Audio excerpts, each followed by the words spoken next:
What? Yeah.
That was a DQ.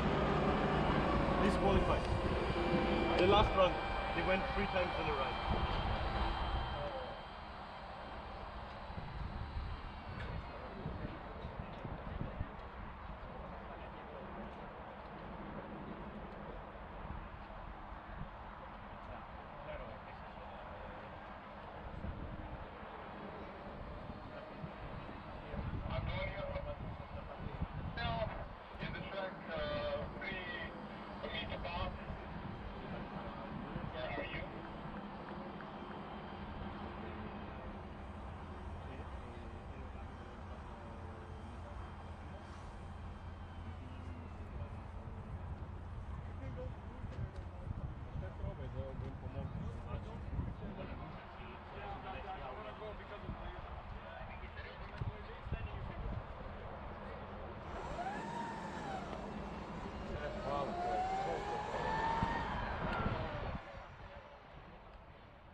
Welcome back, guys. We are now here at day 3 of the competition.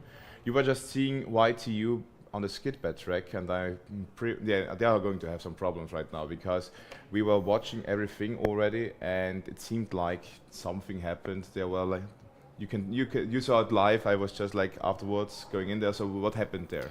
Well, hello everyone. Day 3, very intense day. I think this is going to be the most intense day of the competition in terms of events for the teams. They have all 3 static events, and given how little running we saw yesterday on the dynamic tracks, there's plenty of action coming up on both the skid pad and acceleration. And yeah, in the case of YTU, it seems like they have had some sort of mechanical issue at the end of the run. On the run itself, they had a bit of an off. So yeah, not the cleanest run for them, but I believe they will still have another attempt. So even if this one wasn't good, they still can fix it and get a good skid pad time. So yeah, to prepare you for this whole day, we are going to go through the schedule. So mechanical scrutineering, electrical scrutineering, and accumulator scrutineering is still going to be open until 8:30 p.m. But we are not seeing that many people right now in scrutineering, which is a good sign because it means that almost all of them are already done with it. The tilt, brake, and noise tests and drain tests are still going on, but most of the teams have already done them, which is a really, really good sign. The practice area is going to be open until 7 o'clock in the evening. Axle, skid pad as well. The business plan presentation, custom manufacturing, and engineering design are going to be until 5, 7:30, and 9 p.m. today. Because we have so many teams to judge already, we are going to have the engineering design tomorrow as well in the morning, but then we will have in the afternoon the engineering design finals for EV and CV, cost and manufacturing, and business plan finals. So it's going to be a really intense day, as Diego said. A lot of brain power is needed, but I'm pretty sure you are going to do great. Yeah, I think this afternoon we are going to have, I would dare to say, uninterrupted action from like 3-4 p.m. until the end of the day, because there's a lot of teams that have passed scrutineering that have not gone out on track. And in fact, speaking with them on the pits, it's clear that the track is not at the best condition in terms of grip. We saw it yesterday with some of the runs from the TU Fangirls car. That car makes it very obvious when it's very dirty because it just throws all kinds of dust. And it's clear that teams are waiting for other teams to clean up the track. That's the sort of thing where if you are the last one, you are going to run out of time. So I think a lot of teams are going to be on the queue this afternoon. And we'll see if all of them make it through, because everyone is trying to play the very same game of trying to go later than others to get better track conditions. Yeah, track development is a really, really important variable when driving. As you may have seen, the scoring that we are having on the web page has 2 different days. It has skid pad day 1 and axle day 1, and skid pad day 2 and axle day 2, and they're not merged together. So we have got here the results from yesterday, and we are going to compare them in the end with the runs that we've already got today, and in the end of the day we'll tell you how the standings is. So Diego, please. Yeah, exactly. So what you are going to be seeing on the tower throughout the day is the results that are taking place today, and we then have to add and compare with the results from yesterday, as Stefan mentioned. We can do a quick rundown on how things are with the few runs that have taken place this morning. Once again, even though the track has been open for 3 hours now, I believe we've only had like 4 or 5 runs on skid pad and 4 or 5 runs in acceleration. So everyone again waiting for this afternoon, hoping to be the lucky guys getting the track at last. But I have some information. Our Theograd's racing team will run from 12 onwards. So they will try to get a run in before lunch break. I'm not sure if it's going to be skid pad or axle, but because they already had design and custom manufacturing in the morning, they are well prepared to use the car right now. Yeah, I've also seen quite a few teams on practice area, and normally this is something that you do as a team. You go to practice area, you warm up the tires, make sure everything is a bit warmed up, and then you go to one of the dynamic events. It's quite rare that you go straight from pits to event. You usually go through practice area. So if there are like 5 or 6 teams in practice area, Pretty that means we are fast. getting running. So we see someone running here at the skid pad. I believe it is YTU Racing again. Again, so nothing broke, which is a good sign. So they are finishing now the run. Let's see the average where they slot in. This is a combustion car, of course. Oh, and already on the top of the leaderboard for today with a 5.189. So compare that with yesterday, that would slot them P2 right behind Race Up Padova. What did Padova drive? I So think it's really, really close. Padova did a 5.168, so very, very close. And of course, they still have their second run. Ooh, yeah. So let's see what number 330 will do now. Think it was a safe run. Ooh! Big slide. 5.3, so not terrible, but it's clear that oversteer moment has costed them time. Yeah. And the second, this looks not as fast as before. The left one was quite good, so the average is going well. Oh no! And indeed, they go to the top of the standings overall. So, YTU Racing by 7,000ths of a second take the lead on skid pad combustion. Yeah, because the left, like we are getting now into the details. The first one from the average was 5.286, and the fastest lap they've done was 5.092. So well done there. Yeah, More and YTU, this is going to be a really, really crazy battle. And not just with them, with Padova, we have, it's the World Cup for CV, I'm telling you. It's about all the marbles. Who wins this competition is going to be the CV winner for this year, I would say, more or less, because the teams that we have here are just one of the best that you can get. In Europe, for sure. I think it's one of the strongest competitions in terms of combustion. We are now starting to see some electric cars going for events. This is GP Maribor on the acceleration event. So let's go to them. I believe this is their first run out of the 2 they have for this time. 4.198 is the time they have completed. So they are already on P1 for the day, but and compared to yesterday, that would put them P3 behind Superior Engineering and the current leaders, which they posted a frankly incredible time. Campus Tirol with a 3.587 time. Yeah, that is unbelievable. Yeah, yeah. And we have action again on the skid pad. So it's PRZ PRZ Racing. So you look at this. We are closing now on the on the lunch break, and everyone is out on track. But I think the people who are running right now are the guys who had some statics already in the morning.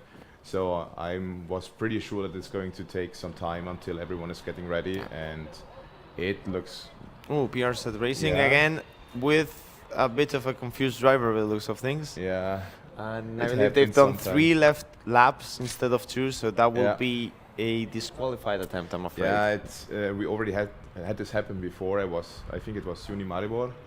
Yeah. So guys, wake up your drivers, because this is not something that should happen. A bit of a hangover from last night. Yeah, I'm not even sure if it's a hangover. No, it's just as you know, I know what you want to say, but those drivers, like, I know that the drivers at our team, especially, are normally the ones. No, I'm not drinking anything until my events are over. Yeah, as a former driver, like, maybe I would say 99% of drivers on the grid, drunk something, because they never take anything until the last day, and you can relax a bit more. So yeah, it's important to be rested and in good condition to drive this car to the limit. The guys in the chat are already. I see Daniel Jovanovic from Dortmund. Really, really strong. We have really strong support from there. Strong round from PRZ this time by. Hopefully the driver remembers it's 2 left turns, not 3. No, not again, not again. I'm afraid. And again? Again. No. I'm pretty sure I counted 3 laps. Yeah. I need to rewatch it now just to confirm. So we are gonna go for a moment on the replay, I guess. The replay we guys have. So I'm making a split screen for us to see on the... Yeah, we'll now confirm if this is a valid run, or I'm afraid they will have to get their second driver in. Yeah. No, It was a good time as well. Yeah. I'm not sure if this was the run from before or. No, this is the last one. This is the correct one. Yeah. So this is 1, and now they're going to the left. So far, so good. So 1. No, it's 2. It's 3. It's going to be 3, Yeah. isn't it? 2. 2, and it is 3. So I'm afraid PRZ Racing will need the. So I think they are Polish, yes. I think they're going to need to do some math lessons. The driver are going to get some flack for that. Not the first time this is happening. Yeah, it's it can happen. Like if it happens for 1 run, it's okay. But two runs, normally you are going to need to buy your team some beer at the site for sure. Yeah. no, but We are always telling to one of our best drivers during the combustion era were always like, I'm not even driving the car if I'm not at least if I not have drank some beer for that. It was another time. It was a different time, and they drove the best time. So maybe to calm down the nerves, you need some. never drink and drive, please. Yeah, We gotta promote the safe messages, just in case. or within the legal limit, but not here on track. Here, no, you no, need no, to 0-0. Tibor said it on the. If Tibor said it, it's only for the endurance guys and not and only the guys watching. Exactly. Remember that always. I also recommend the people who are working on the car not drinking, so 100%. that they are also really fresh, because otherwise, Yeah. we have seen some stuff. Let's call it like that. And Yeah, that's for another podcast. We were talking about the fact that again, the timings that you're going to see today, they have half of the information in electric skid, but it shouldn't be a problem, because yesterday we only had 1 run in electric skid, but it was UPC Manresa. Apologies, I'm going to sneeze. So I think Stefan, I need you to take over. that was a good rhyme. So please, I'm going to sneeze. No, it's fine now. Anyways, 5.733. Yeah. That was their time yesterday, which would slot them P4 at the moment on electric class. I'm pretty sure they still have another run left. Yeah. I was talking with them. They are confident they can get better track conditions. So once that team improves their time, what you see in the board for skid pad is basically the final results, I would say, without possible penalties, DQs from post-scrutiny ring, which we're trying to update, but the final results will then be the ones that determine everything. Some questions again from Daniel. He's really active. He loves the stream. Thank you very much for the support you could ask. And he has a question. Is it possible to get the chat on screen for the live stream? And I don't think so that we are having that technology right now, but we are for sure. We can do it, but we will not do it today, but we will do it for the next days. As you may remember, FS Check had the cool feature where it just was popping up the message in there. Yep. We can do it manually, that for sure, but doing it, I think it's better if we do it manually, because I know there's going to be some. Yeah, we know how the chat gets. For sure, yeah. We know we you don't guys. Trust you guys. We don't trust you. Not at all.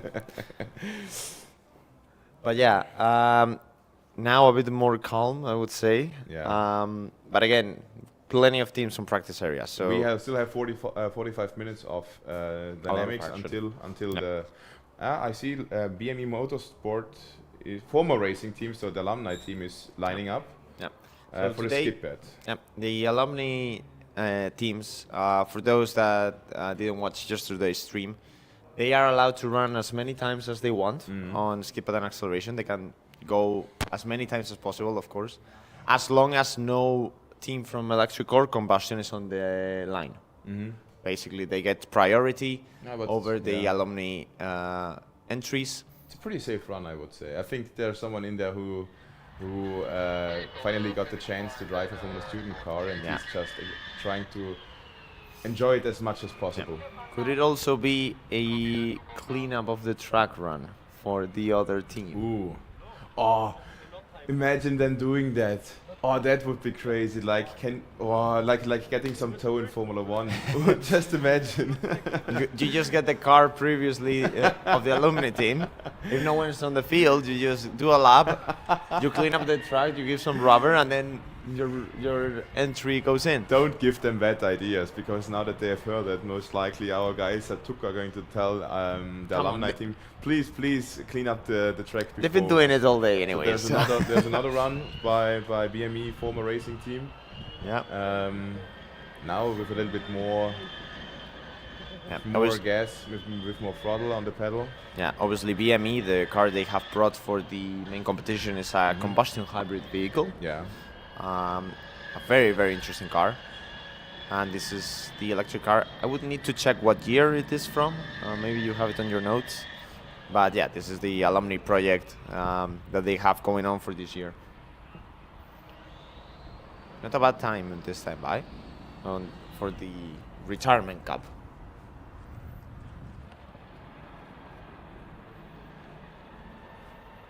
And yeah, it seems like acceleration. No one really wants to go to acceleration. Obviously, it takes far less time to do it. So once you get it done. Yeah, I'm getting some feedback right now from our alumni chat in the WhatsApp, and they are telling me I should calm down with the story. we are obviously joking. It's all my fault, yeah, guys. No. It's fine. So shout out to Sepp, our race engineer, not race engineer, our engineer, aero engineer, who is now currently working at Sauber. We have a lot of connections to them, to there as well. So people, if you're watching, if you are in Formula Student, you may get some motorsport jobs and engineering jobs there. Yeah. You would be surprised by how many people that go through Formula Student then end up in teams all over the world, not only Formula One. They like to see the many other categories, series, also in the automotive industry without any connection to racing, just working on cars as normal. I mean, that's, I think, something that as an engineer, this competition gives you. Like the ability to, we were, for example, seeing this yesterday. Obviously, Rimac being one of the biggest sponsors of this event, they have brought multiple cars from Bugatti, from Rimac, and you have multiple engineers that are leading incredible projects in the company. You have incredible people with management, and they are here. And one of the things they're doing, obviously, is try to see people that could join their companies. Like, it's normal, like there's a lot of talent on the field, and if you're a student or a member, you will see a lot of pamphlets and pieces of information that usually contain QRs for careers, for job listings, applications. So it's clear, as a company, you kind of want to come here to get some new fresh blood for your project. Yeah, and the thing is, the passion that we have, even though we all may have been in a Formula Student team 15 years ago, you still have all the alumni watching. And as you're saying, even though they are at really high engineering positions, they still enjoy watching Formula Student and what they are bringing again there, and always being with the team. Like you said, Seppel. For still helped the team a lot in the last years. Powered ground would have not been as fast as with him. Blashy has to thank him for the skid pad. And I see E01 in the back. Our team in the back is E01, and here we have E95, my bad, FSB Racing from Zagreb, and those are being pushed to the acceleration area. We're getting an acceleration at last today. Finally. Yeah. It's been a slow day, I would say, on the straight. The thing is, I was already getting a little bit seasick by the camera at Skitpad because it's shaking around of the wind. So please, guys, be lenient with us. The wind right now here in Croatia is a little bit strong. So yeah. Here we see E95 final checks. Discussed this yesterday, what they are checking, usually making sure that the driver is fully tightened and ready to go. But yeah, you were mentioning that a lot of alumni watch the streams and still connect with the teams. I may get in trouble for saying this, but I must admit I've been watching some of the endurance from my team live while I was at work on a split screen. Yep. And I must say, during those 30 minutes, I didn't do much work. Yep, So yep. That happens it happens quite a bit. to all of us. So, we all know it. Yeah. We've got a really fun not question, but he wants us to do it. Davide Arduini wants us to have a heart rate monitor of the drivers, but not on the dynamics, but on the tilt test, please. Oh, that's a And there we see them a little bit on the slow. No, it's not that slow. It was. Oh, it's a quick one. Yep. It's a very quick one. Just seemed like it. 4.257 Yeah. for car E95 here, Zagreb. I have the question. In what category are they? Is it EV or retirement? I need confirmation because I've seen their car is on the boxes area of the retirement cup, but they have E95 and not an R. So I'm I am pretty at a bit sure it's the retirement cup or something like that. They are. Yeah. So they explained this is last year's chassis that made a debut in August. So they've been and able to Skit compete this year. It's in some Rita Racing Team, Yeah. Alumni. So so some cleanup going on. yeah. I'm gonna start with that joke, obviously. So now the left turns. They've been doing quite a few skid pad runs, let's and see the if car is he's- fast. Let's see if he's going to do 3 laps, but I think he's experienced enough not to do it. Yeah. There we go. So Pierre, see, this is how you do it. Four blokes. Yeah, and no, they know that Yeah. their driver. Do we have their effed sticker? up. Do we have their sticker? I'm pretty sure. Oh, look at that. I have all of them sorted. Yeah. So- I think that performance deserves to put them on the wall. Now they deserve to be put on the wall, but they are the butt of the joke, so we are going to put them at the low. Nah. I'm not sure. Where should we put them, Diego? Should we put it because it's white on white? I would love someone We here. could also but like it's- do it. Oh, the F Because they had a fail. It's an F. here. An F for them. Nah, it's. I think this is the perfect one. Yeah. There we go. So guys, Oh, that's gonna have. There we go. There we go. So E95 Racing. for your great performance at the skid pad, you are now Part of the F. part of the F here. They're gonna hate us when we see them on the campsite. We will see. We will see. If they complain, they can come up here and remove it from there. But I don't think they have the guts for doing that. No, please come. Please come. I already talked with my team. There are for sure going to be some people, some alumni from the last years, being here as well and talking while commentating as well.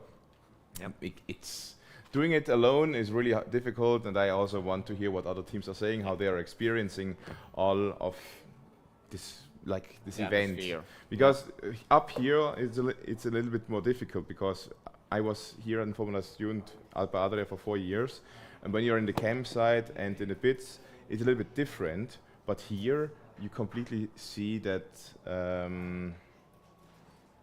It's like once you're an official, you don't like. There's a bit of distance between the teams and the suffering that they are experiencing and us. So Yeah, it's a different type of job. yeah, completely. But yeah. Although I think both of us miss being down there. Yeah. The highs that you get when things Nah, go well, that is unbeatable. Were you ever at an alumni cup? Huh? Were you ever at an alumni cup? Why not? I guess. No. If you were you ever like with your team at an alumni cup? No. We have never had like an alumni project. It has always been. Disassembled again. Yeah. How many cars did survive? Complete, I believe, one, but as a showroom car that we have now relatively well preserved. One became a simulator, and the rest are more or less in bits. Unfortunately, it's just sometimes I love that when teams have enough budget to keep former cars running. But of course, when budget can be tight, it is sometimes impossible to to not have to reuse some components, especially the critical ones and the more expensive ones. So I think it's again BME former racing team. Interesting throttle technique. Yeah, I just wanted to say this. We are here to enjoy ourselves, yeah. Nearly hits the cones on an exit. But it's working, no, 0 cones so far. And completes the run. Yeah. No, if I'm true, like if I would drive the car, I would just want to try it with the Alumni car to do the bulldozer and just take all the cones with me. So with Skit, they were just doing some 5.7 runs. Yep. Yeah. Good times. The track has definitely improved compared to yesterday. Seems like all the running has helped. Yeah. All the cleanup, and I think teams will be less hesitant to go out on track now that they are seeing that times are dropping and the performance is and the grip is getting better. You know what happened? I'm for sure one team went in the evening to the event site and was just pouring dragster glue all over the track. So well, I mean, we should say last evening the Skit running competition took place there. So maybe they did some cleanup in the process with their feet. Was it fully broadcasted here? Because I was finishing the stream down, so I didn't fully watch the running competition. Oh, nah, that was Vincenzo's. Vincenzo only covered 3 teams, sadly. I heard afterwards that there were a lot of other teams running. Thibaut was running as well. Yeah. And we sadly didn't get to see that. So Vincenzo, next time, stay on the action. Don't do whatever you want to do, but we love him. It's Vincenzo. He does really great. He can do what he wants. We have another car on Skitpad. So I'm having a question from one of our alumni, Philip Skoff. He wanted to ask me what happened with the Tuk axle. I don't see it here in the live timing. Yeah. Second run from Formula Gades. They did a run yesterday. A bit of taking it easy at first. So yesterday their time was a 5.69. I believe they are working on it and their goal is to get a better time on the second run. So just taking it easy, another driver that has to get used to the car. So a 6.0 so far, that wouldn't improve yesterday's time. Yeah. Which at the moment is good enough for P7. Yeah, so to get back to the question for the first axle run of Tuk, we didn't see it live on screen, but what I heard is that we had some problems, but it's not showing in the run as well. So Gades for his second run. Remember, only the second turn on each of the circles is the one that counts. You can see it on the timing as well. That's when it starts counting. It's a little bit faster, yeah. Yeah, definitely a bit of a faster run. 5.8, I believe, on the right-hander. So still some time to make up if they want to beat yesterday's time. Ooh, a bit of oversteer, but it's not terrible. Let's see, across the line. 5.759. So they improved. So their time from yesterday, which was a 5.69, is the time. Oh, and they didn't make the turn. They're gonna need some assistance there. Not the first time happening. Yeah, we must mention that due to the space limitations at that point of the track, the route to go back to the staging area is a bit different than in most other competitions where you have a much larger runoff area. Here you have to sort of do a U-turn, go back through the skid pad area, do another U-turn, and then you go back. But they just managed to do it. Yeah. I think they got some help from the watchers. Yeah. There we go. From the viewers, from the live stands, and they were saying you can go, you will not hit anything. But yeah, great run. 5.759. So with the time from yesterday, they will be P7 at the moment, provisional P7. And I believe they now have to head to acceleration, so we'll see what they do over there. A car you may know on screen. Yeah. Ooh. It looks so good. Sorry, sorry if I'm getting lost with my own team, but this car is just like, I got some information down there, and even cost judges who are just normally looking at the reports were like saying it's just looking crazy. The Do we know the name of the driver for this run, for this acceleration run? It will be either Coco or Markus Blechberger. But I do think Coco will be the first runner. Are they putting Plagey on the acceleration? Axel, no, sorry. I was thinking about Skit. Sorry. I don't know. We will.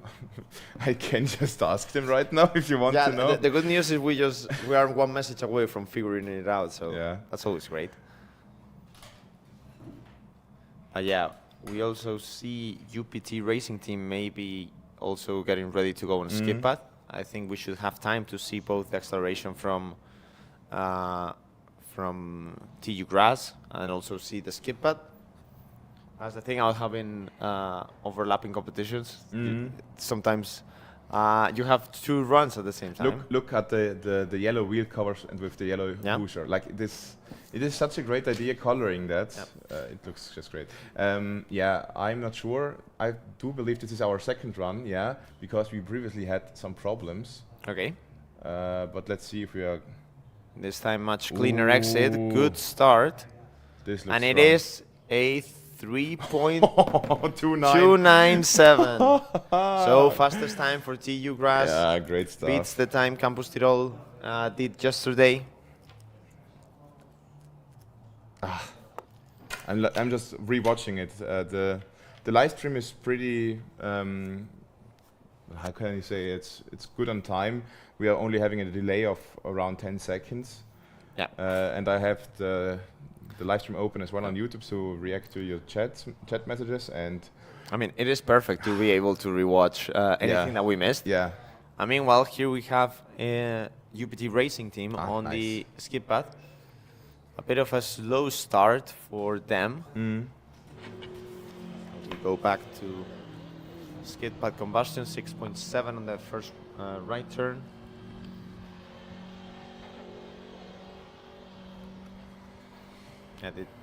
This team struggled a little bit to get the brake test completed, but they did it in the end. Great job. There are quite a few teams that have done that, and I believe the biggest one that got an incredible cheer was MES Racing. It was they passed it right before we went live, and we could see it from one of the screens. Just every single person, including the marshals, cheering them on. That was great. You must realize that they spent the whole evening of yesterday and today trying to get that done. They've been working a lot to make sure that the car passes brake test, and they finally did it. So it's great to see them being able to race. Here we are with the second run of UPT Racing Team, the first run. So a stall on the start. But as you know, it gets luckily going. only the second one, but it looks really slow now. Big scrape. The car may be a bit low there. I think that's going to be a re-scrutiny, maybe. Post-scrutiny, sorry. To be fair, we must admit that the track there in that point does have a bit of a slope. What happened there? Did he do 2 laps or 1 lap only? So incorrect sequence. He only did 1 left turn. I think we're gonna now have instant replay, and it's gonna be a DNF, I'm afraid. The first run was a 6.566. So that will put them P12 probably.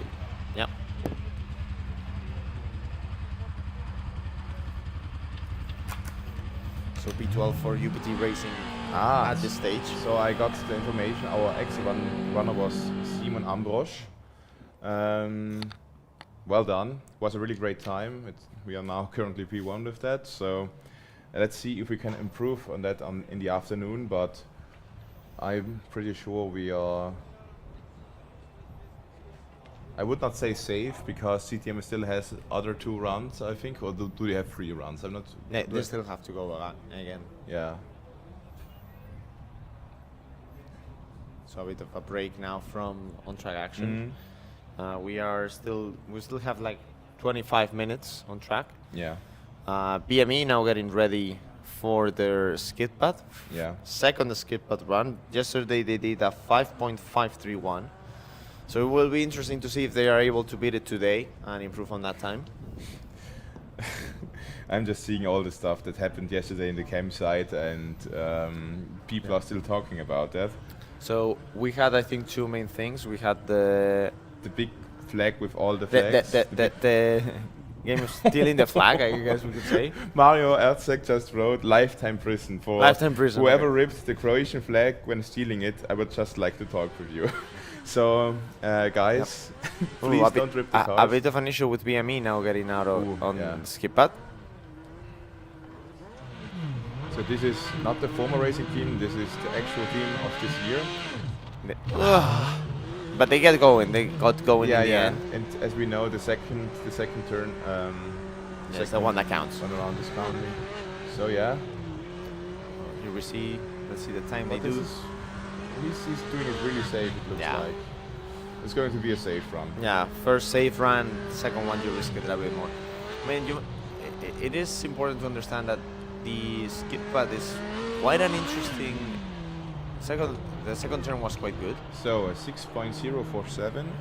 Yeah, but the left turn was a 5.8. That's quite decent. Still a bit off compared to what they did yesterday. I think he got now the feeling for the grip of the track. So yeah, it is important to understand that the ideal skid pad run, you have the throttle pretty much in a fixed position, the steering on a fixed position. And you don't have to do any corrections, any mistakes, but you're on the edge of grip and the car's turning. The problem is, if you misjudge the speed even a tiny bit, you're gonna get a snap, and that can cost so much time on this event. So it is an event where practice makes perfect for sure. And again, the second run, but it looks much cleaner now. Yeah, exactly. Now driver gets a feel for the grip. The tires are warm. How much he can push it. This is going to be a 4.8, I think. Yeah, this one could be yesterday's time, so let's keep an eye on it. Like, this looks really strong. It's good limit. A bit of a slide, but it's gonna go faster for sure. So 5.4, sorry. Yeah. 5.4 to 3. So they do not improve their position. They're still P4, but they did improve their time. And as we know in Formula Student, that gives you more points. The points are given not based on your position, but your distance versus the person who classified first. Yeah, exactly. So a good run from BME. Great stuff. And there we see, I believe, Obuda. And we're getting PRZ racing as well on the skid pad now. So we have Obuda as well, also on the line getting ready. And there's a car and acceleration that I'm gonna admit I am not impartial on this. You can be. This is our stream, Diego. No, I am not. Not impartial. Sorry. Exactly. Like, I'm gonna cheer them on, of course, and that's my former team, Matt Formula team, getting ready on the acceleration. This will be the first acceleration of the day. I'm gonna try to get some info on who's driving, actually, so I can give you the. So, guys, details. if you want to, if we should talk about your drivers, you need to tell us who is driving. So, post it in the chat. We will do, and here we see them. The skid pad run from PRC. Yeah, I believe we will be able to get this skid pad run. PRC Racing, second driver. Hopefully this time they do 2 left turns. Yeah. Okay, so first right turn. We're gonna be counting them at this point. Yeah. We need second right turn, not about time. Let's see the left ones. Now it starts the timed one. I think after the mishap from before. There we go. This is how you do it. There we go. And it's not about time. Yeah, great. Let's see if we can get the average. So the average is for this run was a 5.697, or was it? Let's see on EV. Sorry. Yeah. There's a racing 5.594. I'm not sure if it was from this run or from the previous one. The one that counts is gonna be a 5.697. Yeah. So that will put them in P4. Yeah. So no, there they are. Yeah. Great to see them. Again, I'm gonna try to get some info on who's driving. Jakov also writing go FSB. So maybe it's the Jakov from the Scruties, but I'm not sure. Not from the Scruties, from the organizational team. And there we go. We saw the drone on the background also taking off. It's a good time. Yeah. So it's a 4.097. That's a really, I believe it's a team record. What, really? I believe it's a team record. That's great. I need to confirm it, but that's a really good time. And yeah, so that would put, so at the moment in combustion, we have More Modena in P1, and we have Mad Formula Team in P2, BME P3. So More Modena did a 3.778. It seems like he's waiting to do the second run.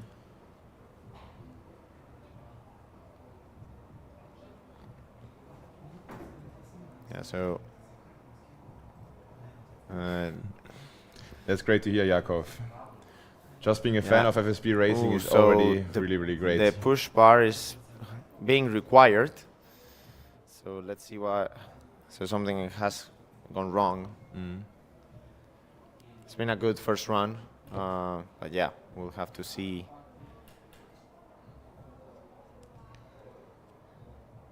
Have to see what happens now. Yeah, the car needs some manual labor. Yeah, hopefully not too much. Some love from its team. Well done. I want to be touched. Oh god. Yeah, it's already starting, guys. The bad joke. So back onto skid pad. We'll try to get more information. It's on that Obuda, as well. I think. Obuda Racing or University Racing Team. So there we have Obuda Racing Team. Is this their final attempt on skid pad? I think so, yeah. I think so. So combustion car. And again, another team that has not counted to two correctly. Guys, it's not that difficult to get simulators today. Just make yourself a skid pad track and try getting the hang of it. You know what we can do now? I would need to speak with Tibor about this, but a special awards for all the teams that miscounted the skid pad runs. If we do that, we are not going to do it with who did it, but we are going to who drove the most rounds. The most skid pad laps. So guys, if you want to get a special award for sure, don't do it 2 or 3 or 4 times. Do it as many times with the skid pad and see how many. We just have a team doing 20 laps. They go around 20 times. So if you drive, if you're a driver and you know that you effed up, please just drive some extra laps so we have something some fun here in the booth as well. Oh yeah, absolutely. So 17 minutes until.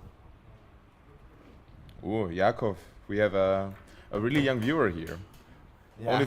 Only 15 years old, but he loves Formula Student. That's great to hear, Jakov. Davide has a very good idea, which is we should make an official announcement through the speakers. Only 2 laps per yeah, please do that. turn. I will write. Teams, a friendly reminder. It's only 2 laps per side. Don't do 3. Don't do 1. Yep. It's just 2. I'm going to send this message to Tibor.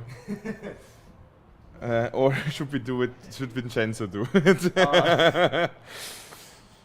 Oh man. Oh, I'm surprised it has happened multiple times already. Yeah, guys, this should not happen. It always happens on every competition, but it's usually once or twice. I think we've seen it way too often now. I think it's so hot that people that the people are not right in their right mind right now. They're dehydrated. So we can see. So let them drink. Superior Engineering there in the background on the green car, and I cannot identify the car in black and orange from here. Hopefully once they push it to the start line we can get a better shot. But now we can see that we have 50 minutes and they are as per all usual lining up. Yeah, As per usual. Okay, so this is PGR Racing, combustion car in going to acceleration. I'm gonna check how the CV times in acceleration are looking like.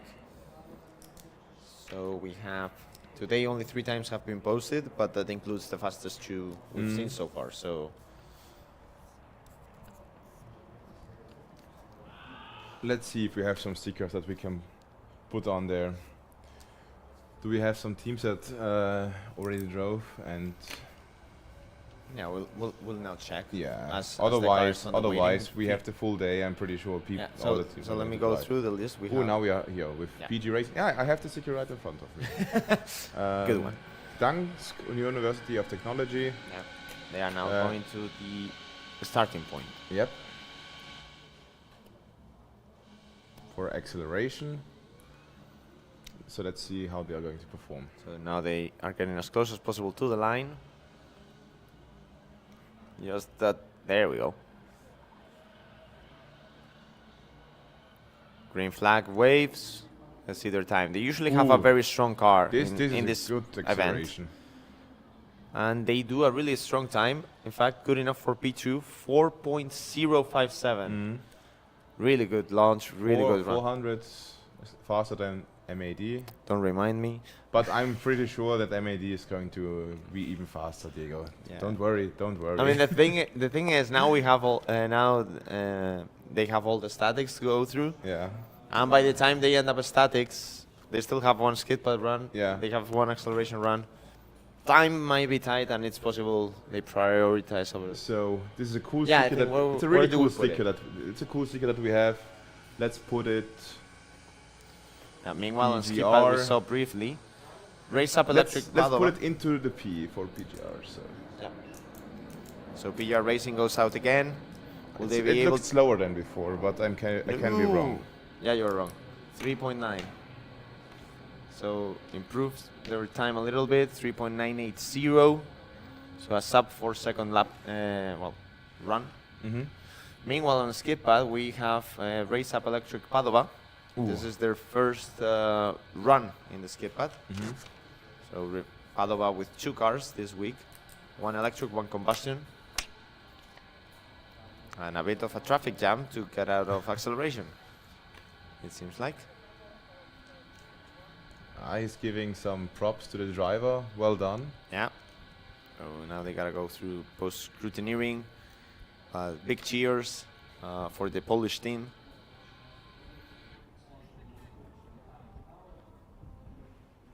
So at the moment, let's see the skip pad, how it's looking on EV. So we have Campos Tirol P1, TU Breno P2. We have P3 Race Up Padova. And then we have PR Set Racing, Unimaribor, and then we would have Manresa in P6. And yeah, Team Starcraft, I believe, is in P7. Yep. Only 7 teams in electric have gone through skid pad, so busy afternoon. We are getting some questions about the top speed and acceleration. Yep. I'm not sure where it's taken. I will ask.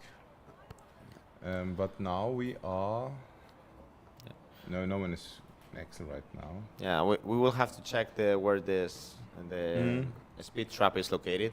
I imagine it will be at the end of the run. That would make the most sense. But yeah, here you're seeing this on the tower, the scrutineering for the electric vehicles right now. Yeah, a lot of green.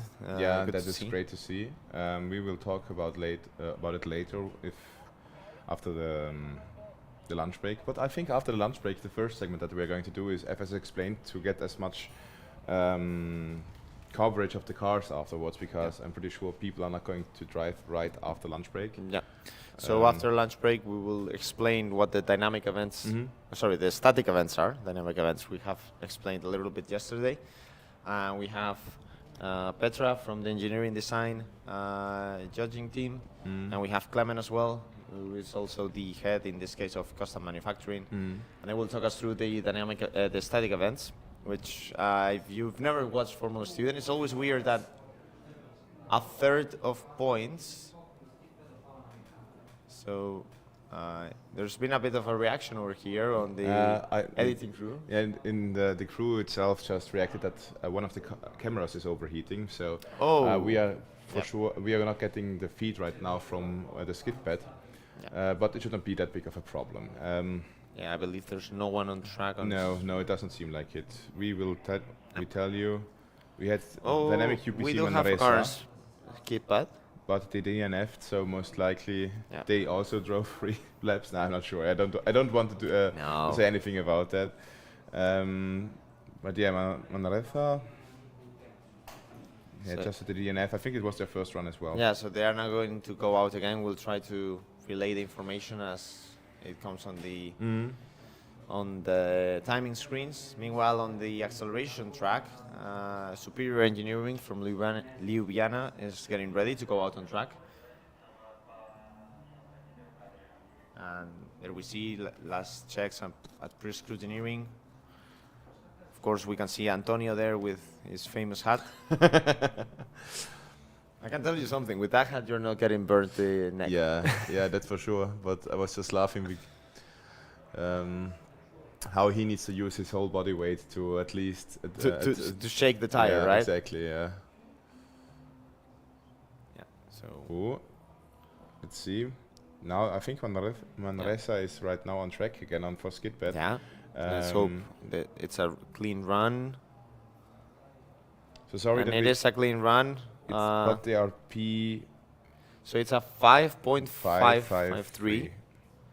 No, that's the one before. No, it's updated. It's the average, right? So we have here the average. And you are correct. 553. So that will give them a few positions. It is better than their time yesterday, so good news. The table that we will see on Skip at EV, that's the correct table for the remainder of the competition. And that means they are P5 in class. So not a bad time from Dynamics. Of course, their very first electric car this year. They've been combustion for a while, and this year they've made the transition, and it's great to see that they are able to run and be competitive on year one of electric. It's a very difficult task to do. So yeah, we have right now 120 people watching. There's some action going on in the chat. We have some really interested young engineers here. As you were talking about, like, it's great to have these events because you can already, like, a lot of young people getting them who are still impressionable. You can show them how cool something like this is, and I know from so many people who were just once there and then went to the technical university and were immediately signing up for the racing team, for Formula Student team, and it's great to see them here. And this is a good platform. Like, having a live stream like this really helps getting out the word, showing the people how we work, how engineering works, how motorsport works, and it's great to see that there are so many people interested in it. Yeah. So I believe Superior Engineering will go now to the acceleration area, and then on skid pad at the moment we have another Alumni car going back again. In this case, BME. So in that sense, we're not. It's not a new entry. We could say that we are not seeing. We are hearing the cheers outside. We have the window open. Yeah. So you can hear a lot of people, but that could be a scrutineering update. That could be a lot of things. It's quite easy to hear cheers in Formula Student. Yeah. So Superior Engineering is starting now its Excel run. Yeah. Let's wish them the best. I know they have a good car. Yeah. So we see Superior Engineering. Ooh, it's a really strong time. Yeah, with 3.817. 3.817. So the reason we are not showing you the video feed right now is because the cameras are overheating. The sun is right now at its hottest point, at its highest point as well during the day, more or less. So be lenient with us and our team. Next year we will bring better equipment. The longer you are in this live stream, the longer you watch it. If you watch it at home, the more minutes we are getting, and the more the organization has leverage afterwards with the sponsors. So we can get much better equipment for next year. We have more people for the live stream if it's working well. So please support us, show it the love in the chat, and we will make it even better next year. Yeah, we are now switching to a radio broadcast, I guess you could say, until the end of the runs. So on acceleration, Superior Engineering has gone third overall, right behind TU Graz and Campus Tirol Racing. Sorry, yeah, what am I saying? In the EV class. Yeah. So good job from them. There have only been, quite little teams, I guess, today in the acceleration. Don't worry, guys. He has a lot to do right now because he is trying to compare the runs from yesterday to those we have today. Because as we were speaking before, we are on 2 separate days here in this form of live timing. Yeah. And it's a little bit. We need to do some math, but Diego is doing a great job. Okay, I can confirm Ljubljana is still P3. They improved their time compared to yesterday, noticeably by 3/10. So good job on that. Great. But they're still P3 behind TU Graz and Campus Tirol. So we got the question again. We are only streaming on YouTube, yes. Maybe doing double casting will be possible for the next year. I know that a lot of people on Twitch and on other platforms would be interested as well. Yep. So we will do our best, and I think this is for a first time doing this. It's just crazy what those guys are doing back there. You don't know it. Like I always say, what's in front of the camera always looks so polished and so nice, but everything is as chaotic as down in the pits, and they are making it work. They are great, and we are just here rambling about and doing our best to keep the live stream flowing. I'm trying to gather some info. Obviously, we have only 2 minutes left until people in the staff go to lunch break. A very well-deserved lunch break. Yeah. Incredible job from our yellows, green and white T-shirt men and women, because the heat today is incredible. So for them to stay all morning there at the sun and with the heat, great stuff from them. And now we'll have a small break and we'll be back at 2 p.m. Yeah, for sure. I just got the message back from Tibor because I wrote him and he was like, just, huh? So I think we will maybe do announcement after the lunch break where he's going to tell you, please only drive 2 laps around the skid pad. Yeah. So see you later. We are going to eat something now. Well-deserved break for us and for you in the pits as well. And have a nice rest and tell your drivers only drive 2 laps around the skid pad. 3 in 1. So see you after the break. Bye.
the busiest day of the entire competition because we have both the dynamic events of acceleration and skid, but also all three dynamic static events. And for today's Formula Student Explained, I think there's no better way to approach this than to introduce to all of you what the static events are like. So we are going to start with one of the three static events, the one that gives the most points, and we're going to start with Petra.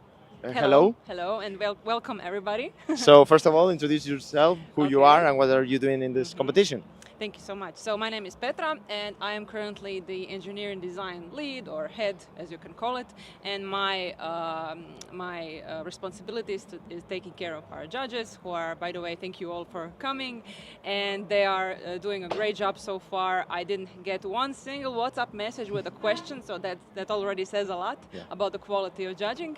And yeah, we will just take, as you said, Diego, walk around and see what we are doing right now. Exactly. So we're gonna go around the pits because I believe there's quite a bit of job with the judges. Yeah. First of all, in a competition where the cars are driving and that's the main focus, why are points being awarded for things that are outside the track?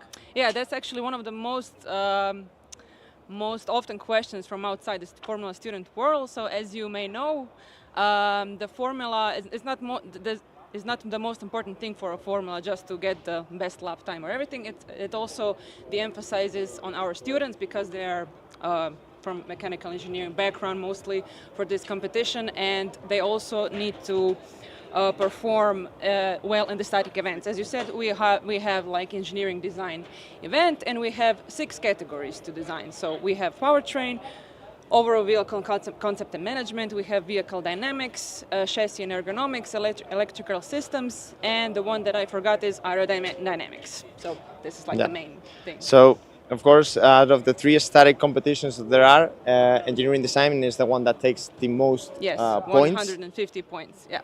What would you say are the main things that, when it comes to judging, are the most evaluated and the things that you focus the most when it comes to judging the cars and the teams? Well, the good thing is that our engineering judges come from really strong backgrounds, and we keep our questions for the students really open. So basically each judge is allowed to ask whatever questions they think that it's the best fit to test the students' knowledge.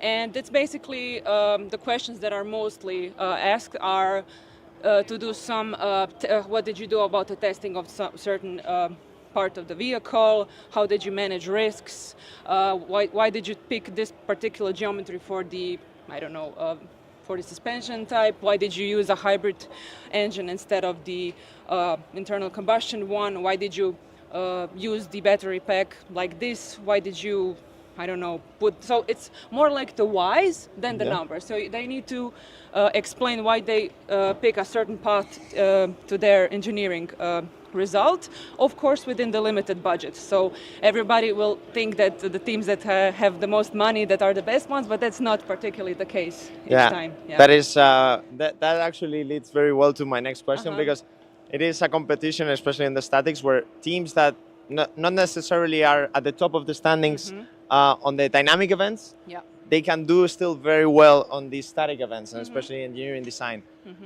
What things would you tell teams that maybe don't have that massive budget compared to others that they can work on to actually excel in this competition? Well, I can speak from my perspective because I was also a part of a Formula racing team, and we had like a very small budget. I think that our 2 years budget was around 100,000 euros, but that takes into account also the going to the competition and everything, logistically speaking, and everything.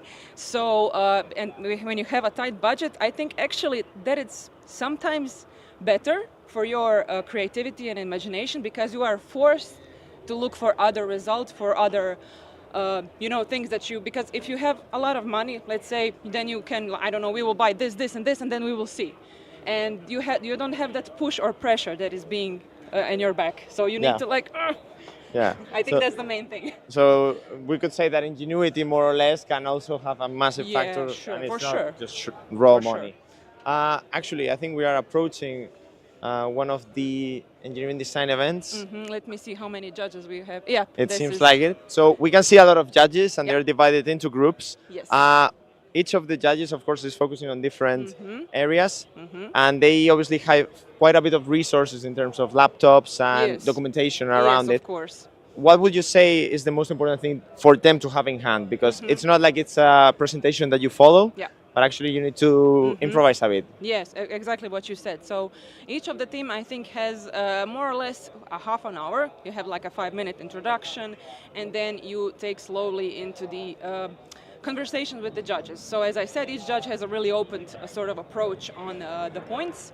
And then the teams are really open to have everything they can. Of course, they are encouraged to not to bombard the judges with all the sheets, all the tablets and all the media that they have or they have. They need to know what's the best way to take every single minute without bombarding the judges with the stuff that they did. And they also need to have every expert available here at the moment because, as you know, this competition is really dynamic oriented. So maybe somebody is not here, then you must prepare for some replacement. If so, sometimes happens that the guys that are, for example, responsible for electric components are not even here, so somebody needs to jump in and replace them. So it's like a dynamic, static event, I would say. Yeah, I can definitely agree with that point. I also wanted to mention, because obviously the judges have a lot of experience on the fields they are judging.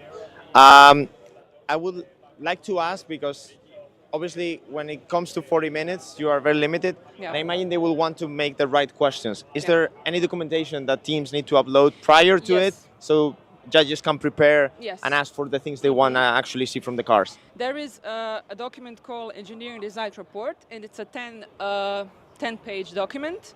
You are not allowed to upload any more than that, and that's sort of like an overview of your engineering design. So in that 10 pages, you are the one to choose what you are going to put in there, and the judges are also available to see it before the competition, maybe form their questions, maybe find the weak spots for teams, maybe find something that the teams did best. So something like maybe they have a really good aero package and they are maybe put a lot of knowledge into that and preparation, and they will ask deliberately something, that is not so, that they didn't put in EDR. So it's also because of the limitation of time. So everything is possible. Perfect. We are also seeing here, I believe this is not the engineering. This is cost and manufacturing design. We'll get into that in a few moments.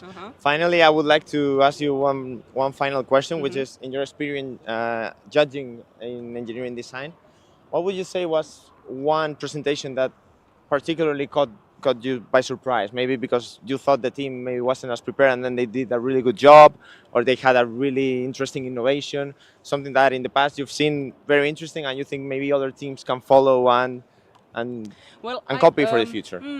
I think the worst thing is that if you copy somebody else, that's the worst thing. And I think that it's a very philosophical answer for me. But I think that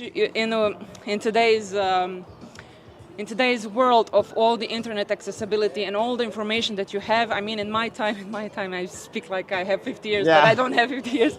But in my time, the only thing I had and I looked into are books and people and other team members that I met on other competitions. And sort of, I was in charge with the monocoque for one of our vehicles and the business plan presentation. And I sort of I thought about how would I do the best thing. So it's not about looking at other teams, just be original. I mean, that stands for your future job, maybe someday, or anything, your private life also. So you should always look for something that you think is the best fit, and it doesn't matter if somebody else does it or doesn't have it. So that's sort of my philosophical answer, but it fits best, I think. Yeah, I really like that answer, because it really shows that what you should do is actually focus on the things you have worked on, the things that as a team you are actually developing and working hard. And your brain would automatically AI itself into the great result that you can do. So Perfect. So thank you very much, Petra. We'll get back to you in a moment to explain the final static events. We are now joined by Clement to explain the next static event. Here he is. Thank you, Clement. Hello, Diego. So how are you doing? Oh, it's hot. It's very really hot hot. indeed. Yeah. So Petra, has been doing an explanation on the engineering design event, and now we are getting to you for the custom manufacturing event. So first of all, who are you in Formula Student Alpe Adria? What are you doing in regards to this event? So my first Alpe Adria was actually the first one in 2017 in Bura, near Rijeka. But I was there as a team member. Okay. So I joined actually in 2020, and I've been the head of custom manufacturing, among other things, since then, basically. Yeah. And every year, like, we come together, we do our best, try to make fun for the teams. Yeah. So I would like to now get into explaining what the custom manufacturing event is, because although the name cost is associated with the competition and with the event itself, it's not really about how much the car costs and how to save money while building the car. I think you will have a much better explanation as to what are the things that you are actually evaluating on this event. Yeah, like in the end, the actual numbers, the finished number is not important for us. What we want to see is a lot of focus in Formula Student is in design. So how the car is produced is sort of in the background, in the shadows. But it is still such an important thing for a product and for an engineer to experience, because it is easy to be behind the computer, run simulations, make a design, and have it perform in ideal circumstances. But when you're producing things, there's no ideal circumstances. Yeah. Things go wrong, and things cost a lot. Yeah. If you are not careful, it can cost too much. Yeah. The custom manufacturing event is an event that I'm very particularly fond of, because my former team was a team that did particularly well. And I wanted to ask you, because it's a competition where smaller teams can do really, really well. Why do you think is that? And why do you think they sometimes have a better ability of judging and organizing the teams and judging the costs involved with the production and manufacturing of the components they develop? When we judge for custom manufacturing, we not care about the performance, we don't care about the design, and we don't care about the design choices. So even a small team with a limited budget, with a limited amount of team members, can perform really well if they put the work in. It's simply a lot of work and not a lot of required resources to perform really well. That is why we see in the custom manufacturing event a lot of, how should I say, teams performing above average in this discipline, just because they can focus in it. And if they build a simple car, they reduce the amount of work needed, and they can focus in finesses. And if they also do the presentation really well, they can score really high. Yeah, we are reaching now one of the teams that is currently doing a custom manufacturing this event. I would like to ask, what are the things that are required to submit for the competition before the actual event? And then what are the things that you are looking for when the judges are here? What are they exactly looking for and asking the members during this time presentation? Yeah, so there are 2 judges in a judging group, and the whole cost event lasts about 50 minutes and is divided in 3 parts. The first part, they evaluate the documents that the teams need to submit before the actual event. And those documents are the bill of materials, so the list of all the parts in their car. And for one of those systems, like one of the sections of the car, they have to make a detailed part where not only the parts are listed, but for every part they need to list every process involved to manufacture that part. And for every process they need to calculate the cost, and for every part they need to calculate the CO2 footprint to manufacture that part. The CO2 part is actually a change in the rules for this year. So the teams needed to prepare that for the very first time for this season. And as organizers, at first we thought that it's going to be first year, the teams will take it easy, simplified, and we will see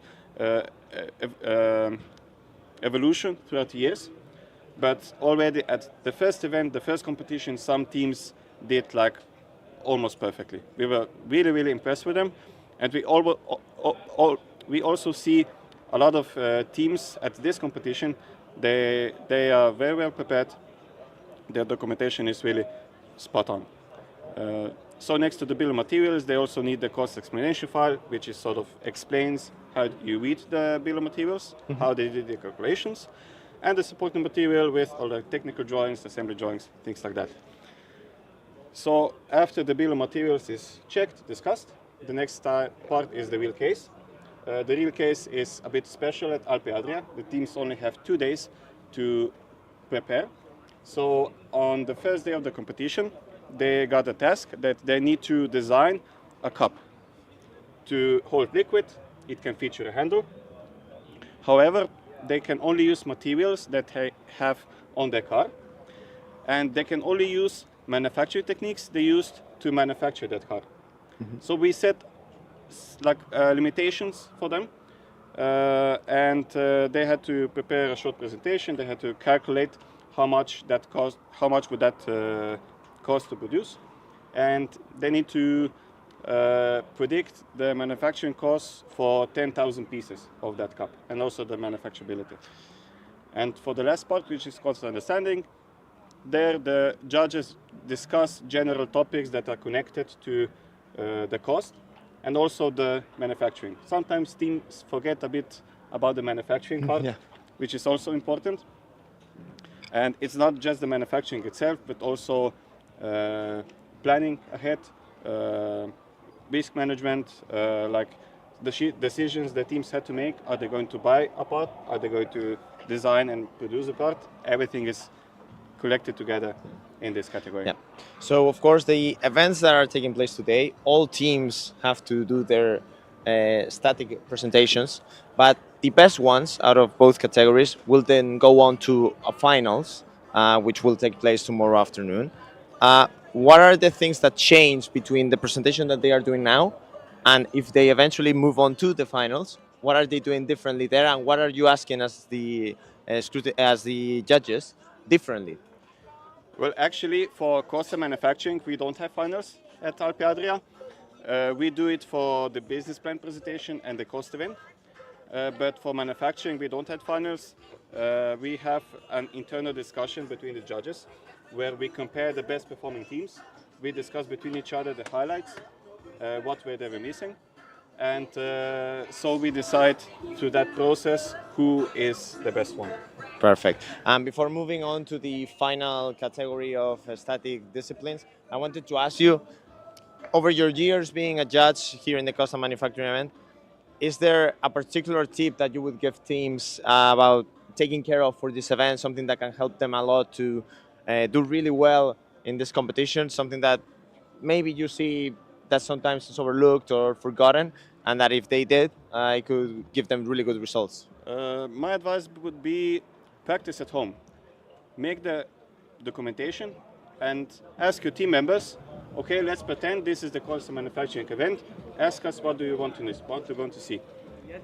Practice looking through the documents, and also practice making a quick presentation, practice public speaking, because a lot of teams, they have knowledge. They know a lot about the car.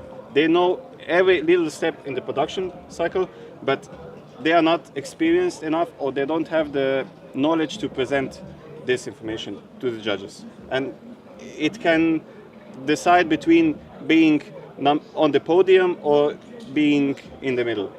Perfect. So thank you very much, Clement.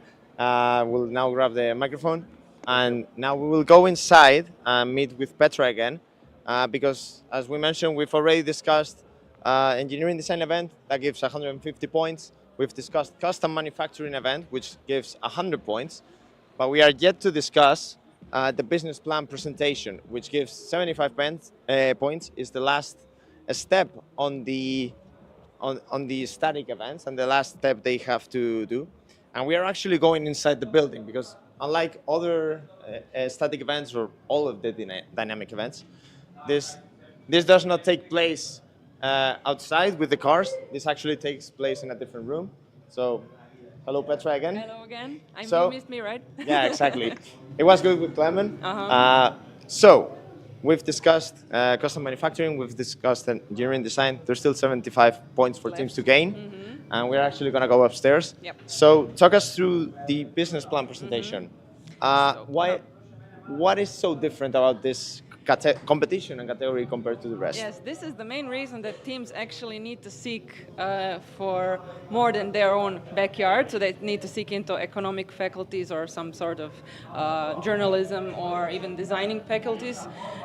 This is for some people the best part of this world and for someone the worst, because this is actually a static event which holds 75 points, as you said. And in that static event, the teams have, I think, 10 or 15 minutes of worth of presentation, and they actually are seated, standing in front of 3 to 5 judges who are acting as potential investors, and they have a pitch to perform, and they need to come up with a business idea, and it's up to them to use their race car as a model or not. It's pretty open, and prior to that, so they need to come up with a business idea. They need to have all the numbers set as if this is a real world business opportunity. So, of course, the business plan presentation judge, head of judges, Domayo is actually as one of the judges at the moment, so we cannot disturb him. We are actually heading to one of the rooms where these presentations are taking place. So as you mentioned, they have 15 minutes to discuss. We will see that they are only 2 people or 3 people normally, and we will see them. They are not in their normal attire. They usually come quite well dressed. Yeah, so it's all an act, but a really serious one. So yeah. So what are the things judges are looking for in this event? So they are basically, so the students are actually pretending that the judges literally came with a, I don't know, suitcase full of millions of dollars, and they intend to take those millions of dollars for them and present them their idea for them to invest in. It can be really tough, because I was also once, one of the first tasks that I was having when I stepped in a Formula Student team was a business plan presentation, and I remember that we have some sort of everything, so eco-friendly business plan module, and we printed the handouts in all black paper. And one judge said to me, well, you're talking about economically friendly business model, but you printed your sheets on a black piece of paper. So this is how they went into detail with everything. And of course, as you mentioned, they come into pretty nice attires. They have the presentation ready, and the judges are looking for the delivery of presentation, the innovational potential, the financial viability, the innovation that stands before them, and of course the alliance with current technology trends. Yeah. So you mentioned something that I think is important to focus on, which is the relation to the actual car they have. Although there has to be some connection with it, it doesn't need to involve the entire car. I think something that can sometimes be misinterpreted is that it doesn't necessarily need to be extremely feasible as long as it is realistic. Exactly as in the real world. So I remember our business plan. I always talk from my perspective so that the audience maybe can have a better understanding. We used our car as as a platform for somebody to go into the car and drive it, some sort of portfolio for driving and all on the track and to have a good time. I don't remember, but also you can use just one piece of the car or one technology from the car or the vehicle and build your idea around it. So it doesn't have to necessarily be 100% of the vehicle. You can use anything from the environment. So yeah. Perfect. And finally, obviously this event is very different. You are making presentations. When it comes to the finals, obviously today it's just the presentation each team has to do, but those that excel will go on to the finals. Those are broadcasted, and I'm sure all business plan presentations begin by rewatching the finals of previous years. What would you say is the thing that teams should look up for when they are watching this presentation? What are the things they should actually be taking notes of? It's a very similar answer to the engineering design question, and also everybody today, I think, who is making a business plan presentation or any kind of presentation related to this topic watches the previous finalist that is available on YouTube, and you can sort of build your idea around it. You can take the parts that you like or that you have the strengths on, and maybe leave out the parts that you don't have. And it's pretty much, you know, what are you personally drawn into. So if you, for example, have like a thing for, I don't know, economic point of view, or you have or you are like a design person or everything, you need to create a team. And of course, one thing that I forgot to mention is you can also bring your experts who are not giving the presentation but can answer the questions if you don't know them.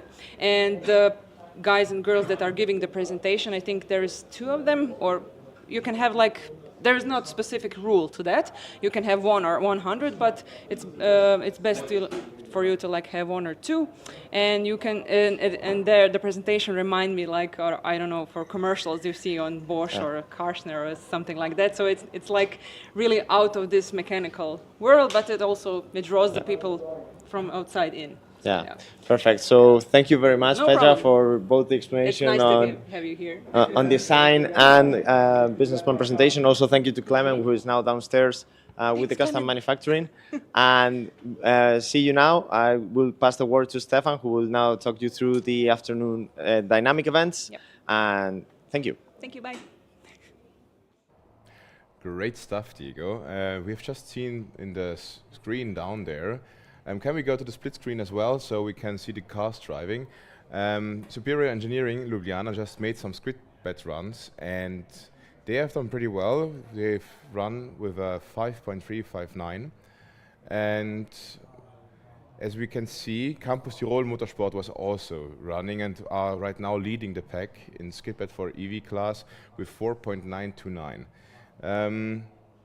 Tio Bruno was also running with a 5.256 and the second position right now, and it looks pretty great.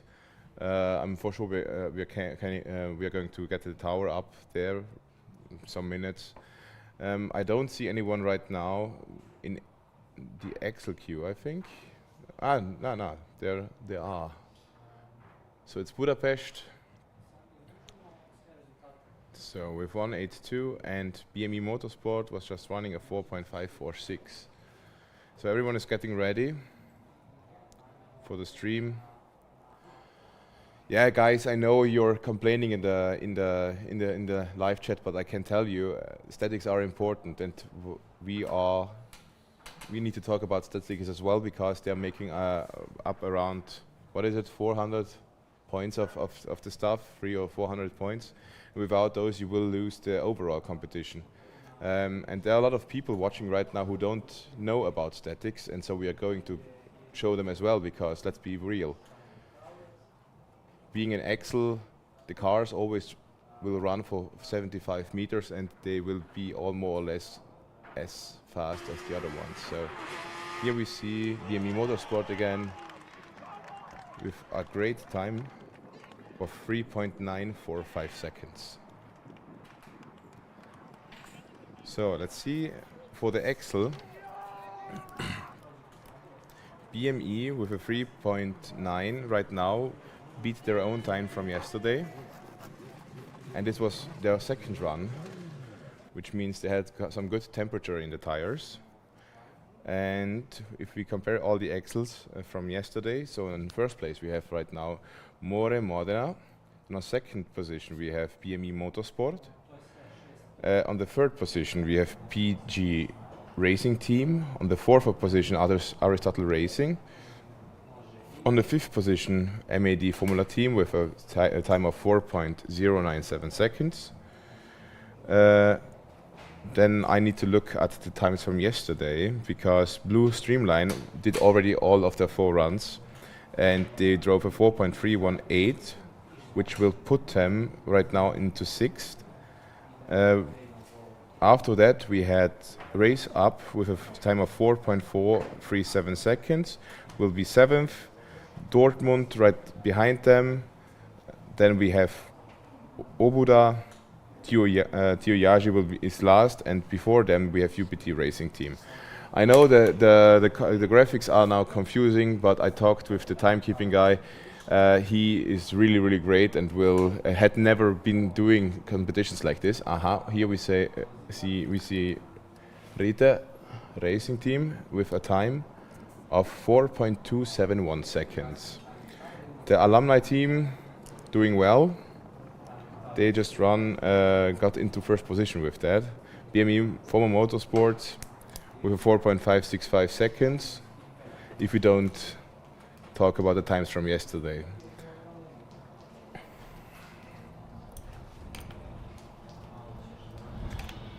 So, E-Motion Rent Team, Aalen, a great team, 5 years in a row at FSLA, and posting a really, really strong time with, let me just see, with E61 doing a 5.260 seconds.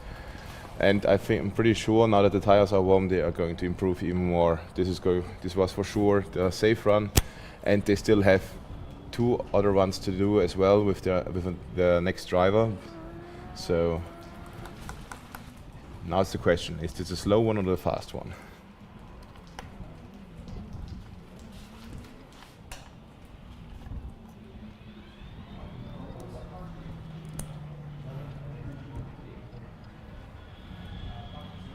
And here we go again, and the second round on the right, and over to the left, and another one looking really strong.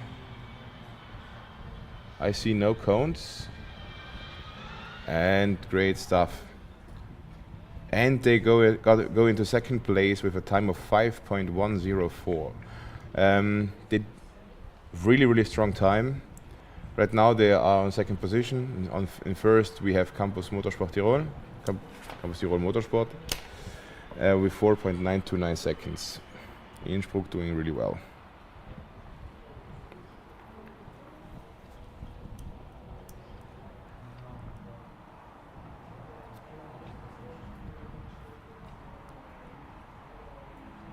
Here we see them again, driving out of the dynamic area.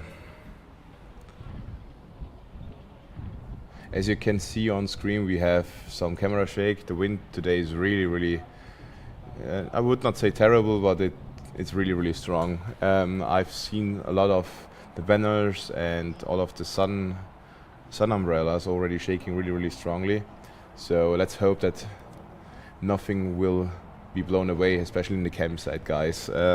I've already seen that some main tents were not damaged, but the people down in the camp have a lot to do to keep the campsite alive, let's call it like that. So here we see them pushing out the number 252, which would be Tio Iaș from Romania. They are starting for their axle run right now, it looks like. So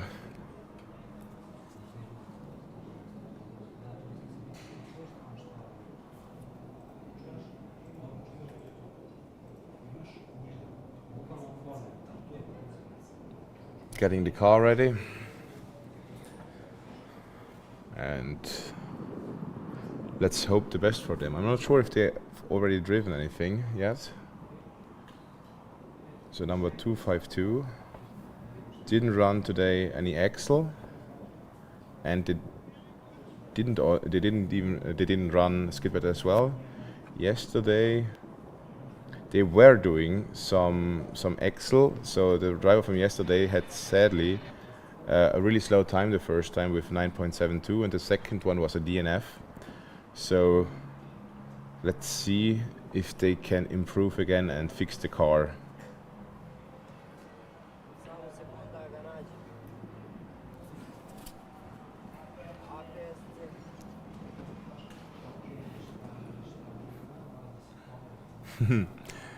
People are complaining in the here. It looks like even our AC is not working. Ooh, and this does not look really strong again. It will. Oh no, he was just warming up the tires. Okay, now there was some. Let's see if the clutch will hold the stuff. So Green flag for Theo Yash, 252. Good start. Yeah, the shifts look a little bit rocky, but good time for them, a 5.381.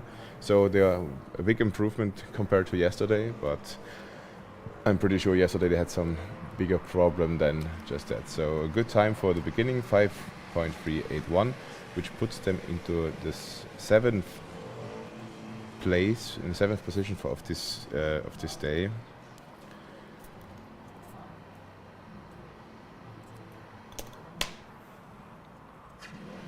Now that the tires are warm and the clutch is burning, they for sure are going to do a better time now.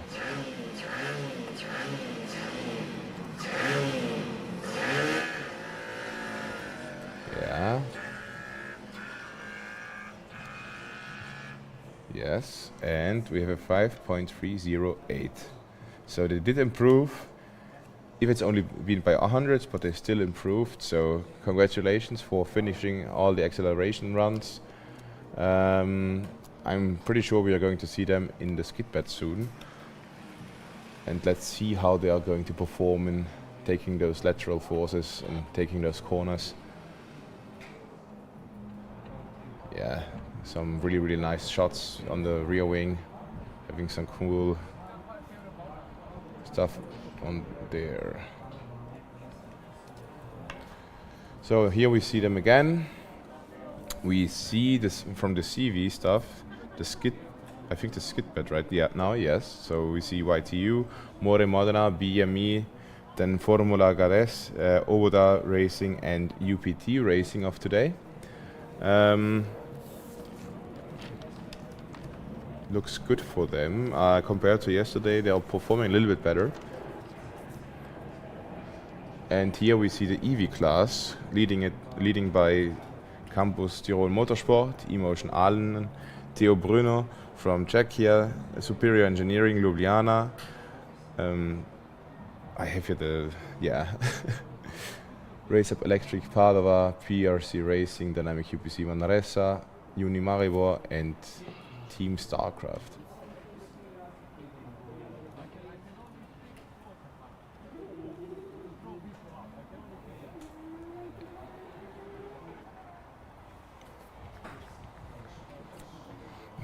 Yeah, it's going to be interesting. There are still many more cars to come.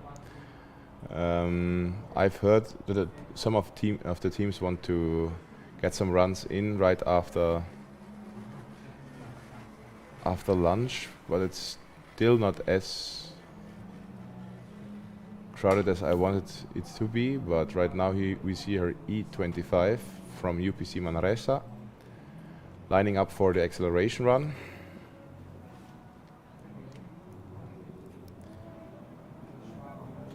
It's already their second run, so the tires are already warm. And let's hope for them to get a really, really good time. Nice. They could improve the fourth run, and their fourth run got them into 5th position with a 4.254. Good job. You can hear them cheer. The team is really happy. So the Excel run as well. It's going to be pretty interesting. The top teams that we are still expecting mostly only have done until now one or the first 2 runs, and normally you always try to get those safe runs in with the slower driver. And as we know, at the end of the day, the track will improve even more, and so all the top teams are trying to take it as slow as possible, but then get really, really stressed out when they are all queuing up at the same time and don't almost make it. It wouldn't have been the first time. Yeah, great stuff. So we have here the sticker wall. Right now there are no people on the track, so let's just put some on there. So I was just talking about Team StarCraft. They are a cool team from Germany. We've been talking with them. This had I think that also the car that they are driving right now was the car from last year, but it's still legal in that way because they were not racing at Alpe Adria, but only at FSG, and they had some problems, like most of the teams do, but now they've fixed everything and had the possibility to race here in Alpe Adria now. And let's just put this on here, and we see a nice sticker of "This is fine, Team Starcraft, the battery is burning," as always. This is their logo right next to it. So if you see them, say hi to them from me. They look really cool, and I'm pretty sure they are happy if you go to their pit or to their team tent and talk with them. So, and the second one. Let's make it a little bit more spaced out. So yeah, I'm not sure. I've not seen Rupp yet. So Rupp Racing from Bochum. There we see which team is driving. E99 High Speed Karlsruhe. Great seeing them. I have the sticker right here, so you will get immediately on my wall. We put on my wall. So E99. Oh, good start. It was too start for the camera to pick it up. So almost with light speed, they just drove a 3.609 and got into second place with that. They kicked Superior Engineering from their spot, and well done, guys. It was your last run as well. So, and proving with the last run with the fastest driver as we were expecting. Great stuff. As you may know, most of the people are right now trying to get Excel runs in because they are not that dependent on the track, how do you call it, traction on the track, which will perform the more people are running. And so the Skitbed queue is going to be the most crazy one in the evening times, because all the rubber that's going to be on the track. And here we see Antonio trying to race the car. And yeah, the more rubber is really important on the cornering speeds, but with normal acceleration runs, where if you have good torque vectoring, if you have good traction control, normally everything is completely fine. Yeah, the run that we had with the Theo Graz Racing team, a 3.297, was a really crazy time, a really good time, and I got to here, and we don't know why, but we didn't have traction control on and we're still driving really crazy. So shout outs to Simon Ambrosch, Rita Racing, driving again, looking strong. And we had a 4.271.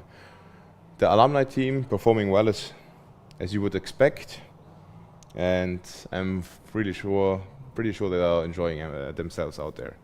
So High Speed Karlsruhe, you've done all the Excel runs, well done. You're right now in second place. I wish you good luck with the Skitbed as well, but you're going to do it most likely as I was just talking about it. And we'll do it most likely in the later hours. So here's your sticker. If you want to bring me cooler ones, because I know you for sure have them, bring them up here. Otherwise, you're just going to have your normal sticker that you have put on everywhere. So the Transferfolie, the transfer foil, working well. Great stuff. Looking nice.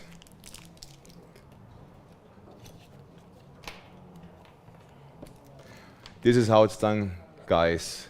I still need to talk with Superior Engineering, I tell you. I want to get compensated for the pain they've caused me. Yeah, let's put on some cool stickers from Rupp, because I've not seen them yet, and I hope Bochum is running at a little bit later time, most likely. What is their number? I never seem to remember. So Bochum is E48. and I'm not sure if I don't think I've seen them yet. E48, no. So I hope I see you soon on track, because you have really good sticker the game. For all the German-speaking teams or German-speaking viewers who are watching, those stickers, you may remember them from the TÜV when you go to do your how do you do your scrutineering.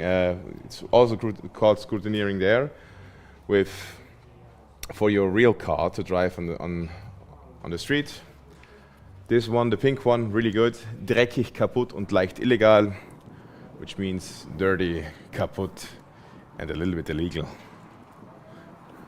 So here we see a E40 most likely, or something else, I'm not sure.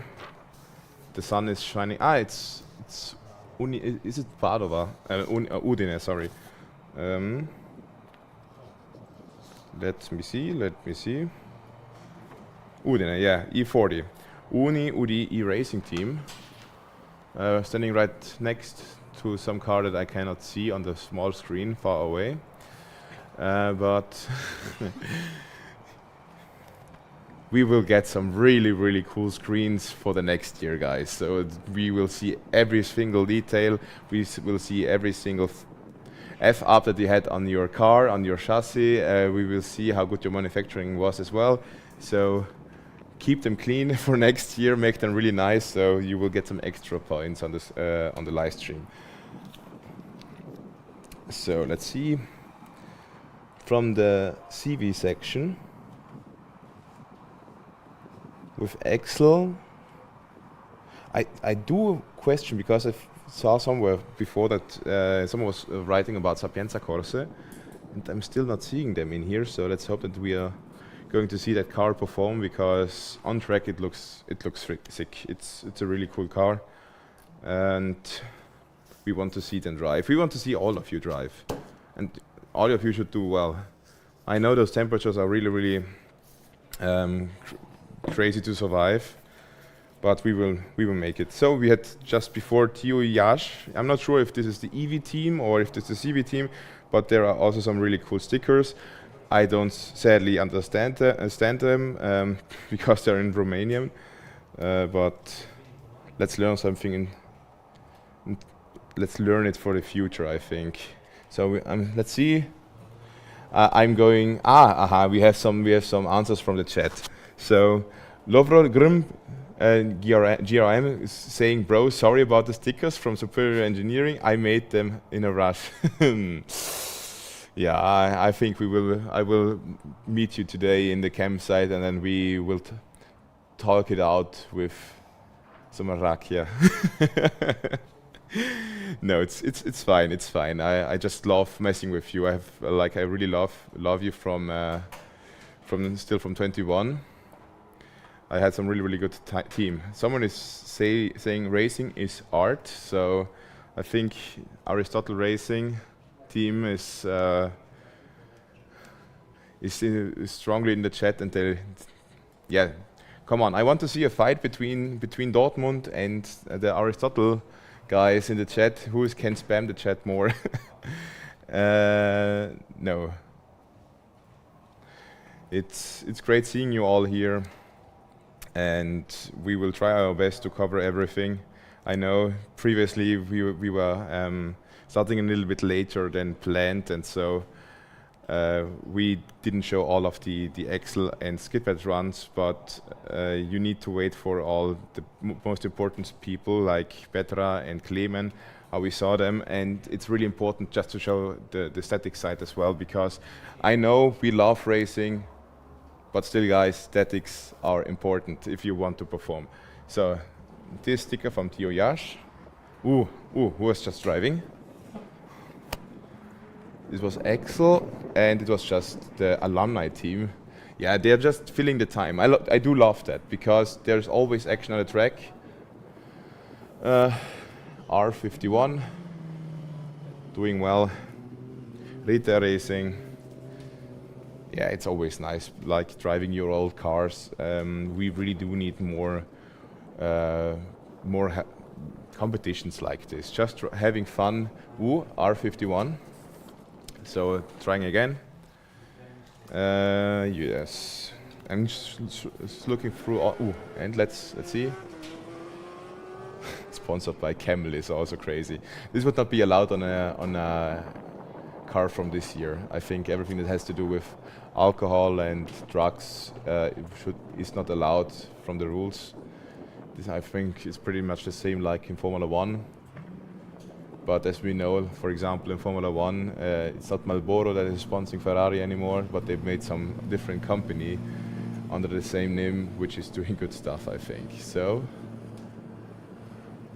the domination of Rita. Yeah, we love them. We love to see them perform. So, I got some really cool stickers from Blue Streamline. So they did a really well job editing them, or they really got a racing suit from McLaren, which would be great. So they have Bailando and Just Piastri. Most likely Just is going to be one of the Blue Streamline guys, and Bai is going to be the other driver. Ooh, and we have E40 on track, ready for the acceleration. And let's see how they are going to perform. It's their first run of the day.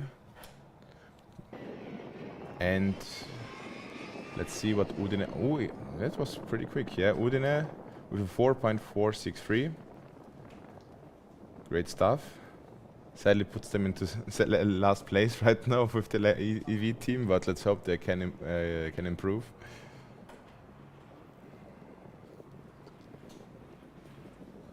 In the meantime, I'm putting on the stickers of the drivers from Blue Streamline.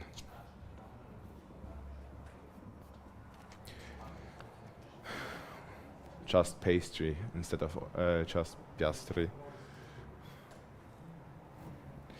You need to excuse my my really bad jokes, guys.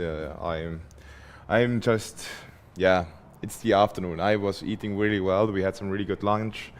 Everyone is happy from the organization side. Ooh, I fucked up the sticker a little bit, but let's do this right. Antonio talking with the driver.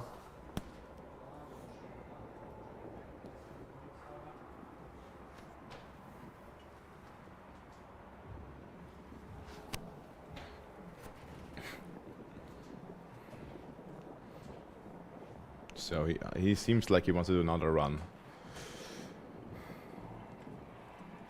He was shaking the head, most likely talking with his guys on the radio, on the comms.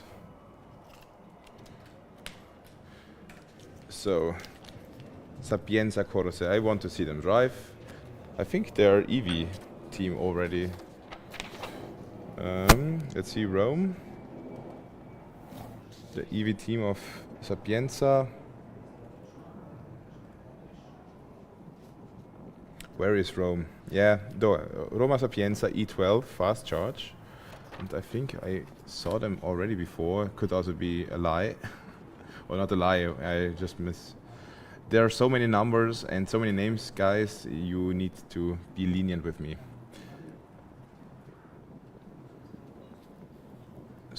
No, said it didn't drive yet, but let's hope the best. Some people already writing 2021, what the year, Stefan, never forget the Carbonska Scheffler. Yeah, Carbonska Scheffler is still a really, really big meme in our team. It was an item to be had. It was, I think it was stolen one or two times, but it was borrowed one or two times, but we got it back. As you know, Formula Student is all about borrowing, but the good kind and the bad kind. But with the bad kind, you can give them a case of beer, and normally then everything is there again. There are some really, really funny stories with that. Like, as we were talking about Karl-Heinz from Dortmund, their best driver and their greatest driver. was just today seen on the flagpole. So I saw that you put some sunscreen on him, and yeah, keep him safe, guys. Karl-Heinz is and will be the best driver of Dortmund, if not even of the whole competition. And I need to meet him personally. Markus, I'm not sure if you're listening to this, Markus Deck, or if let's see if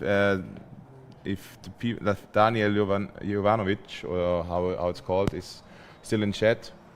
But I will meet you today in the campsite, and then I need to meet Karl-Heinz and need to do an interview. Here we see E07 Campus Tirol Motorsport already at their already ready for the Excel run.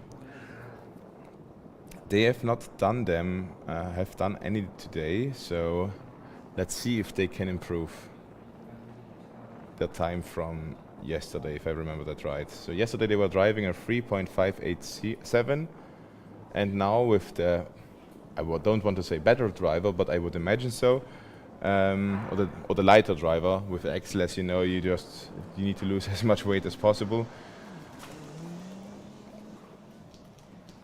We are going to see if they improve. So we have green flags, and what is he doing? I want to know. Is he waiting until the wind changes directions to get some backwind? That could be possible. And away we go. Nicely done by the camera team. Ooh, strong time, 3.312. This is the first run. Great. Now you are in second position. High speed Karlsruhe is on third. We are really close. It's like Theograd's racing team has had a time of 3.297 seconds. You have a 3.312. So it's around 1500ths of a second that we are apart from each other, which is really crazy. So well done, guys. Kiesbett oder Podium, which means gravel or podium. So let's see if they can improve. But now that the tires are warm, it's a possibility. Without any headwind, they most likely would be as fast or even faster than Theograd's racing right now. Yeah. Yeah, could be. Like the black, as you see in black back there, he's holding this black. Ooh, good start. This looks really strong. 3.311. Really close. Great stuff, guys. So still in second position. You were doing really great. So yeah, there are only 200 off. It's crazy. Those times, the Ocean guys doing really well.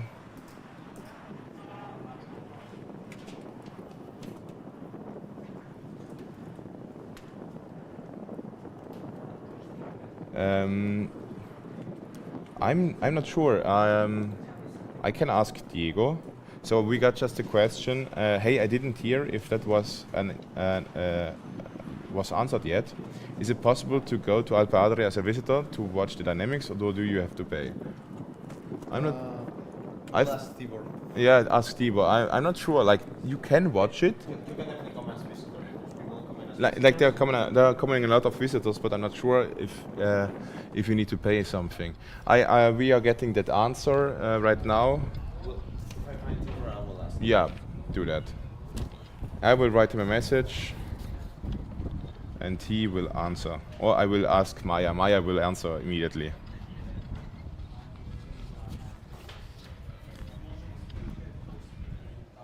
So you're going to get the answer immediately.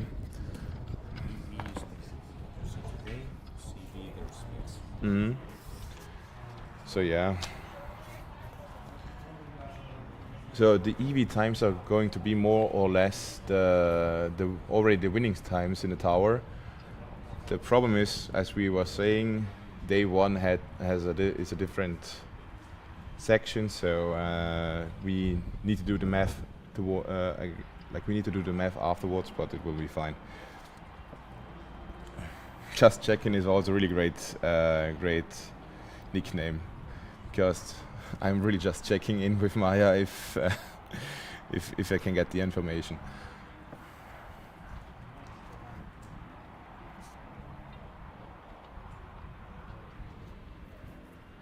So yeah, we have a lot of CTM guys cheering in there for the team.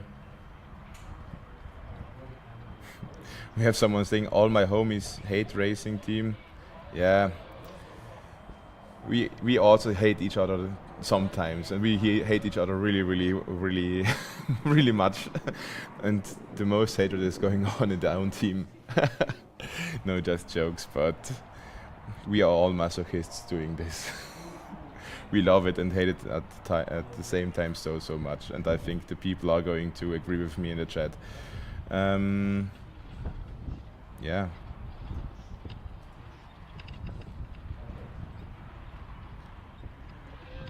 So we see here Theograd's racing team on the left side.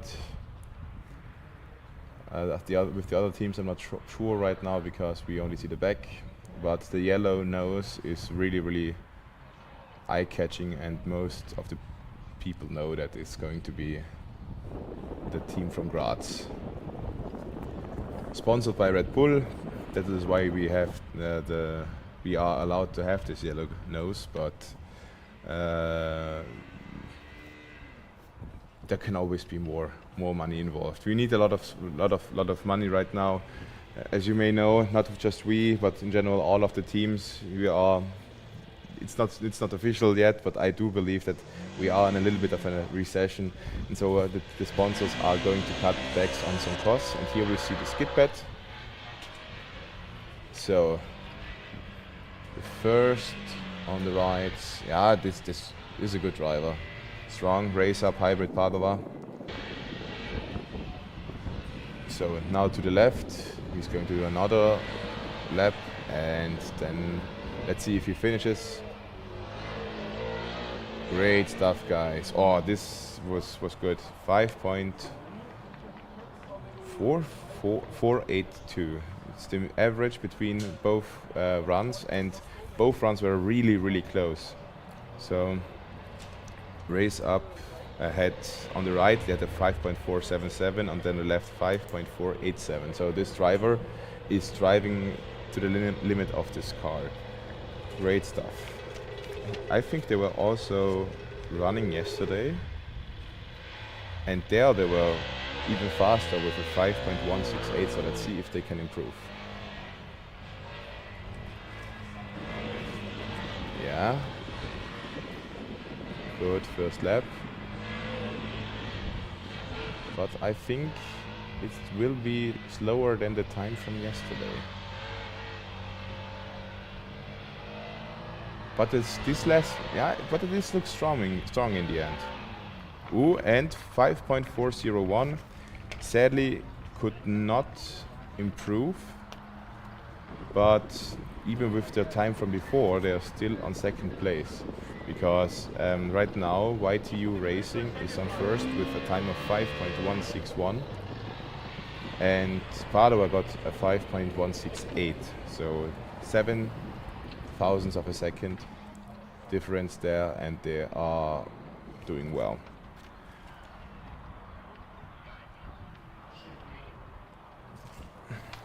So let's see if Maya wrote me back. Not yet. She's really busy doing great stuff. We have so many people here at the organization doing a lot. Ooh, who do we have here? It's it looks like Ljubljana. You see it on the front, the dragon of Slovenia. E69, really memorable number, you can say. And doing excellent. I just closed this one, so at Excel, let's see what they did. They did a 3.709, and now they are going to do another one, I would imagine, or was it the second one? I'm not sure. But good times already. They are, with those times, they are on the 4th position. But it seems like this was already the second run of them. So let's wait if they are going to do a second run, a third and fourth run afterwards with their team. But I'm just looking at yesterday; they were already running, so this was their last run. Yesterday they drove a 4.153.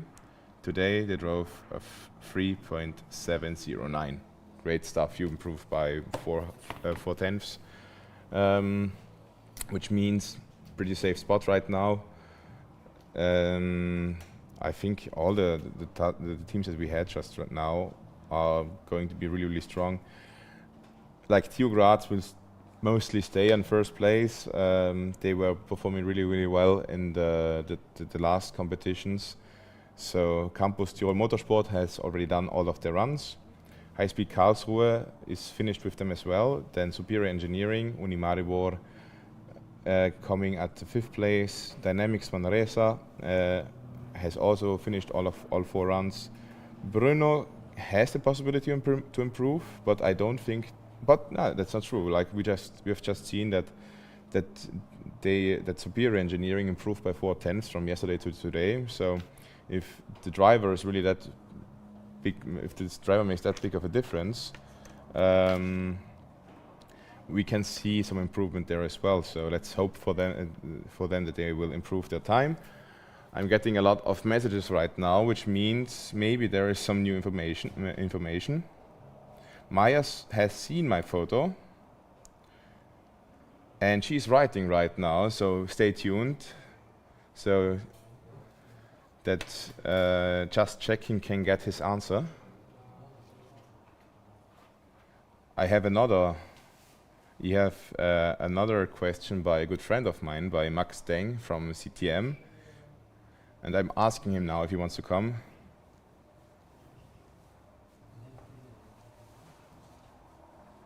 Yes. So visitors can come from the 13th to 16th. Ticket is €8, free for people under 18 and students. So if you are a student or under 18, as just said, Just Checking, you can come for free. If you pay €8, which is, let's say, it's money, but it's not that much money that you would say I will not visit this competition for it. €8 if you're over 18 and not a student, you can watch everything that you want here. And €8 is nothing for the sentiment that you get here from this competition. So thank you, Maya, for the information. And if you want to come, it's great seeing you. Like Jakob 54 from before, who was telling that he's 15 years old but a big fan of FSP. Come. Or maybe you're already here. So watching the dynamics and seeing the teams work and talking with them, and maybe they'll even let you sit in the car. This possibility for €8 you will never get again, or you will get it at every single competition, but I'm pretty sure not at any other motorsport event, class. I'm not sure how to call it. So Clement Pongrashik. We are now it's difficult. We are getting into some hot areas. So before, from the live stream, I'm pretty sure you're also seeing it on the WhatsApp channel. Clement had "I am Slovenian." So there was the Croatian flag, and as you know, there are still some not tensions, but let's say some funny banter between all of the ex-Yugoslavians. And to call a Slovenian a Croatian and a Croatian a Bosnian, and I got told that it's cool to call them Bosnians but not Serbian. Most of the guys right there are Serbian, so they're just laughing their asses off right now. And here we see someone prepare for for the brake test. We know it's the brake test because we see there on the right the really tall guy, Omar. And yeah. Ooh, I got an answer from Max. So you maybe know Max from CTM as the cowbell guy. He has a really funny. I even have two guys. One is of Diego. Can you bring them in? Yeah. Show them how to do it. Great stuff. So so we have two Austrians coming. We will wait until they arrive. We are just watching right now the brake test. If they will make it, once they pass the brake test, they will be in the dynamics. I'm telling the guys to first go to them and tell them their name, so when you're coming on to the podcast, you are getting your name shown as well. Okay. It's going to be great.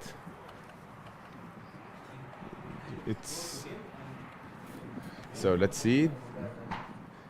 The TESAL just went off again, so it was ready to drive most likely, but Omar is giving some more introduction.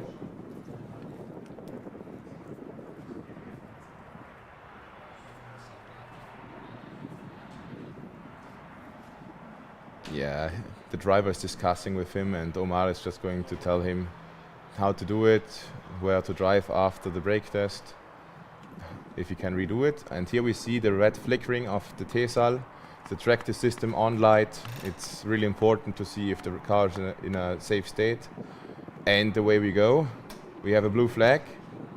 Let's see if this EV can keep its promise. And ooh, this looks good. This looked like a complete lockup. It was a little bit slow, I have to say, but that should be fine. Yeah, he gave the okay. I think it's done.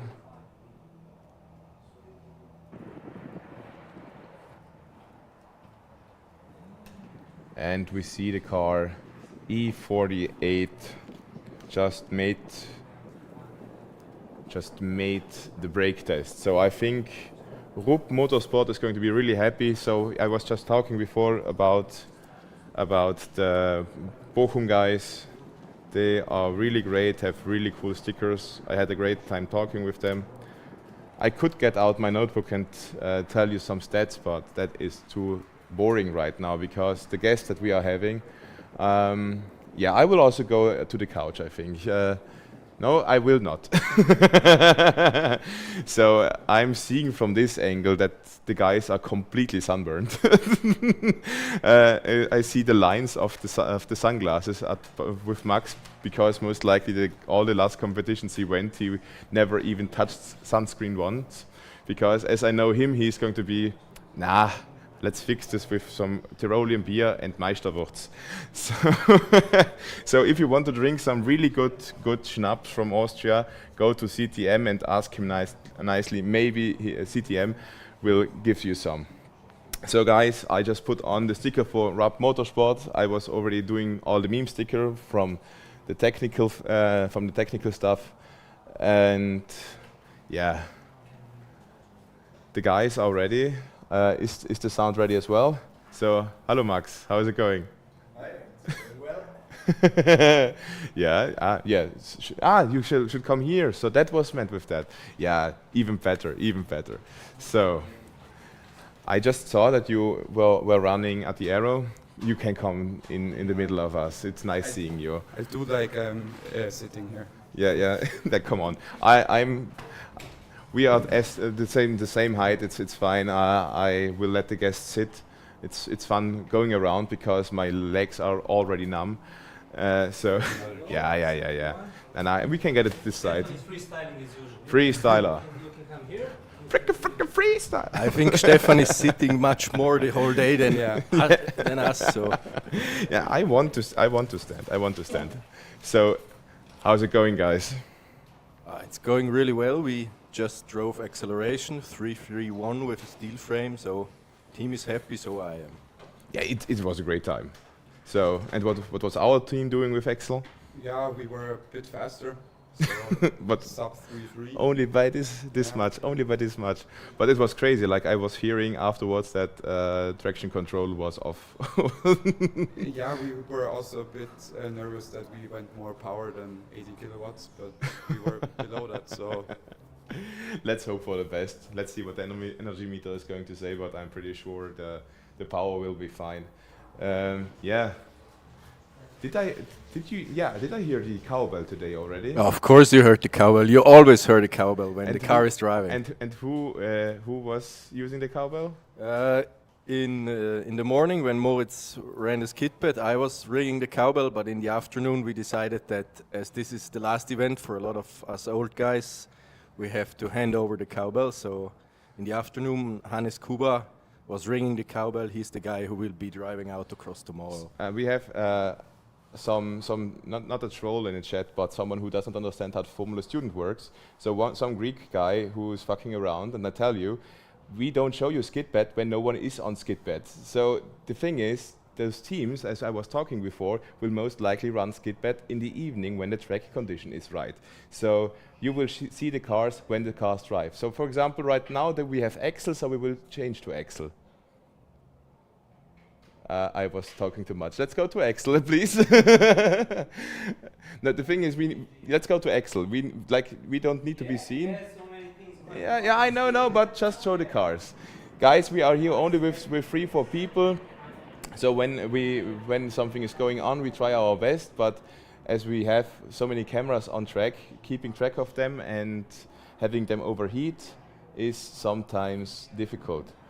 And the skid having a pad team ripping out the wires. Ooh, there we have our team, E01. So we were driving the skid pad most likely. Where we? Let me look. What is the time? I will just wait a moment. Have it here. Skid pad. So we just ran I'm not sure what he's doing right now, but we just ran a 5.370. Good warm-up. Good warm-up. So let's see what we will do now.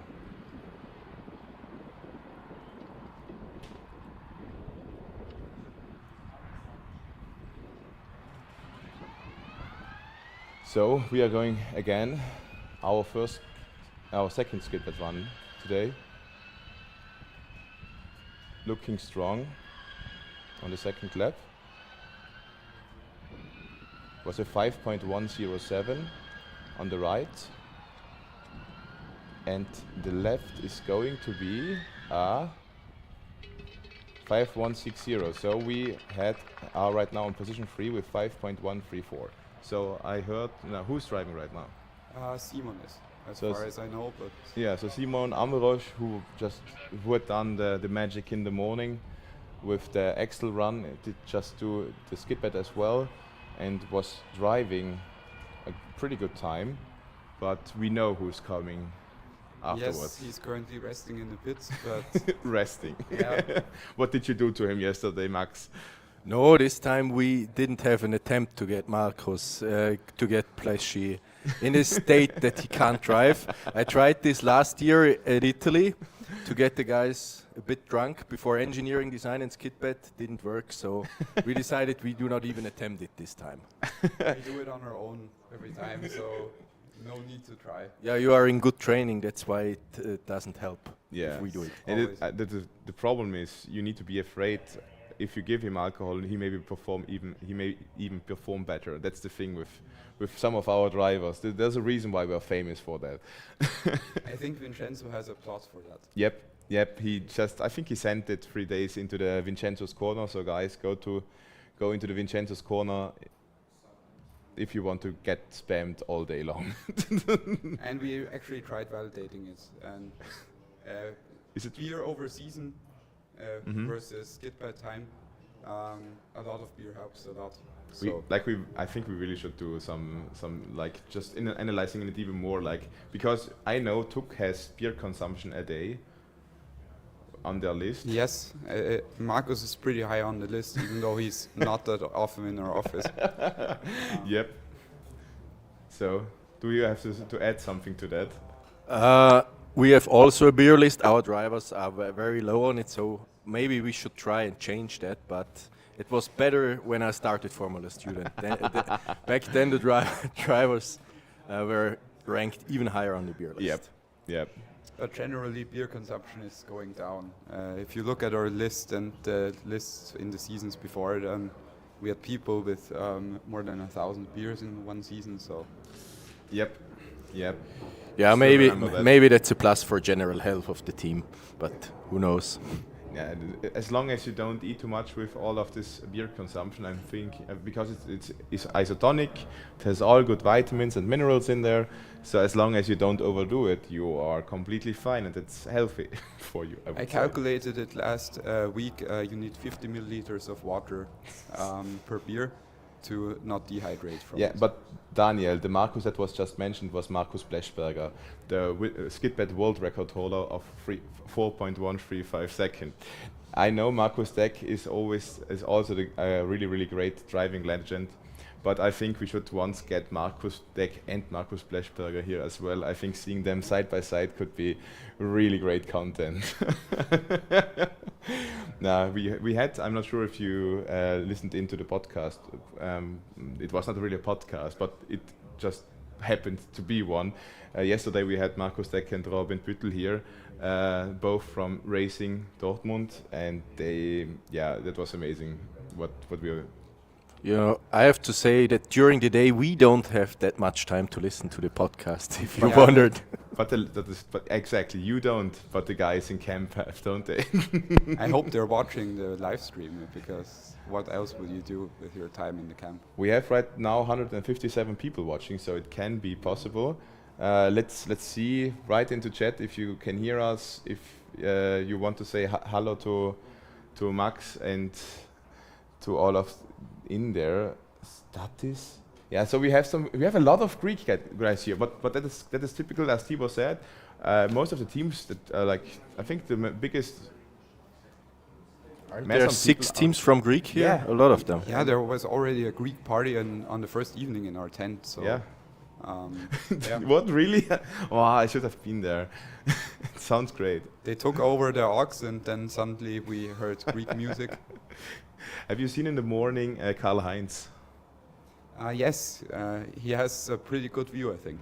Yeah, they put sunscreen on him so he can stay functional for tomorrow, because I'm pretty sure he's going to drive some really great autocross times. But I think he's right now still just getting some good tan. Hanging in there. Yeah. Oh my God! Yeah, he is.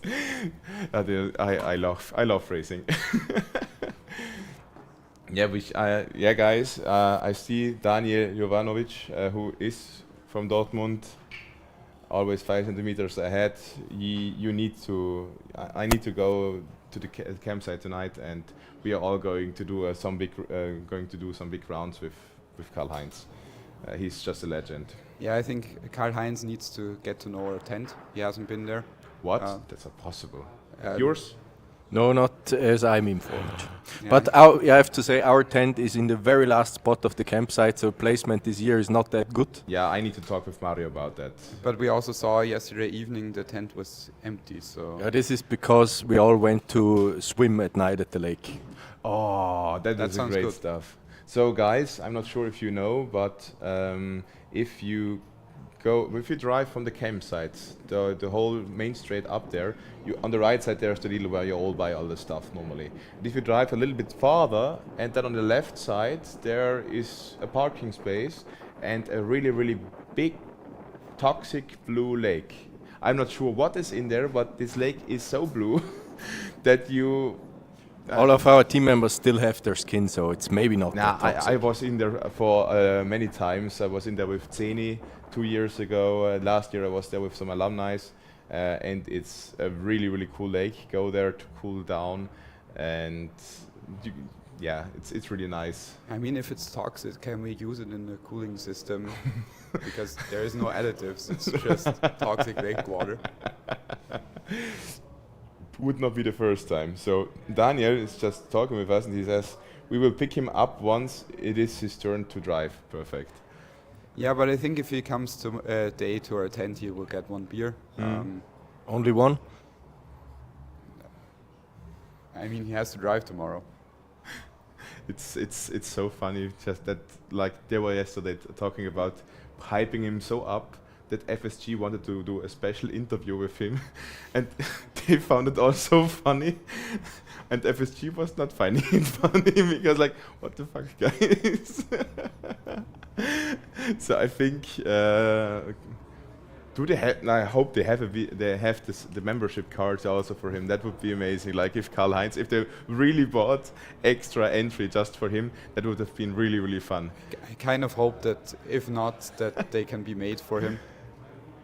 So yeah, guys, if you don't see us right now, we have. I think there is a skid pad going on right now. Let's cut to that. Like I said, 90% make it skid pad and dynamics. We are not that beautiful to be all the time in the screen. The cars are much, much nicer and more beautiful than we are. Especially if they're moving fast. Yeah, yeah. If you think about it, what you've just seen on the split screen, the judges are resting now a little bit, taking some break, getting some talking about what just happened. But here we have just seen race up Electric Padova again. And E85, they couldn't improve, I think, but they have still a 5.369 for the skid pad run, which is pretty good. So well done, guys. I think you will most likely do another one. I'm not sure. I'm just rambling around. So it looks pretty close, except for the first place. But the rest, yeah, it could stay like that. Yeah, it's going to be really interesting. I'm really looking forward to Markus Blechberger. But who's driving? Skid pad. Pitt is driving for us. Pitt Valentin. Yeah, I have some stories about Pitt as well from last year. From before the driving or after the driving? It was at the last day, and they tried to steal borrow our Carbonska Scheffler. He tried. It was his personal attempt to So get you need to think it's 3 o'clock in the morning. It's really dark. I am drunk, and I am a chunky and big guy, as you see. And Pitt is what, 50 kilograms, 60 kilograms, such a leech. Yeah, he's a driver, so maximum 65 kilograms. And have you seen Markus Deck? Markus Deck is also a driver. He's like a Ramler driver. He's really good, but he knows how to keep the calm. Let's call it like that. We love the things we do, and that's also a way to do. And that's why we build a light car so the driver can be more heavy. Yeah. That's smart. We also tried to build a light car, but we made it that narrow that only the small guys fit in. We just got confirmation Karl-Heinz is an official team member with his own badge. And yeah, we were just talking about Pitt. So you need to think about it. You have this really athletic guy sprinting across the whole campsite. I'm talking to you from completely back there to the front where the cars park. The cars park. I remember it. Exactly. And because I gave it to him, he drank out of. No, it was always already empty. You gave it to him to drink out of it, and then he decided that this is a good opportunity to run with it. That's a bad move. No, I've never been sprinting this much as at that time. And then his solution was, when I was still behind him, just to run into the high grass and just laying down. That was like, where is he? No. He's not just gone. And then I was like going there, and then he was just lying like there, down this, holding the Carbonska Scheffler like this, and like, yeah, man, I don't think this is how it works. And afterwards, I had him as a prisoner for the whole evening, and he had to be. There was some bail to pay, in Italy. How much was it? No, it's actually like this. You decided that there should be a bail, but nobody of your team members remembered it in Italy, so this didn't turn out the way you wanted it to turn out. Then let's, now that I'm an official, I just can give you some penalty points. So I'm not doing that, but I am going to the campsite and will try to get it from him. I'm not sure how, but we will make it work. So let's see if there was something new going on. I think it was still the Axel from before, from Ljubljana. Were they driving? Yeah, they were driving from before. They got on P4 with a 3.709. So great stuff, guys.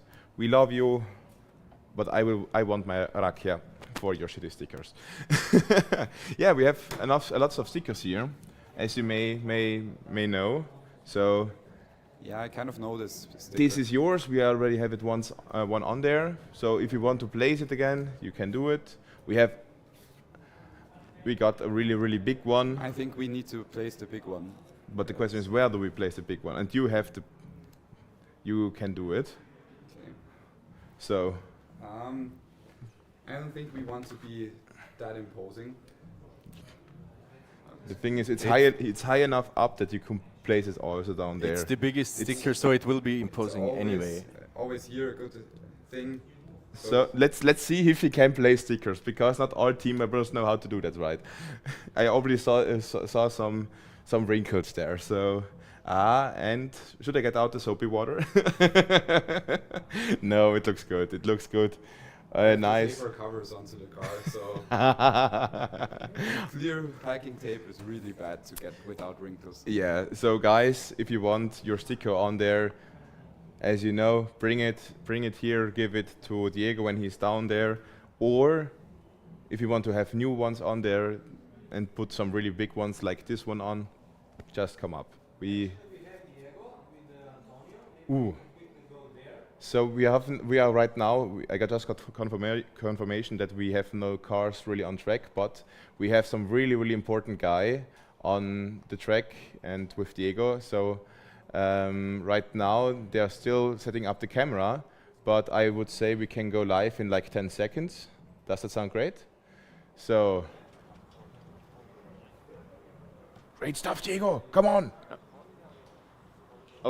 Okay, so we are back on the ground, day 3, finally on track with all the skid pad cars and the acceleration cars, at the moment no cars. And here we have the race director and the person behind organizing all the dynamic events, I would say, Anthony Mitrovsky. How are you? Well, I'm doing good. Things are looking good so far. No major issues, so I'm happy for now. So a good day so far. Let us know a little bit how everything has gone. Everything seems to be going smoothly. The usual cars breaking down from time to time, but yeah. Apart of that, I think it's been a successful 2 days so far. Yeah, like you said, we've had the normal expected issues of some cars breaking down, some cones being knocked over, but other than that, no major issues. I would have to give a big shout out to our volunteers, to our track marshals. They've been absolutely amazing all day in this heat. They've been baking in the sun, and they're not slowing down. They don't seem to be slowing down, which is amazing since we have 2 more days after this. Yes, so we expect actually today in the final 2 hours of the event to have really crowded queues for both skid pad and acceleration, because we're still expecting a lot of cars to want to attempt their runs. And as you can see, it's not very busy at the moment, so we're a bit waiting for the storm to arrive, let's say, yeah, then all hands on deck, focus 100% and make sure everything goes smoothly.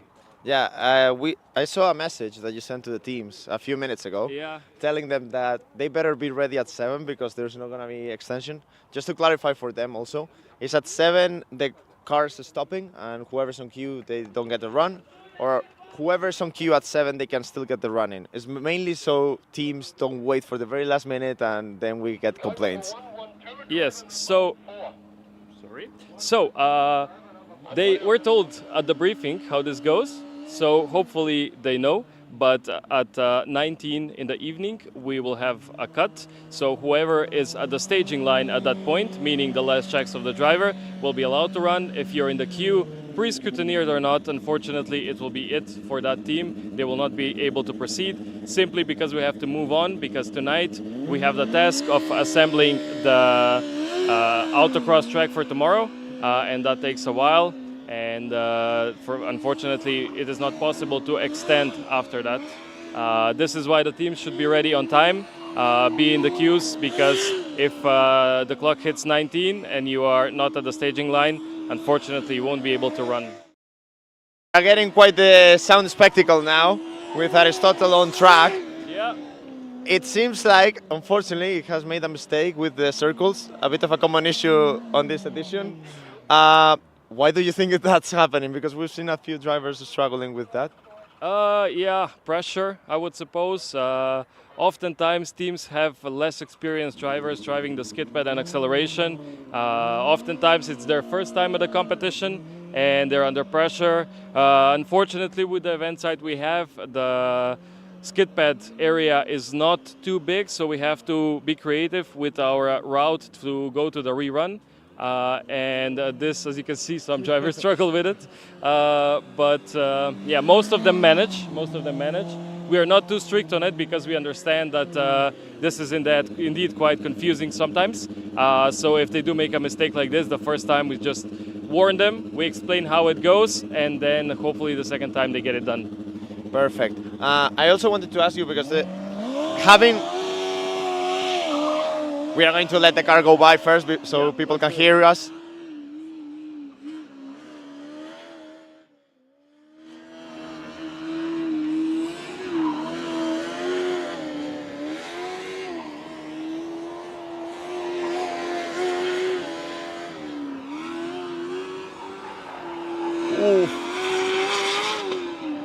Okay, this time clean and a 5.4 second time.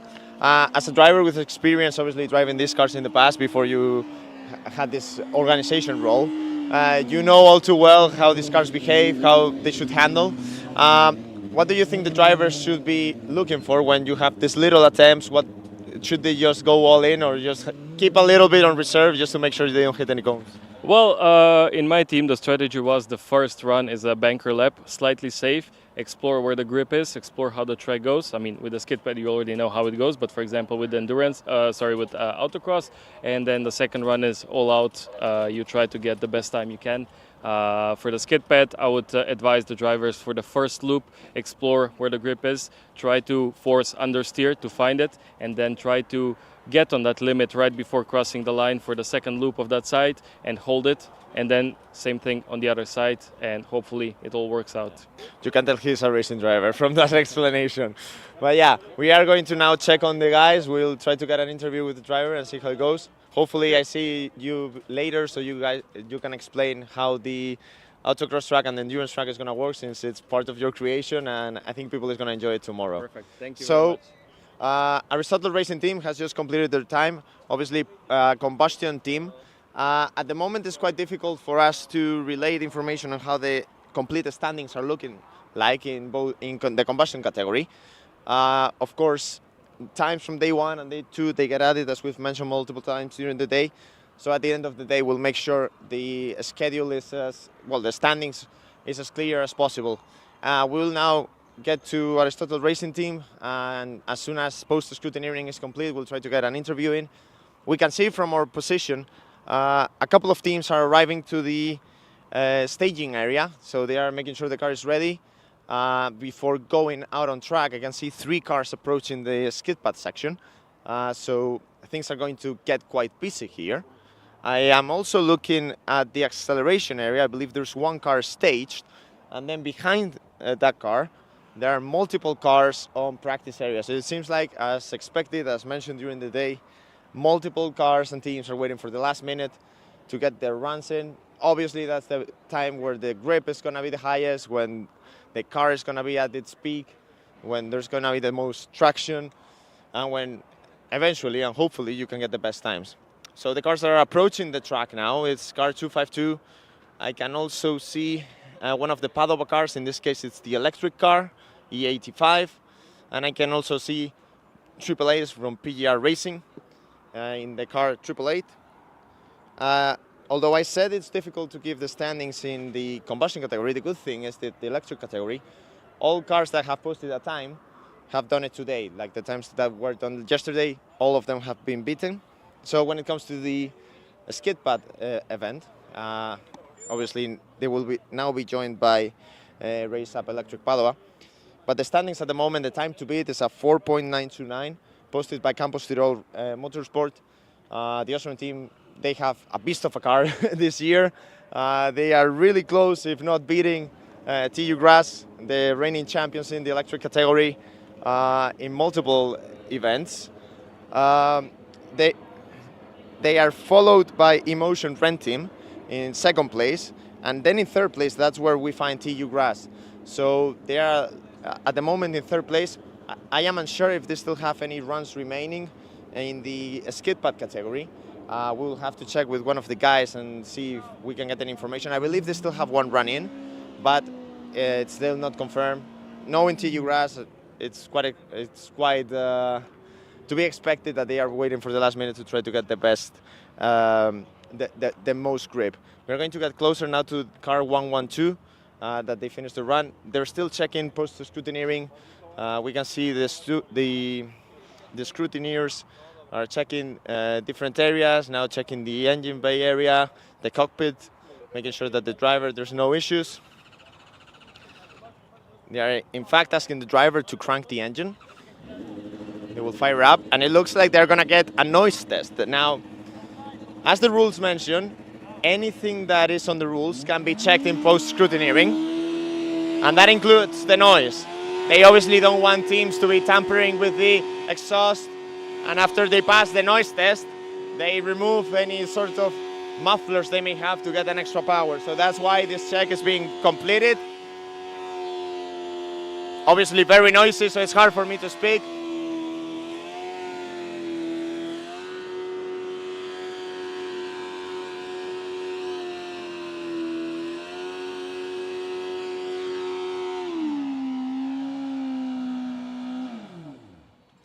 And now it's complete. They are checking with the scrutineers.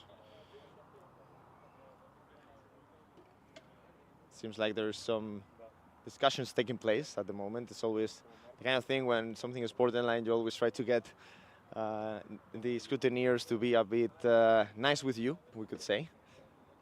And so now they are checking the results from this noise test. Meanwhile, what I can tell you is the results on the acceleration event. There's a car staged and it's about to go on track. I believe, from my point of view, it may be car 282, MES Racing. So we can see they are now getting on the staging area. It seems like they're about to go out on track. And yeah, great result, great job from them to now be running on track. They struggled a little bit with the brake test, but everyone was very happy when they did it. Seems like the discussions between car 112 and the officials are ending.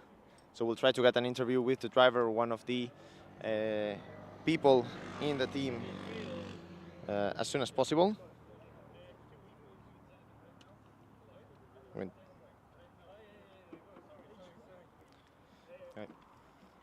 So guys, quick interview. So a 5.4 second time, currently P4 in today's standings. We need to check tomorrow, but how did the run feel? The run felt very good, and we have a design in like 2 minutes, so we are rushing very much, but the run was good. I got confused a little bit where to go, what to do, but all good, yeah. Okay, I won't distract you in that case. Obviously, design event, very important for you guys to get on time, so go and run. Aristotle Racing, of course, as you know, static events, dynamic events, all taking place at the same time. And it's very important for teams to be on time on the static events. They can get a very hefty penalty, a points penalty, if they do not arrive to their pits on time. So yeah, exactly. Just we don't want to make sure they get a penalty because of us. It can always be very tricky. I can see from my point of view, I believe MES Racing has completed their second run in acceleration. We cannot spot the time from here, so if you don't mind, I will check my phone real quick just to give you the time. Of course, you obviously have all the graphics there to see all the times, and you won't have any issues with the results that you are seeing. MES Racing a 9.5 second time. So at the moment that would put them last in the standings. But it's important to understand, obviously, it's a team that we hopefully can get an interview in at some point.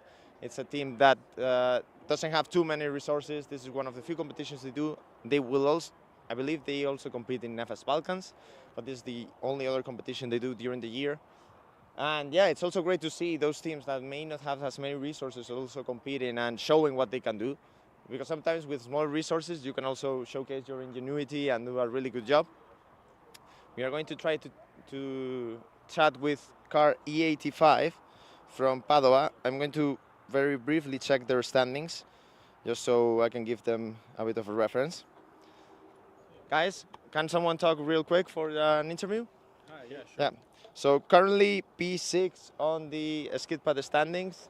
Yeah. What is the goal now with the second driver? What is the position you are aiming for? We're not really aiming for a position, we're aiming for a time.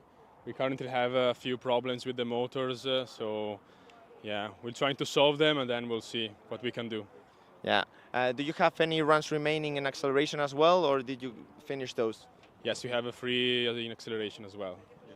Is the plan to go there after this? Yes, of course. Yes. Perfect. So you guys, just for reference, you are 4/10 behind the best time at the moment, which is from Campos Tirol in this event. So yeah, hopefully you can close that gap and get some extra points. Yeah, we know Campos are pretty fast, but we'll try our best. Thank you very much and best of luck. Thank you. Yeah, so talking with car E85, Unipadova Racing, obviously they have also a combustion car which has been doing some exceptional times in the combustion category. Again, it's quite tricky for me to look at the phone and see the results they're doing in the combustion class, because day 1, day 2, there are a couple of teams that did complete their time yesterday. According to the standings, they have posted the 3rd best time today. Merged with yesterday's times, I believe they will lose 1 or 2 positions, but I will likely be corrected. I'm saying all of this, and I know all teams have their own tools and Excel sheets where they are checking for points, where they're checking the position, where they have everything updated. So, yeah, even if what I'm saying at the moment is wrong, I'm sure you all have the right information. And of course, there can be post-scrutineering changes, some penalties for cones, those always take into effect, and the live timing, we cannot show it as accurately. There's a car getting now to the staging line on skid pad. It's car 888, PGR Racing. So we are going to watch those 2 runs. PGR Racing, they did one of the fastest times in the acceleration, P3 in fact. So they have a very strong car on straight line. Let's see how that car handled the corners.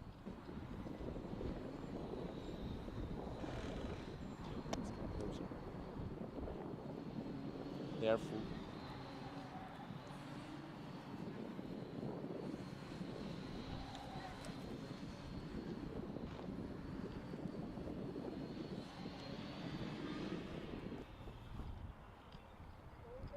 And a good job from PGR Racing. They post a 5.698 second time. That puts them P6 in today's times. Again, with what we've mentioned a few times already. We need to correct that with today's results. They still have a second run.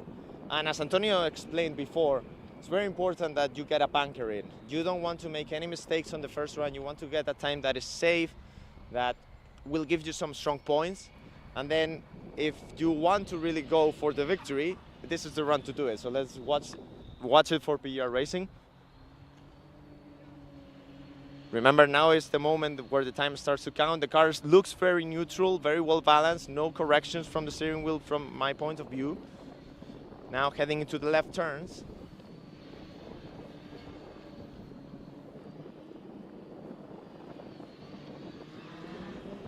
And they improved their time, and they do a 5.565. So they risked a little bit more, tire temperature was a bit higher, they got that extra grip, and of course they are able to improve that time.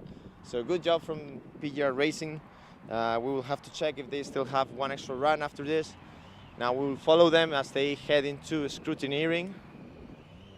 So now the car is approaching this area. It will have to stop right here.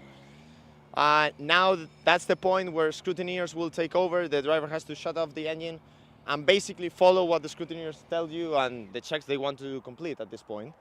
Yeah, we can see already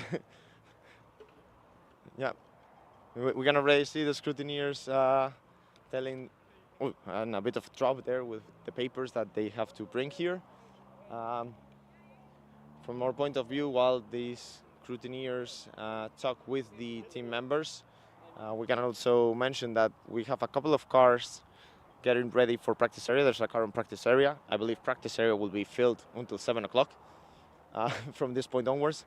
And there's a car getting ready now to go to acceleration. We cannot quite see the number from here. I believe they still have a couple of minutes until they go on track, and we'll let you know when they do. We can see car E71 has just arrived to staging area. So another car that will soon join the circuit, another car, electric car. I believe this vehicle has already completed a couple of runs in the acceleration, so this would be their last attempt in, apologies, a skid pad, not acceleration. But before they go, it seems like TU IASI, car 252, of course the combustion car from this university, is going to go out first.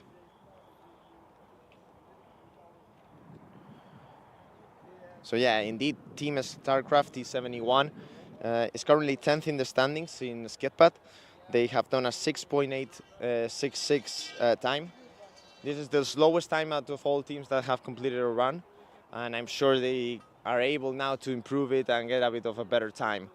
They're gonna give some shout out to the drivers, very hot day, and I'm sure this heat is influencing a little bit how the cars are behaving and performing. Heat is never good for race cars, no matter their combustion, electric. You always have to do some work with cooling. It always takes a little bit more effort, more work to get the cars performing well, and they are a bit more prone to failing down. So it's important that teams have good cooling systems for all components and just make sure that everything goes well. We can see car 252 getting ready. I'm not sure if we can get a quick interview in. Yeah, sure. Guys, first of all, is this the first run you guys complete in? This is the first run with our first driver. So what is the expectation now? Do you have any time in mind? No, it's the first, I don't know, we will see. Oh, sorry. No worries. So best of luck, guys, and Thank you. hopefully it goes well. Yeah, so we can see TU IASI. Of course, sometimes this is the first time they have to run. They may not have any experience. There's something very interesting that I want to show you once these drivers complete their runs. We can see there are multiple lanes where the cars are being staged. So right here, we have the line where cars who have not posted a time at all will stage.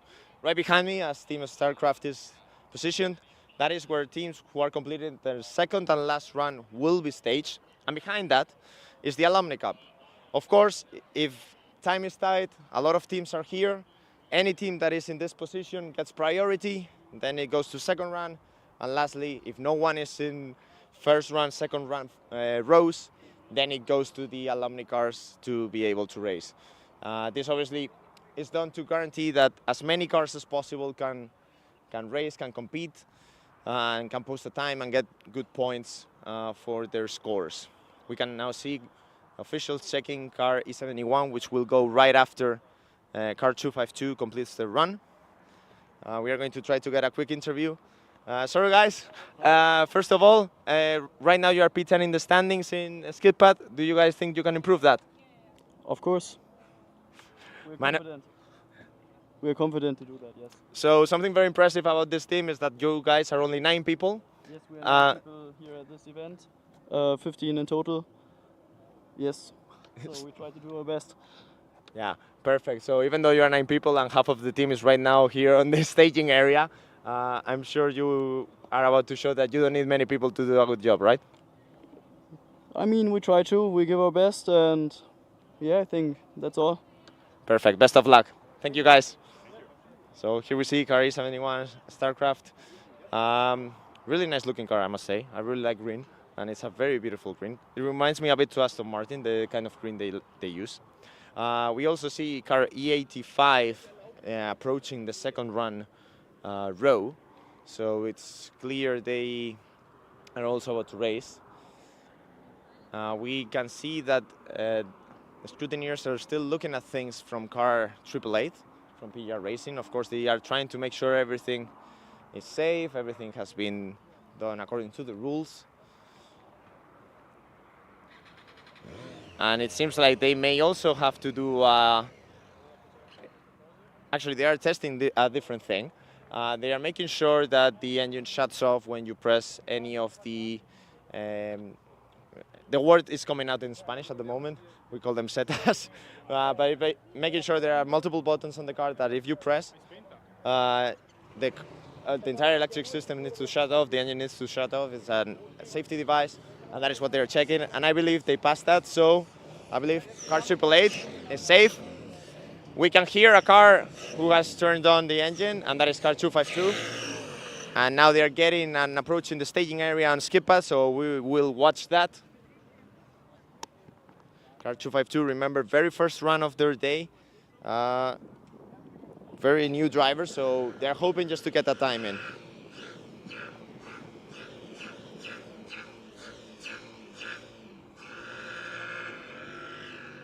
It's a good launch, I must say.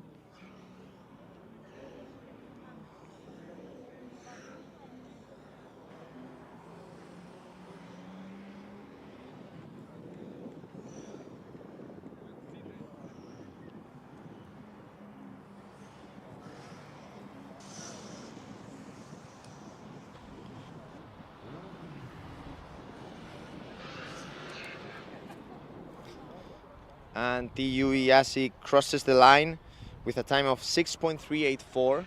They are actually beating UPT Racing Team, one of the other Romanian teams that is in this competition.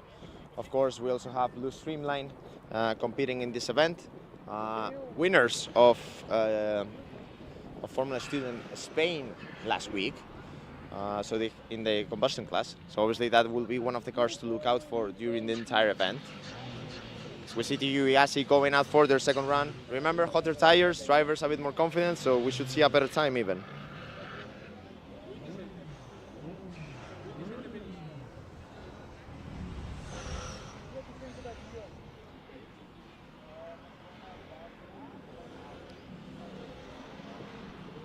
Oh, and it feels like they will have to correct me, but I think the driver has just done 3 laps to the right side.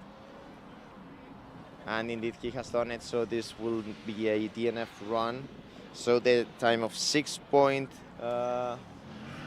time that has just appeared on screen won't count, so the 6.3 second time is the one that will stand.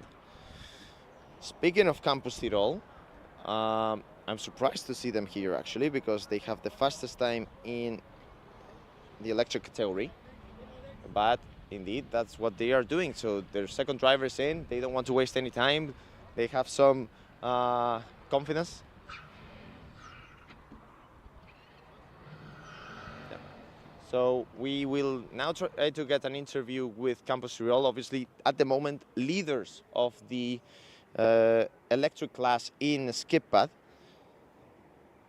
And of course, they are also in a very good position in acceleration, so second place. We will make sure that pre-scrutineering is done before getting this interview in. Obviously, we don't want to distract as they are working on the cars. And now they are removing the tire covers, something that many teams employ just to make sure that the tires don't get any dirty. Remember, you have to use the entire set for the entire competition. Unless, of course, it rains, then you can put a set of wet tires that you also need to declare on scrutineering. That's one of the things that gets checked on scrutineering. The tires get marked, one set of dry tires, one set of wet tires, and basically that's what you have to run for the entire competition. So the driver removes the covers. Now we see the officials making sure the tires are tightened, nothing in the wheel assemblies is wrong or loose. Obviously very critical that nothing is loose in the wheel assembly. Driver now finding his gloves. With the heat and with the tight spaces that you have, it can be quite tricky to reach everything that you need. You can also see him connecting, could be a hands device or a radio device. I would need to check. No, but it is indeed a hands device. So good to see they're taking even extra precautions with a really good device. It will also now check, as we can see, the scrutineer behind. She's checking the height of different aerodynamic devices, such as the front end plate, the rear end plate, the side pod area. Everything seems to look good. Scrutineer is checking for any possible leaks. Obviously, one of the important things they will check is ride height, that the minimum 30 millimeter ride height on static is being met, and that the car will not bottom out on track. There's an interesting rule about that, which is that even if you meet the 30 millimeter rule, if your car is too soft and bottoms out too much, you may still get DQ if you then go out on track and you're scraping everywhere. So it's important to keep that in mind.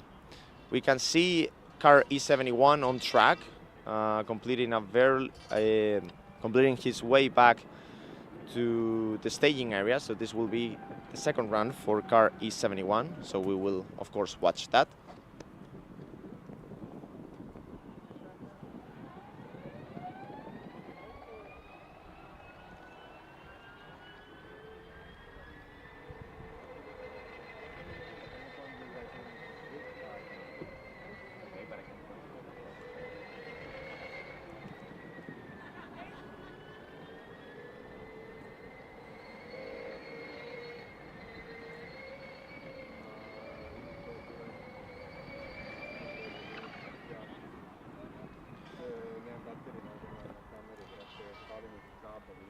So Team StarCraft completes their time. They have definitely improved their time.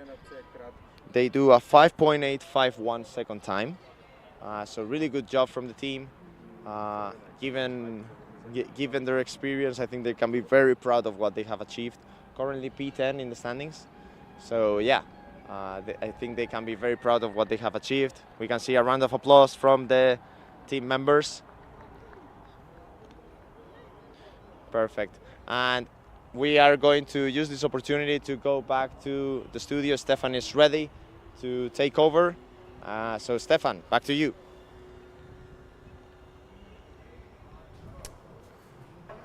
Yeah, guys, so we are back in the studio. Diego, this was really, really great commentary. And I'm for sure there are already some new teams on track, as I'm seeing.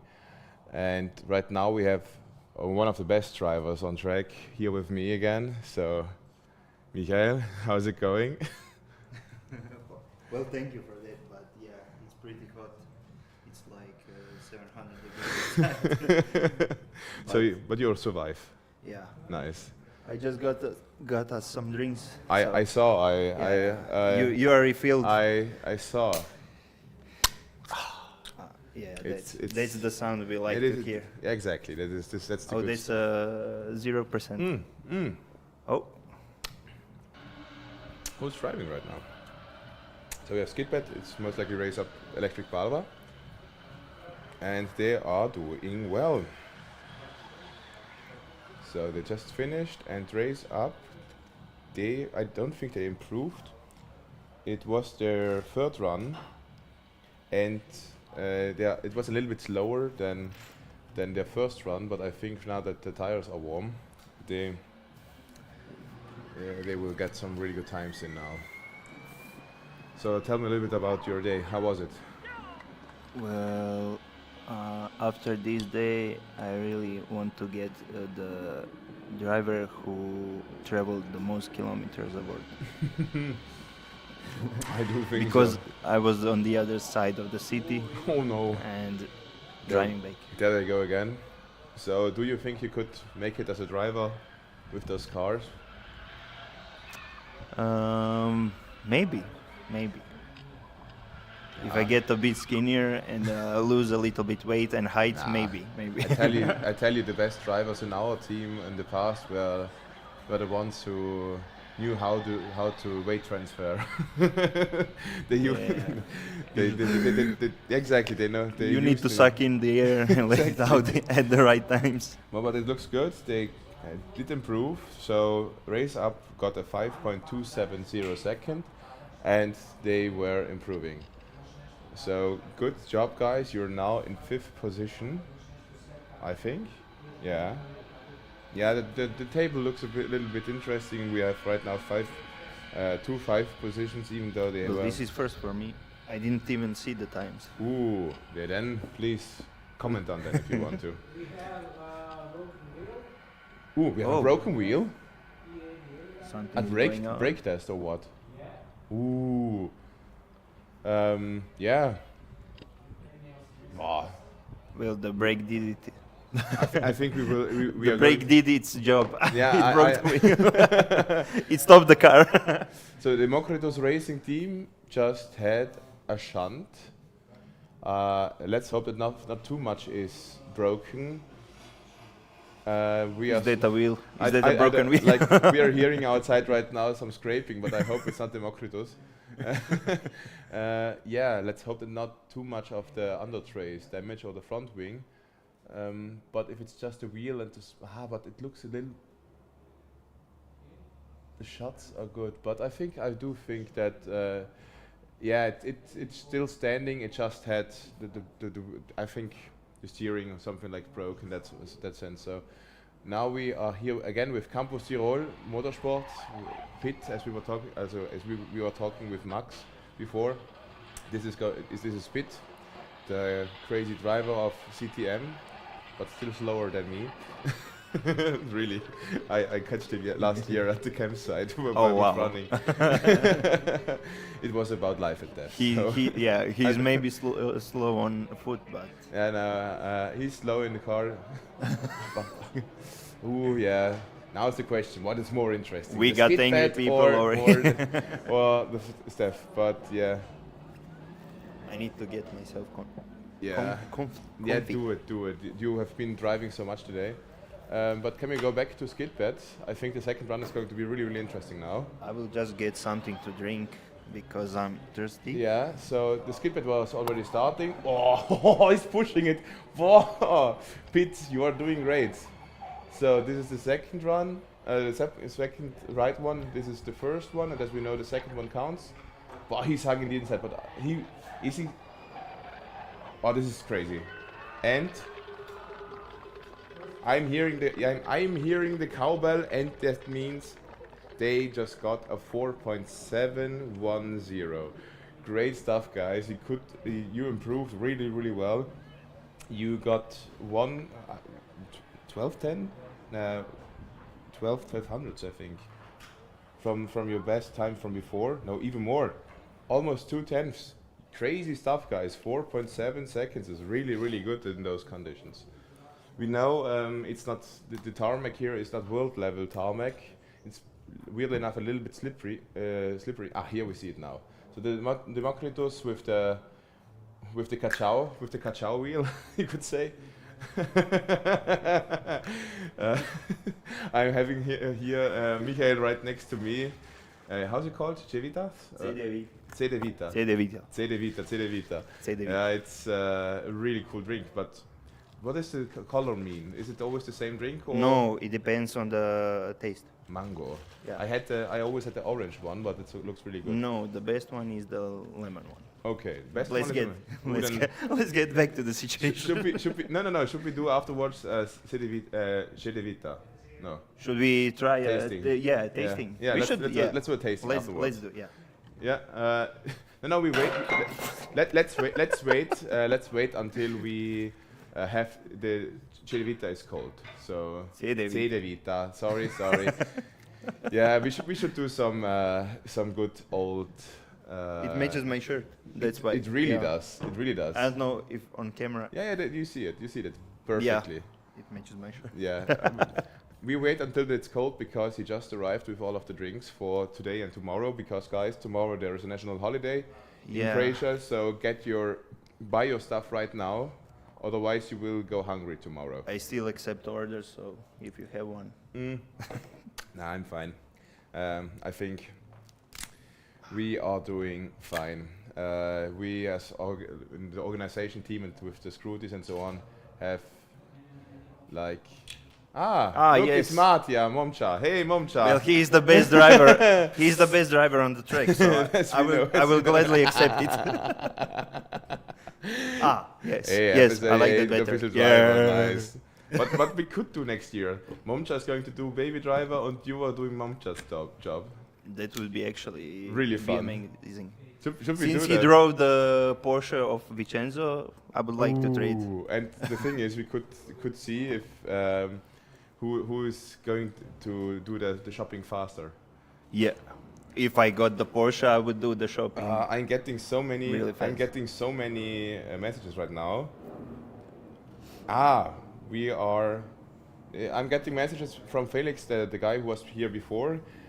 They are coming afterwards with one of our goals of our strong module leaders from Theograd's racing team.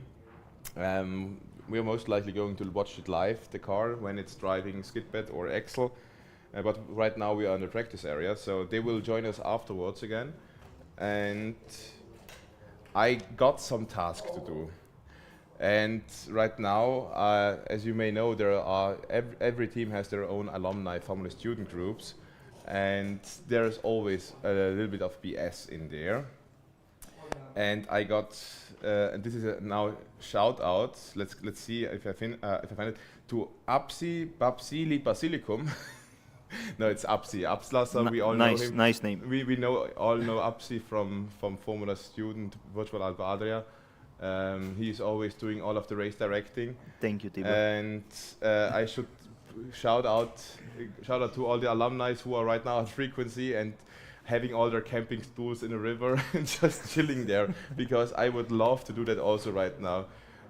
Have you ever done camping? No, camping stool in a river like fishing? No. If you're in a river which is not really that deep, like this, just putting it in and everyone is just drinking in there. No. We should. I know about that, but we should do that. Where? Should we drive to the toxic blue lake? Yeah. Maybe I get some superpowers. Ooh, that would be nice. So yeah, I think right now Breakdance is going to be closed for at least the next half hour. But that depends on how fast they are with fixing it. But if they're working on track, that you Whoa, see the that forklift is here, so yeah, as you know, we don't like to see that on the track. We should make an own forklift for Formula Student cars, like a really small one which is electric where you can drive around. That sounds like a good market, to be honest. And we could use it, for example, for the business plan. So guys, if you want to have the next good business plan for next year, here is your free idea. Here's the free idea. If you win it, you need to pay me some what in rakia. A full pension. Full pension, exactly. We have a lot of people here watching from the outside. It's nice to see. We can get them in here already. We've already seen him from before, but I really want to stand. So please take the seat. Now you sit as well, because why me? Because you were just running. Those around are the all day guests. No, sit here. It's important that we let the guests sit. We are a friendly stream. We do want that the people are coming back, and as you see, they are coming back. So do sit as well. We have multiple ones. So if you want to keep it, it's fine. We can yeah. If I have something smart to say, I will say. So yeah, I was just talking about the alumni. Being at Frequency and enjoying the stream from there. So yeah, did he already write in? Yeah, I did write them. We have like Andy Lubitz, the best pilot from from the mountains. Let's call it him like that. No, I cannot say that. All the German guys will get the reference. I think you're too young for that. I'm not sure. Yeah, I'm not that long. Nah. Yeah. So now, guys, we are getting finally to the stage where I wanted to be. I want to have as many teams in here. I want to have as many people in here enjoying this makeshift stream. I want to have action. You can't leave Gufra this alone. Yeah. Yeah. Do you think you can manage the whole team here? Yeah. We should try it. I am loud enough. People know me. And like, it's not that difficult to shout over everyone. And yeah, then we have Shady as well there, and Luca. Who does not know Luca? Luca is the most brilliant and most toxic alumni that anyone can get. Shout out to you. He's the biggest fan and the biggest critic. So. Yep. So yeah, let's see if we are going. Like you said, we are right now in the practice area. Yeah, we should be in the practice area if everything goes good. Great. We should do the rest. Let's talk to Lissy, because we finally have again a woman here. And you sit down next to her and do an interview. Fine. So we didn't have an interview yet. So who are you? What are you doing? I'm one of the heads of ePowertrain at TUG Racing. Yeah. So what are you doing there? Like, what am I doing on the stream, or just on the team? On the car, he means. On the car. Yeah. Are you the reason why the car works, or are you the reason why it's not working? I'm the reason why it's not working. But you know, I mean, it's driving now, so. Yeah, it's great to see. We have some really good drivers. Simon Ambrosch just drove before the axle, which was crazy with crazy times. Yeah, with nothing at all there, with no torque vectoring. And no traction control. And traction control, that's what I wanted to say. Sorry guys, I'm already frying my brain. The torque vectoring is very important in acceleration. That's what I wanted to say. I was like, let's wait for the skid pad for that. And now we are going to have a legend afterwards at skid pad, don't we? Yes. But probably first, I don't know the exact plan, because strategy always has to adapt. Yeah, I've seen, Simon was in the car when we pushed out of the pits. The other Simon, we made it easy. We have two Johannes in our electronics department. And two We Simons. have two Siemens that drive. That is the reason why everyone calls each other at the surname and not at the normal name, because everyone knows we Austrians are such creative guys, and so that's why everyone is called the same name.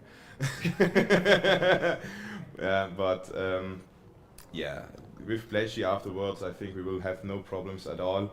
The alumni are already going crazy about him. The Excel is going to be interesting again, because you're saying the other Simon is driving the Excel. Simon Ambrosch before the skid pad was a good time, but we can improve, as we just seen. Campus Tirol Motorsport puts in there a really good time with a 4.71. Yeah, especially on this track, it's a bit slidey. Slippery, yeah. It's like we remember it from last year. We thought it was going to be a really crazy track with those. It's a test track, but it was a little bit more slippery than thought. And so we couldn't break our own record again. So sad. Yeah, real problems in our team. We were really sad after this event, especially only because of this reason. So yeah, we won the overall, but we wanted to break the world record again. No, we're just joking, guys. So let's see who's all in the stream. We have Tibor already. I think he wants to do another track walk again. I know him. Yeah, this is the Tibor I know, having this smile. You're missing the camera to the guys we can doing the cameras. Yeah. Crew, if you want to, can we? Yeah, they have too much to do right now. Yeah. I wanted to give you credit again, so I wanted to see you in your best face. Let's do that later. Yeah, let's do that later. Please give credit to Tibor. Yeah. Nah, Tibor is the last guy. He's just hiding and playing games. I've seen him. Nah. No, so there's already one from Dortmund. Does more teams in the setup mean Markus Deck again? No, guys, there is, when I am talking normally about Markus, it's going to be Markus Blechberger. If it's Markus Deck, I will always say 5 centimeter deck. So you know. Okay. Exactly. So if I just say 5 centimeters. Okay. Nah, Markus Deck. So, guys in the stream, I say 5 centimeters. You say? Deck. Deck. Yeah, or Markus Deck. Yeah, sure what I'm saying. So yeah. What do you want from us? It's like I'm just rambling. As you know, I will get so much flag in the. They're already rambling, yeah? What's going on? He was already quoted in the chat. Who cares? Yeah, the alumni are already going crazy. So yeah, this is an interesting method of moving a car. It's normally the not so fun moment if you have to move it like this. Yeah, but the thing is, I'm pretty sure we are going to see them in, I would say, 4 hours again. That is a little bit late. Let's hope in tomorrow. So E88, did they have? No, it was the brake test. That means they need to finish the car tomorrow for autocross, and let's hope the best, because I'm not sure. Like if they are really fast, because if it's just a minor issue, they could fix it. Try to run at least Axel. I don't think if they will try Skit, but finishing Endo is everything. So yeah, I think that's still in the books. Maybe they go all in. Yeah, it's going to be a sleepless night, guys, but you will make it work. We will come and visit them at the camp. There we have it again. Yeah. 5 centimeter man returns tomorrow. Max is coming. So it seems like right now Dortmund is preparing to drive one of the dynamic events, and it's most likely going to be Max. Yes. So 3 to 6 to the top. Yeah. Ooh, we are hearing the cowbell again. I'm not sure why. Or is our car trying to drive sometime? What? No, they passed post-route. Yeah, I think that's why they are. I think maybe they have cost. I don't know their schedule. No, I think they're waiting at the end of the entrance of the dynamic area and we're just like partying. I don't think that because I mean a party is always possible. So. Yeah, CTM is always partying, guys. So if you want to have some good time, times it's if you want. Except for yesterday, they were swimming. That's our alumni, which are here with the team, are a really good influence to CTM. I saw the swimming pool down there, guys. It's going to be great. I will love tonight. It's going to. We will. Good to have the campsite swimming pool. A campsite swimming pool. Ooh. Everybody has a swimming pool at the campsite. But is there one next to the sauna? Doesn't matter. We will run to the sauna. Is there another sauna at the campsite? You don't know that? Did the Finns carry again? But this is not Latina. It's Metropolia. It's really? Helsinki. Helsinki is here. Okay. It's their first time competing, I think, in 2-3 years. I've not. They already have a sauna. Yeah, they did everything right. It's exactly. They like really if you're Finnish, you need to bring a sauna. If you're Croatian, you need to bring the rakia. It's just. We have the rakia. Have you seen the rakia by Nevera? No, they have a rakia. I brought some rakia, yeah. Ooh, then afterwards we need to do a testing as well. You have it down in the room, organization room. Good to hear. Also, there is some in the camp. I am pretty sure if Tibor and I doing the podcast tonight, there's going to be. He's saying no. I don't believe so. No drunk podcast. Mm-hmm. Wow, that's sad.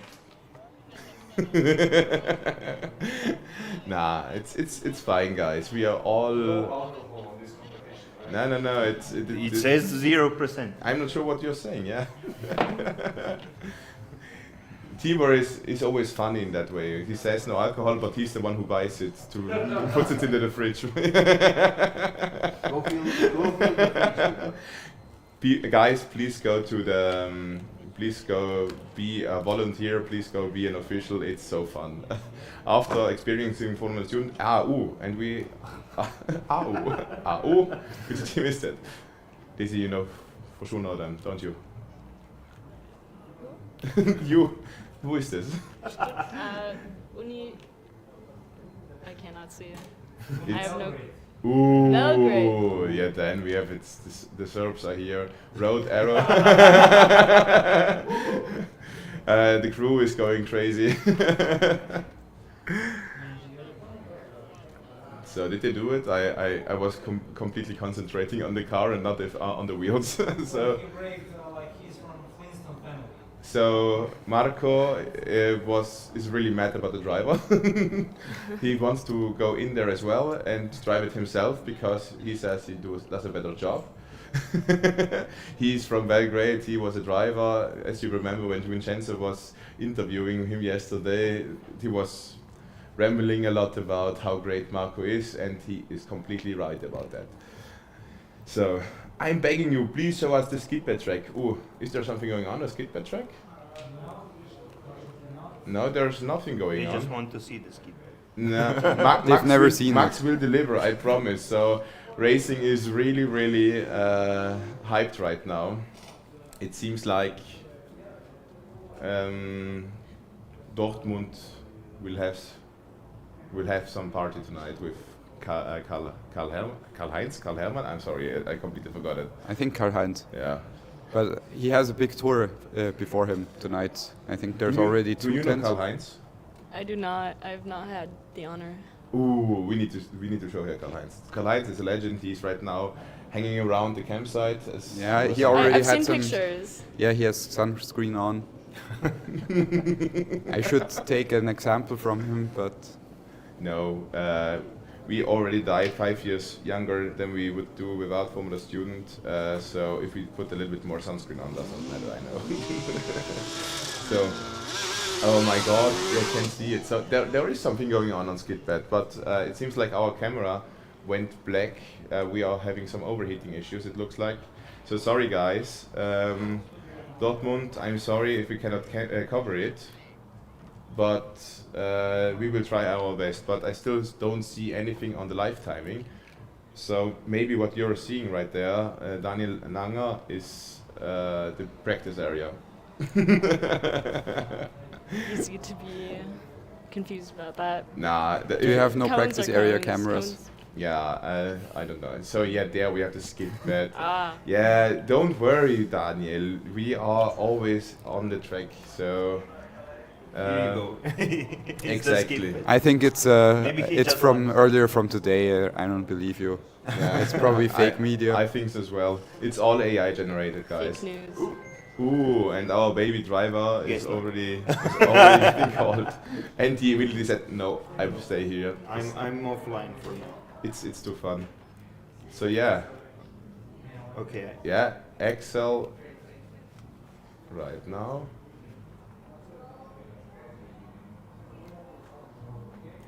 So right now we're in the brake test area. So. Again, Belgrade is trying to pass the brake test, but it seems like they had some. Ooh, wow, this is cool camera stuff. Cinematography. Yeah, no, this is parkour, guys. Michael Bay. you don't know what Luca is doing down there. So Luca is our camera guy, and I don't know how he survives. He already looks dry like a skeleton. Ooh. Ah, no, this doesn't work well enough. Okay, yeah, we see the red flags. So yeah, what do you know? Did you ever drive the car? I steered the car to scrutineering yesterday. That's the closest I've gotten. I don't know if I could actually reach the pedals reliably enough to I think actually you're big drive. enough. Maybe we have to with try the, to like, seat for it. Yeah, with the Ooh. Kinderseats. So now we are seeing here on the Excel area there was a run, most likely, or there will be a run. Formula Galef. Sorry if I'm butchering the name, but I always told Diego Spanish is just Italian when you're drunk.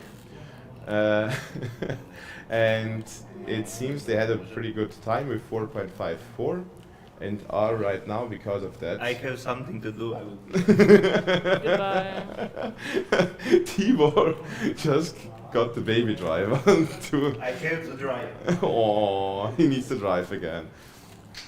So yeah, here we see Belgrade again, trying to pass it again.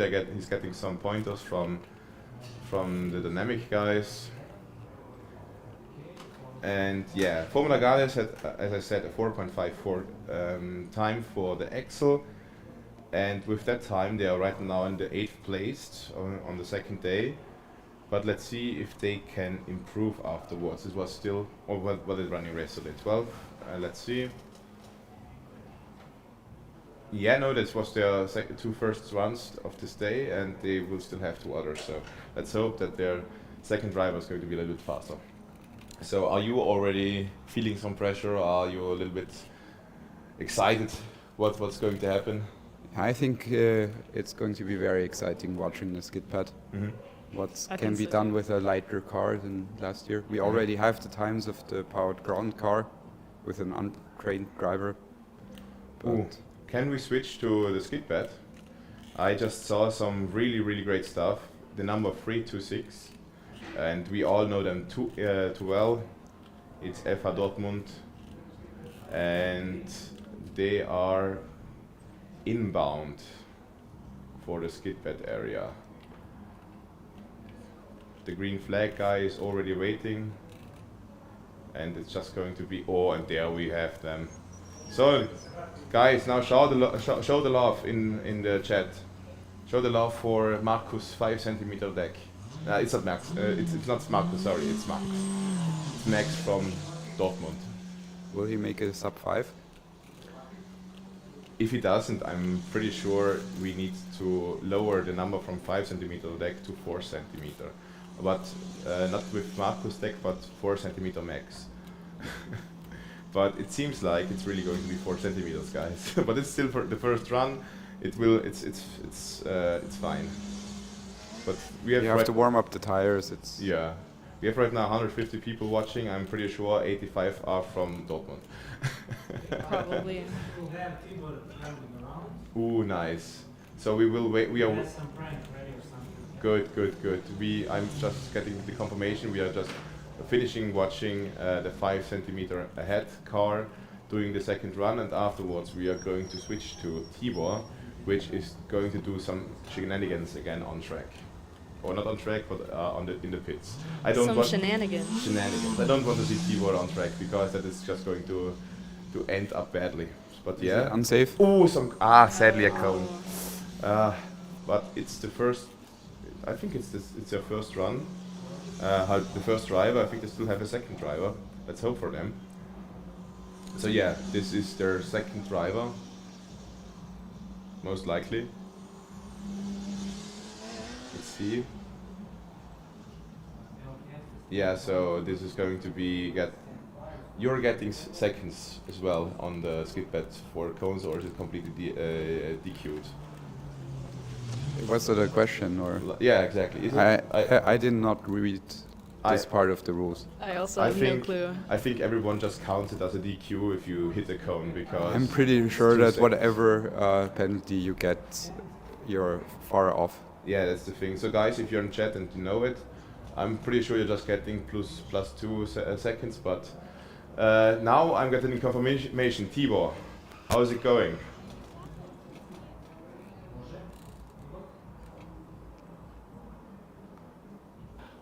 Third day of walk around with Tibor, right? So let's start with something, well, not a little bit different. You saw most of the things, but let's start with a nice story.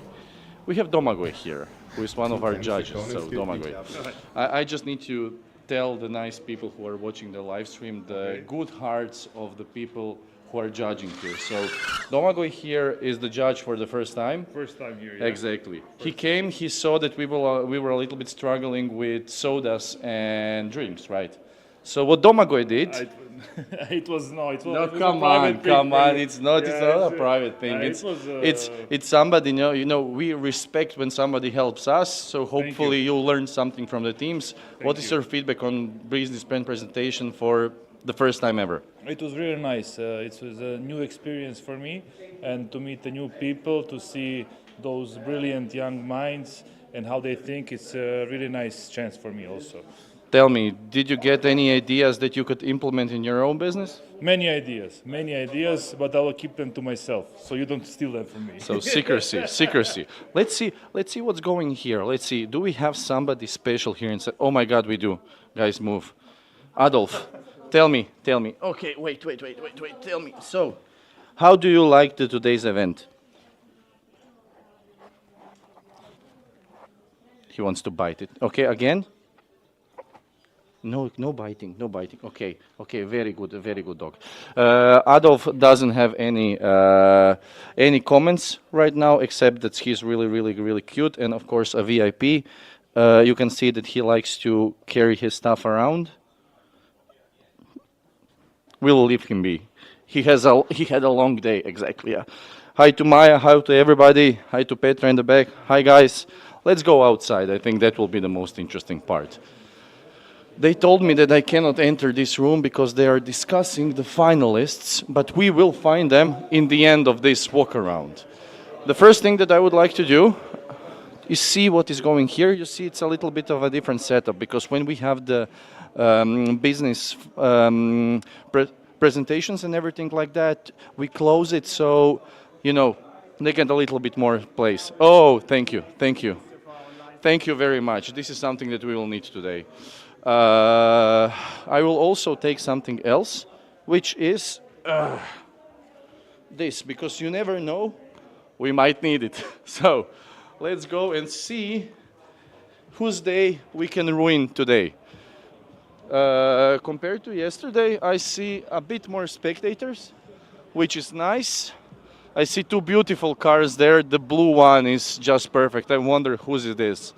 So let's see what can we do today in the pits. Let's go and check with the Formula shop. What do they do and how did today went? So let's see. Here we see a really nice car from Vincenzo.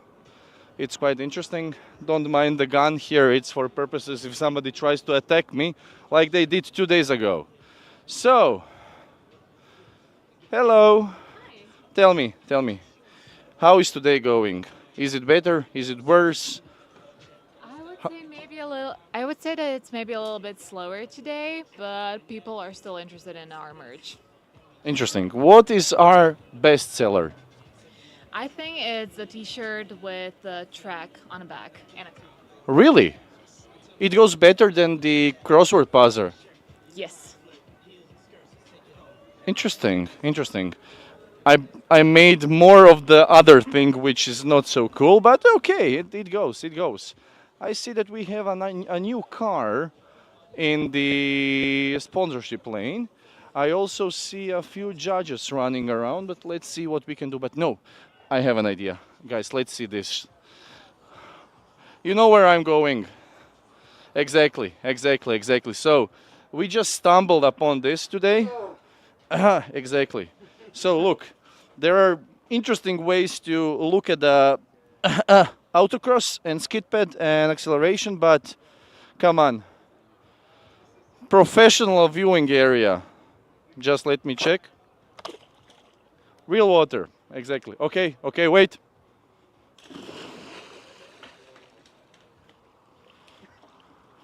I think he needs to be a little bit colder, right? Yeah. Hi guys. Hi. Is somebody hot?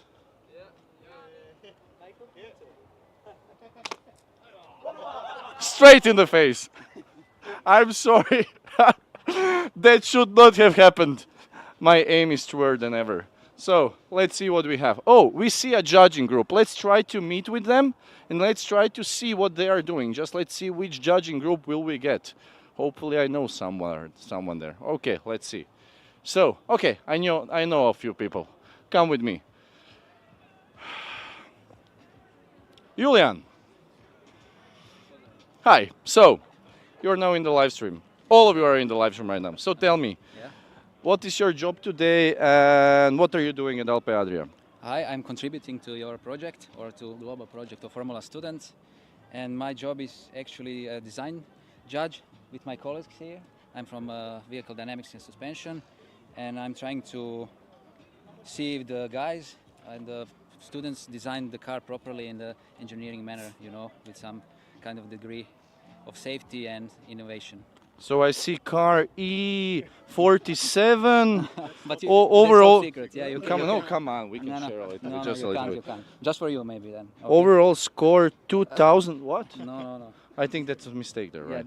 we will see at the end. You know. We will this see is at the end. tough. Okay, perfect, guys. Okay, good. Let's go to the main pit set. Let's go where the people are. I think that's the most important thing because I got a call from the guys from Rijeka who threw water at me before to see if the live stream is starting, and I know they're lurking around, which is interesting. So I will try to be on guard. Hopefully, I also hit them in the face like the poor, like the poor retirement member from UPM Racing. I'm sorry for that. It was not intentional. Left hand is not for shooting. Maybe I should switch my hands. Yeah, exactly. That should be better. Oh, Sarah, wait, Sarah, wait.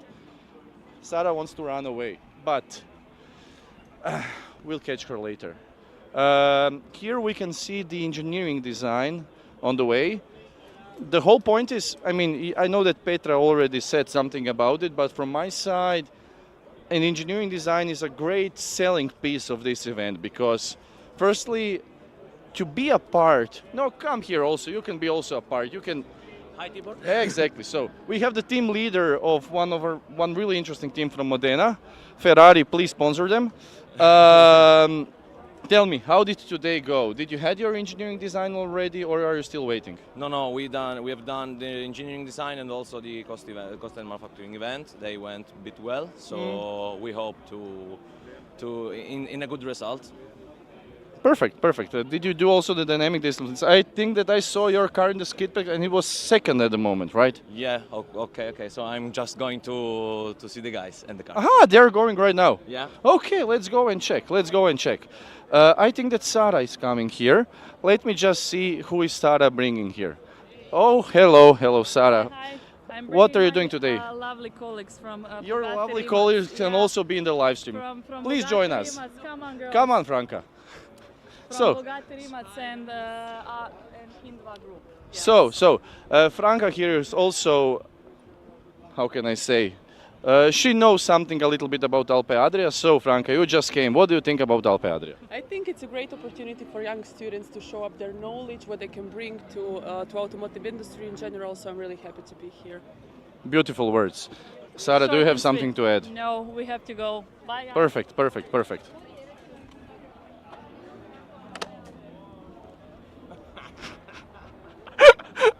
Okay. I'll hear about this later, I know. Let's see who we have. So what I was talking before. See you later. Bye-bye. So the engineering design is interesting from a sponsorship perspective because it can allow us to really give something special to the companies that decide to support this event and to, let's say, give something back to their employees, because to be a part of the engineering design judge is to be a part of those who will shape the futures of those beautiful people around me. Their goal is also to probably find their new colleagues, and that's why we are also trying to always find people who really know how to explain what they think, which is always really easy when you think that there are engineers. But yeah, we do our best. This year the date was a little bit difficult, I need to say, and because of that we had, the first time ever, I have to admit, a little lack of judges. But thanks to Petra, Domago and Klemen, we managed to find and secure all the places and secure the quality of statics that Alpe Adria always had. I think Arabona here is preparing for the static disciplines, but let's not bother them at all. We have Unibo Motorsport. They're talking with their colleagues from Race Up. I like that everybody's talking with everybody. That's the really cool part. Let me see what else do we have here. Somebody's driving around. Should we mess with them? Or do you think they're in a hurry? Let's see. No, they're just chilling. E96. Which team is that? I really do not know. But they are green, so today maybe we like green color. I don't know. Let's see. We came here. Should we go to the track? Or did somebody say that if I go to the track there will be chaos? I don't know. Are the team from Ljubljana eating again? No, guys, they are preparing for something else. Let's see. They are preparing. Let's see what they are doing to prepare for the car. Okay.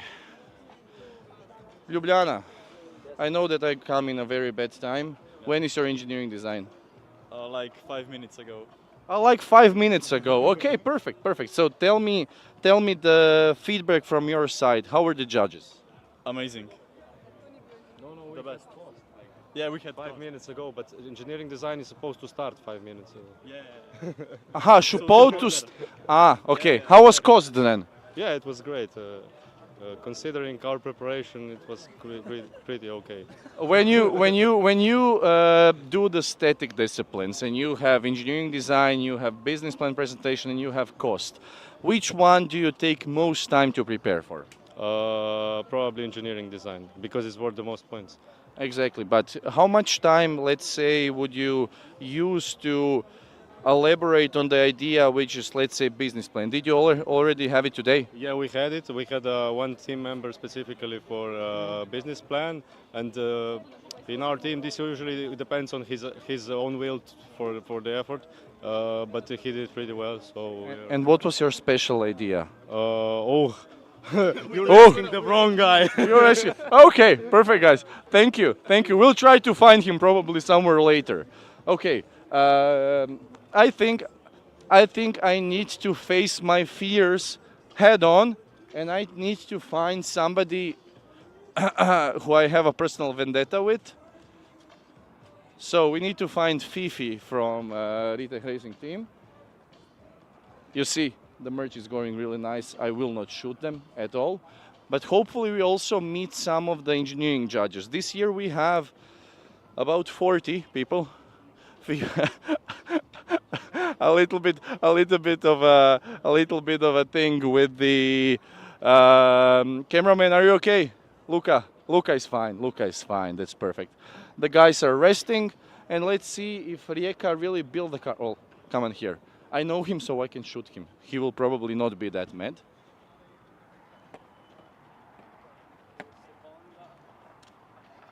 No. I thought that there will be somebody else.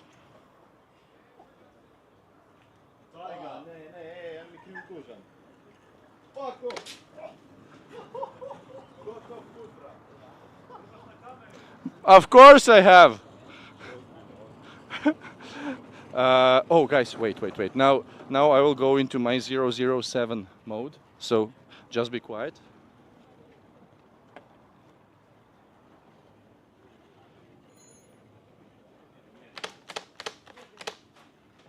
And now we run. I still have 42% in my gun, so that's fine. If he wants to return, I'm waiting for him. Okay, do you have your dynamic vest on? You don't. So, okay, we won't go to the dynamic area because everybody will be mad, right, Luca?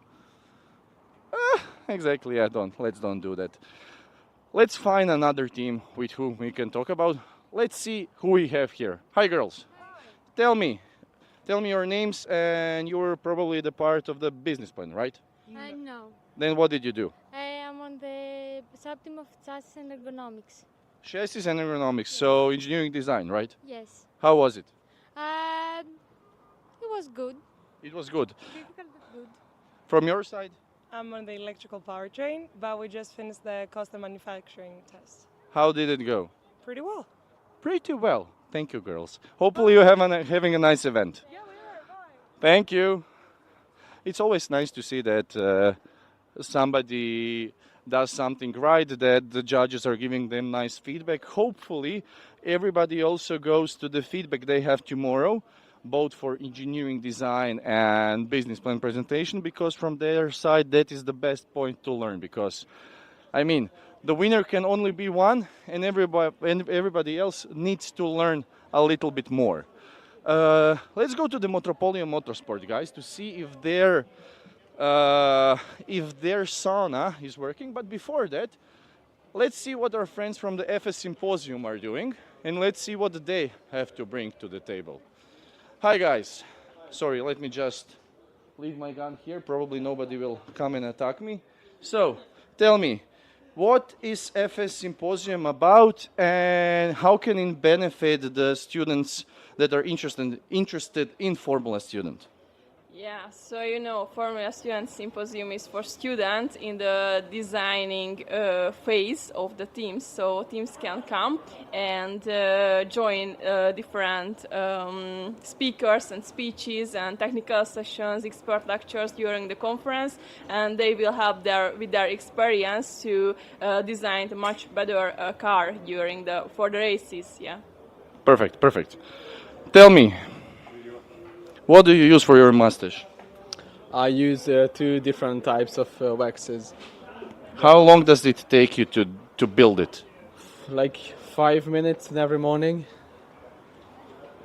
A man of consistency, guys, a man of consistency. Thank you guys for being here. I'm going away to something else. You can also see they have some games and they can attend from the 14th to the 16th of November the Formula Student Symposium in Jor. Bye-bye, guys. Thank you for coming. Oh, something fell. Oh, it's not my fault, hopefully. Okay, Metropolia Motorsport, let's go to them. Do we see Philip? No, we don't. Okay, perfect. So, the guys from Metropolia, with whom can I talk to? Oh, you can talk. Okay, come on. So, I have a really important question to you. Yes. Are the teams using the sauna? Yes. How much people went through the sauna yesterday? It's a big number. We were supposed to invite scrutineers. We invited them, but they chickened out. So that was... So hopefully they come today? Hopefully, yes. We still didn't do scrutineering for our sauna. Every single event scrutineers us, but this one...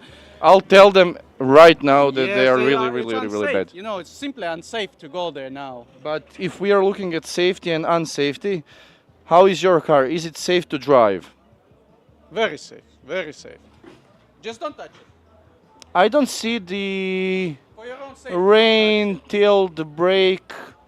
When are we going to finish all of those disciplines? Will you have time today to do acceleration and skid pad? I have no idea. I wish you all the best and see you today in the campsite, but not in the sauna. Bye-bye.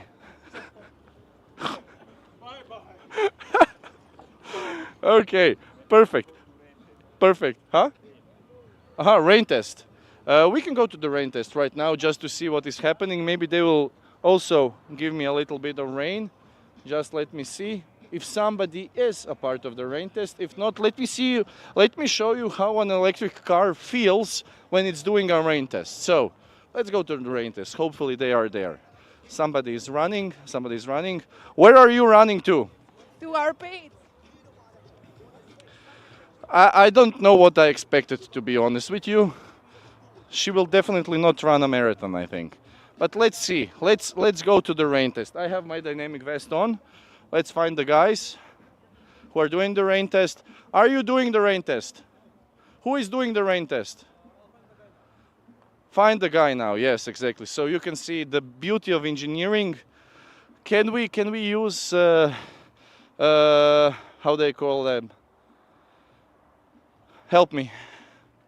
Virtual effects, right? To make it feel like, oh no, dude, no, bye. Oh, you have no chance. You have no chance.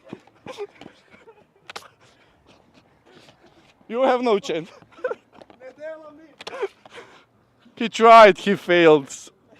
Now I feel a little bit better. Let's see who else we can find. The rain test.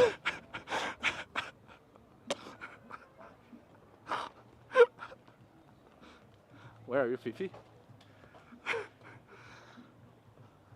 This is like a cat and mouse game, which we will not play because we will not give him more airtime than possible. The rain test is currently not available, and the person who should be doing it is probably chilling in the sun because, so the whole point, you put a little bit of water on the car and you see if it works. If it works, it works. It's like noise test but for electric vehicles. I'm really tempted to shoot somebody who is trying to do like the business presentation to be a little bit wet, but I will not do that. What I will do is go back inside and try to find our judges for the business plan, because I think it's done. And they have no idea, of course, that I will be there, because I would like to leave the dynamics part for tomorrow. How much time do we have, production? But firstly, there is one person in Alpe Adria who is, well, just special. I will just say it like that. So, Dan, tell me.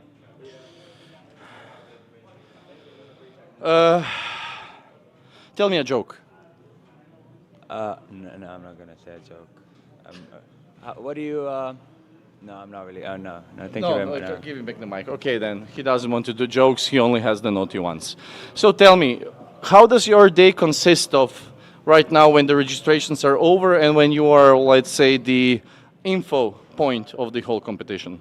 I would say it's mostly answering random questions, be it where rooms are here at the event central, be it room number 4, be it room for cost, be it where the toilets are, be it answering random questions about scrutineering, which I really don't have the answers to. I try my best just to make sure everybody's having a good time, everybody's staying safe.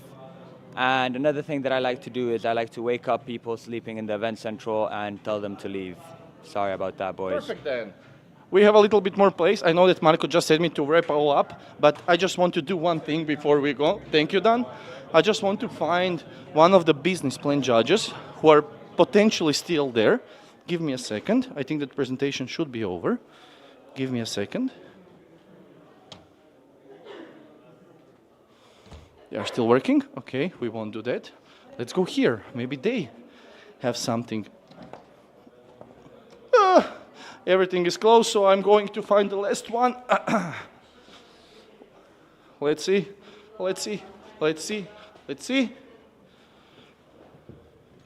Lewis Hamilton. Hello, guys. I know that I'm coming in a bad time, so tell me. What did they say? What did the YTU say? Quite good. The girls were a bit nervous, but they overcame it. Good effort, strong points. Will they be in the finals? Zoom in. So they asked for 600K for 24%. Would you invest? No. With that, we can wrap up the live stream. Thank you guys for watching and see you tomorrow. Bye-bye.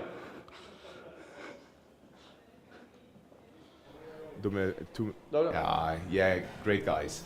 So bye-bye. Tibor headshot. I think just a new sticker was born, a new meme. There's going to be a lot of stuff that we will watch through. Like we have 8 hours every day. This is going to be some crazy I think stuff. we need more than one person to look through that. I think so as well. And yeah, and we were really like hyped. The reason why I have those two guys here is because we wanted to see the Excel run from the TU Brass Racing team.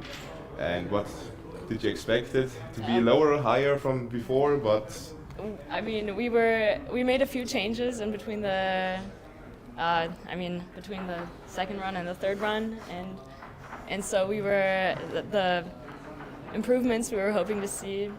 Yeah, we saw. Do it, Tibor. I think Marco is going to kill you.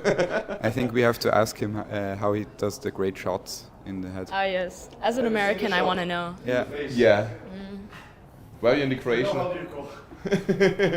No. So the thing is, as we were talking yesterday with Tommy, who is an Olympic clay shooter, I think Tibor was also getting some of. He channeled his inner Tommy and was like. With the left hand. You see, ooh. my right. Yeah, the thing is, he was carrying the phone, his microphone. So seems like Tibor has some potential doing this as well. Yeah, he's just doing some squats right now, right below us. But yeah, it was great content again. I think it worked perfectly fine with with the pictures as well. We were just always cutting to the dynamics. So guys, you did not you did not miss anything on the track, so you saw Theograd's racing team with a time. Lizzie, what was it? Oh, it was 3.26582. Oh wait, no, I'm sorry. The last part was the speed, top speed. 3.265 with a seconds. top speed of 82.7 kilometers an hour. Is it the top speed? I don't think it's the top Oh, speed. is that just I think it's the average speed. Okay. Most likely. Average speed still sounds like a lot. Yeah. Big. It can't be the average. I also don't believe so. No, I think it's some other speed. Speed. Or the speed trap is a little bit earlier. It could be like at the Yeah. 50-meter mark. We will find out where it is. But I've already talked with our timekeeping guy. He's really a professional. His professional work normally involves Olympic winter sports. So for the next year, because it was his first time doing motorsports, he's going to do some really, really great timekeeping for the next competition. I mean, he's already also sitting here with 4 laptops. Yeah. So Yeah, yeah. No, we should do a picture of that. I am just making one like this, and we'll show you right here to the back. I think the guys still have it pre-programmed the position to the guys. Can you focus it on here? Then I can show this beautiful picture of him working with 4 laptops. Not seen, like, I've seen 2 or 3 laptops, but this is like complete overkill. So as we were talking about before, the guys here are doing a great job. They, yeah, I think every DA crew guy, like a data acquisition guy, and the Formula Student would be proud reaching that level. But at least you're not there yet. So keep him for yourself. So yeah, now you're getting some really cool footage with the cam. You really need to come up here. You will really see some really cool stuff. And pan also around to all the guys behind there. Like, we need to applaud them for all the great work they do. They're always right on the action. Here we have Igor. The bear himself, Andrea, the Marco Blue, because the other one is the Marco Red, I'm not sure what it is, and the legend Luca when running around with all the with his camera. So all the great shots that you're getting when Diego is running around, when he's interviewing the guys, or when he's trying to run after Tibor, trying to headshot every single one here at the at the event site. Luca needs to keep up and always has in mind what is the greatest shot for the stream. I tell you, those guys are crazy, and please give them your love in the chats. We at least do, so should you as well. They are the reason why we have this great live stream. So yeah, it looks like in the Excel right now, Formula Gales tried to do another run. They've done a 4.456 for Excel, and that would put them into the 9th place. It was their last one, and it seemed like it was the last run, was the fastest one, always good. So you know you've put your best start out of it. Ooh, Diego. What? I should check the phone. Yeah, guys, I'm not always up to date because there's so much going on. So, Excel camera is overheating. That is not good, guys. Skit pad still works. That is good. In case the next run goes in, we will just make up some numbers. No, the thing is, Excel, as you know, is really interesting when it's fast, and I think we have seen the fastest run today. And it's just 75 meters going on the straight. Everyone can do that, don't they? Not everyone, but it's still. Shout out to Rummel, our best pilot from the last years. No, he has done great, but he got some flack from our other alumni when he had some big shot. Yeah, it's unfortunate. It can happen to everyone. Testing is testing. Testing is testing. You don't learn anything if nothing goes wrong. Yeah, so. You need to break some eggs to make an omelette, don't you? Yeah, great stuff. So, what is your plan now with the team? with the we're Please. gonna roll out to Skid Pad pretty soon. So and with the legendary Marcus Pleshberger, world record holder in Skid Pad. We're excited to see that run. That's the plan. And I mean, afterwards, of course, we're gonna celebrate. I'm pretty sure this is the acceleration times were new team records. Were they? Felix? The Excel times. I'm pretty sure that it's a new record. I don't think we've ever been faster. I'm not that great in history, but it's pretty good. We did not expect this. Not at all. But I think the track is very good right now, so everyone who hasn't gone should go now. So the great stuff is the people in the chat understand our struggle, and even though we have no footage of the Excel run, we are getting told by Daniel Langer from Dortmund, the next run in acceleration is DJ Arbeitshose. So Dortmund is going to run again. But let's stay here at the skid pad. Let's open up the live timing, and Univo is trying to do their third run most likely. And Uni Bologna is going to be really, really interesting. Number 188 looks pretty stable. That was a cone. Yeah, but it's the first run. I think he's trying to get the feel for the car. Yeah, and a bit heating up the tires.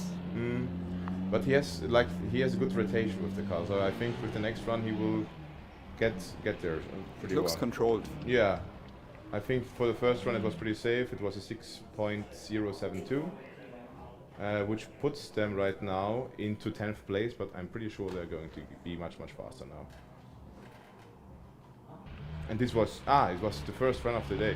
What they running yesterday? Did they run? They just ran. What did I say? 6072. Nice time for the first time. 188. Let's go see it here in Skidpad. No, they were not running yesterday, so this was their first Skidpad run, and now we are just seeing the second.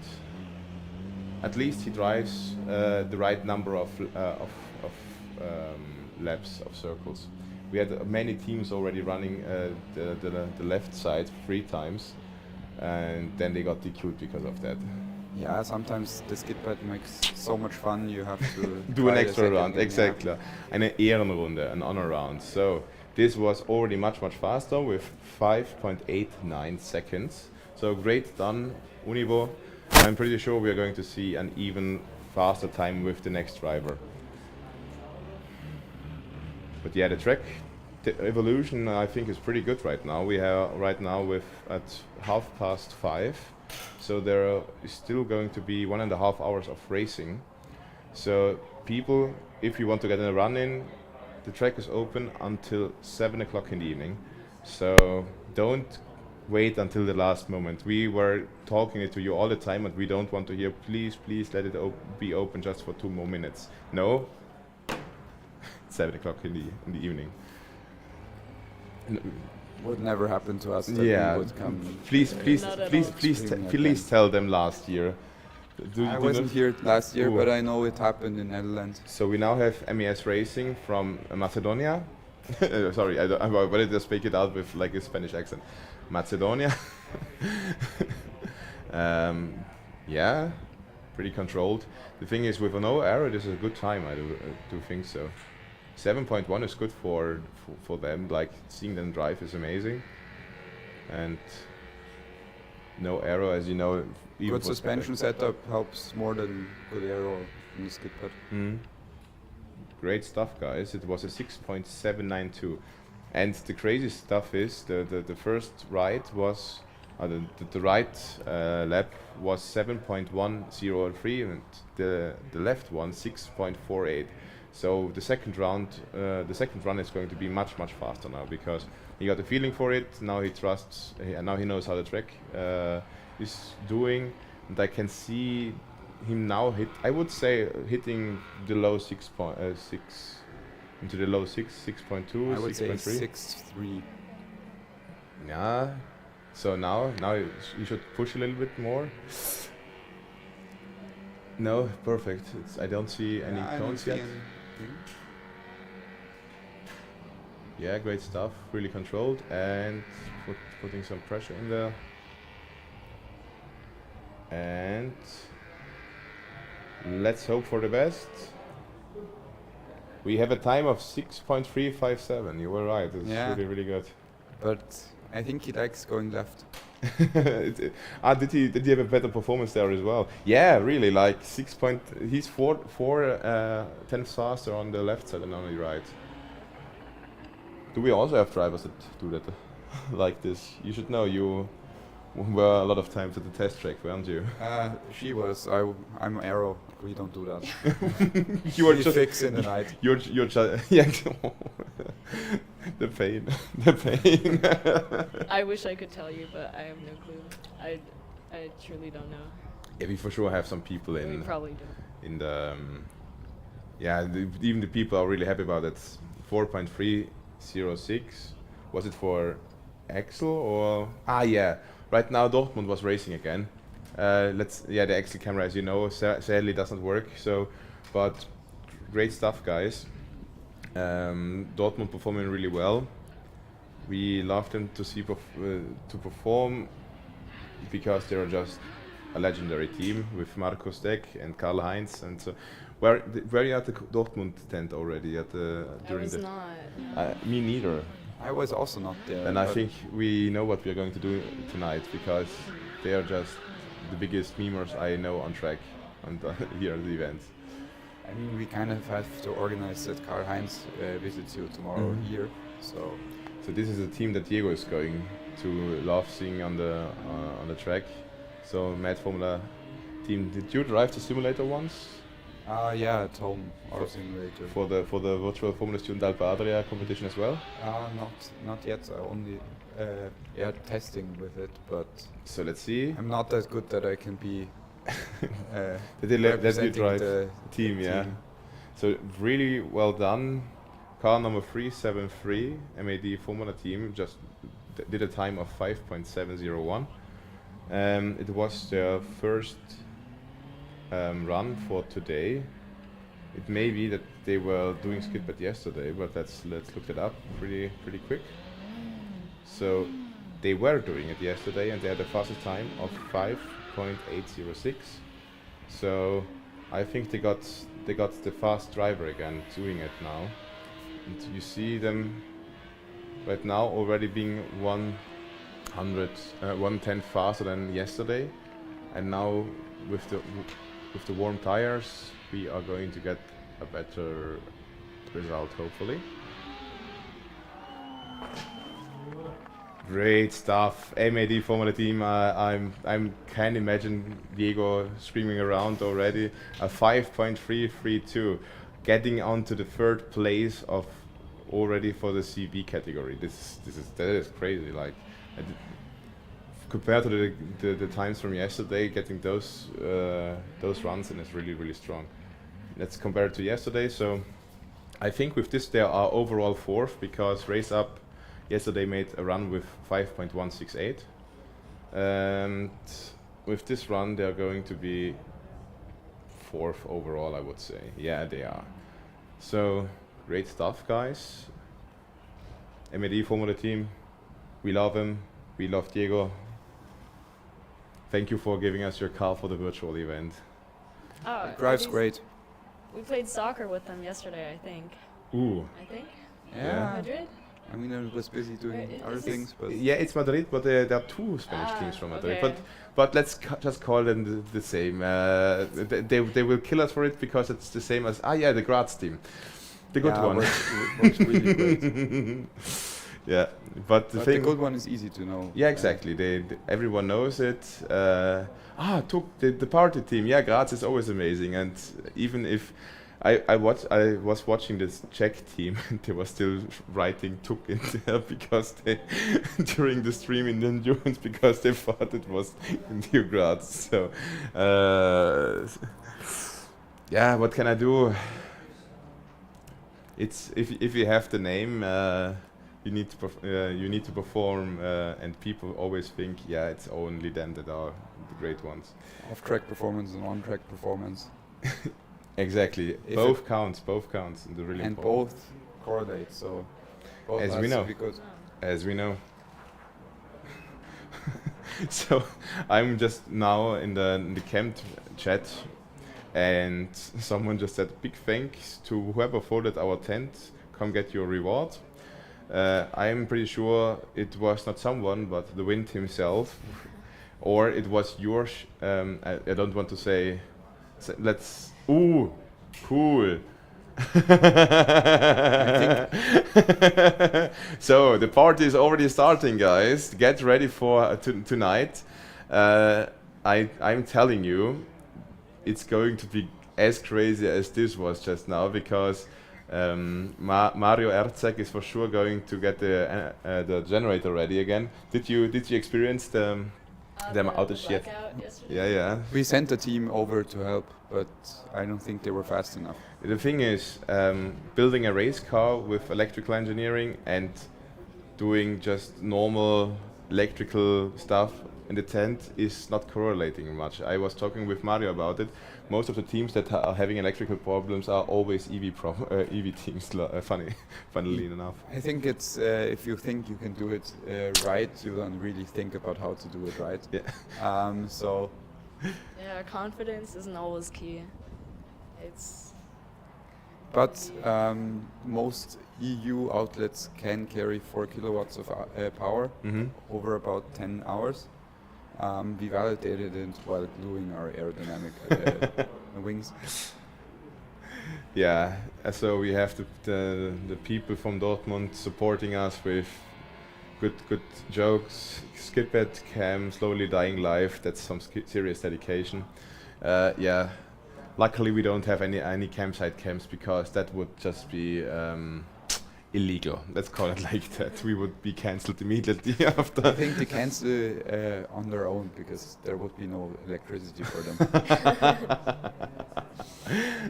No, there needs to be one guy who's, that would be the coolest thing ever. Diego, can we make that happen? We are getting one of those bicycles that are producing electricity, and we are connecting the cameras on the campsite with it. So there needs always to be one guy who's cycling and so to get the camera steady. Do you think something like this would be because that would be so great content? You just. Yeah, a Palinka power generator. That's a great stuff. Can Blue Streamline make that happen? Sorry, guys, I'm already getting tired a little bit. I think I'm spying something from our pit. Ooh, so that is great stuff, guys. Felix, are you hyped? Yes, I have to say I have no idea how fast we're going to drive this skid pad. But I hope for the best time. Ooh, yeah. But I'm seeing Marcus getting his steering wheel and his gloves on. So right now we are on third position with Skit on Tiograd's racing team. So we need to catch up 4 tenths to Campus Tirol. Do you think we can make that happen? I think so. I think with Flashy, anything is possible, maybe. I don't want to be overconfident. Sometimes. Lisi has too much trust in him. No, right now we see Modena Racing, the winner of last year, and putting some really solid runs in, a 5.499, and I think it was their first run already. Yeah, they have still one to go with the second stint. So first run of the second stint, and now he's most likely preparing again. Ooh, yeah, exactly. That was a really important question. The question that Technoman from Dortmund is asking is Mario being fed at the campsite this year, or is there going to be another Feeding Mario award as there was last year? I'm pretty sure there's going to be, because Mario's not leaving the campsite for the whole week, more or less. He's just resting here at the pits for 2 hours, and then he's always going back. So here we see More going again, and the green flag is woven, and we see some It's really stable. Oh, yeah, now, yeah. Well, he's a little bit on the outside, but I think it's well. A little wiggle. I don't hope there is a cone, but I didn't see it, so most likely this is going to be a valid run. And what is the time? Exit. So More just made a run with 5.273 seconds, which is still leaving them at the second place. So he could he improved, but compared to the second run they did previously, only by 4 thousandths of a second, and it's not sad. They're still second place, which is a really great result. A win is a win. Huh? Yeah. A win is a win. A win is a win. Exactly. But podium is also a podium. Yeah, podium. And the most important place in the whole ranking. Second to last, because it's one of the hardest places to get. That's true. And to quote Luca, Luca Köck, our alumni that we were talking about before, who's always writing in the chat, only the win is only the win counts. Nur der Sieg zählt. So, and I would say the second place is a win. Yeah, I think every good place is a good place. So Some would say, oh sorry. No, nothing, please. Some would say der zweite Platz ist der erste Verlierer, second place is the first loser. Yeah, that's the toxic alumni, as we know them. We love you guys, but sometimes you're a little bit too much. I think it's the way that our car performs and looks good. So. Yeah, the car needs to look fast and the car needs to perform, and as long as it does that, you've built a good car for the season. Yes, and if it's slow, it's also good that it looks fast. Exactly. Then everybody thinks it looks fast. And I'm telling you, if the car looks fast, it gives you some tenths, or just from the car itself knows that it's fast. The only problem is our car knows when we run endurance, and that's not that great. No, our car only now knows when we run Austria. That's the thing. It's not endurance. It's always it's sad, guys. Not winning your home race or just finishing endurance in your home race. Battery engineers is. Don't remind me. Later. It's always the same. It's always the battery in Austria. I don't know. In the last 4 years, always BMS. Always BMS. We love it. No. We hate it. So who was? Did you do the VF? Lizzie is really uncomfortable right now. No, I don't want to take responsibility for. I mean, or I don't want to. It definitely fell under my responsibility, but I don't want to take. It was Basti, wasn't it? No. I don't. It's always Basti. No, I'm joking. It would be Till. Yeah, I mean, it was. It's always the Italians. It's always the South Tyroleans. We are the guys who perform, but we are also the guys who. Yeah, there's a reason why I was called MFG for a long time. Sorry, when I'm doing this, I'm getting double feedback most likely. Oh, I see. No, but I mean, it was. There are a lot of people involved. I mean, it is. I don't know. Great to when taking payment, there were a lot of people involved. Well, I mean, this season it did fall under my. We have high-speed cars who are on track for Skit. This is their first run of this stint, and it looks like he exited from the wrong place. No, it was 12.15 seconds. I think Karlsruhe, what are you doing? He went out through the exit. We are hearing some shouts. I think some guys that perform really well with something. I'm not sure what it was, but it. Yeah, I don't think so. With that run, they wouldn't have shouted. I also see our pit is empty now. That is good to hear. The camera is also, the GoPro on the pole is also getting nervous about it. As you can see, the sea is the guys. Don't worry, it's not an earthquake, but It's just the camera getting excited about your Graz racing, isn't it? Yeah, I hope that the wind settles down a bit. Our end plates are pretty big, so I think you'll notice it. Yep. So high speed Karlsruhe. This was their first run, and he already left. But so they still have 3 runs to go. But it will take some time. I think they just pulled the driver out and were like, no, you don't drive. It looked like they said, no, we're going home. No, I said we didn't see what happened before because the run was at 12.153, but I think it's because we cancelled it because he didn't drove through the Lichtschranke, the timekeeping stuff. So yeah. Who would be the first guy in our team who's not a driver drive the Skit run? It could be them again.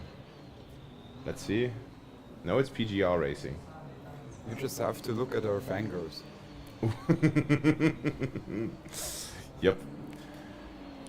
The reason why Vincenzo is always talking about letting the fastest drivers drive is because look at our fangirls. Exactly. We have the fastest car theoretically because it's unrestricted NPG. And they are not the fastest drivers are driving. But yeah, great run from BG Racing. They just got to 7th position with 5.560 seconds. And it was their 3rd run in total of today, and now they are for sure going to do their last one. The tires are warm, the driver is in the zone. Let's see if he is doing well. So, yeah, really stable. Yeah, and, there's no movement in the rear. It's very controlled. Yeah.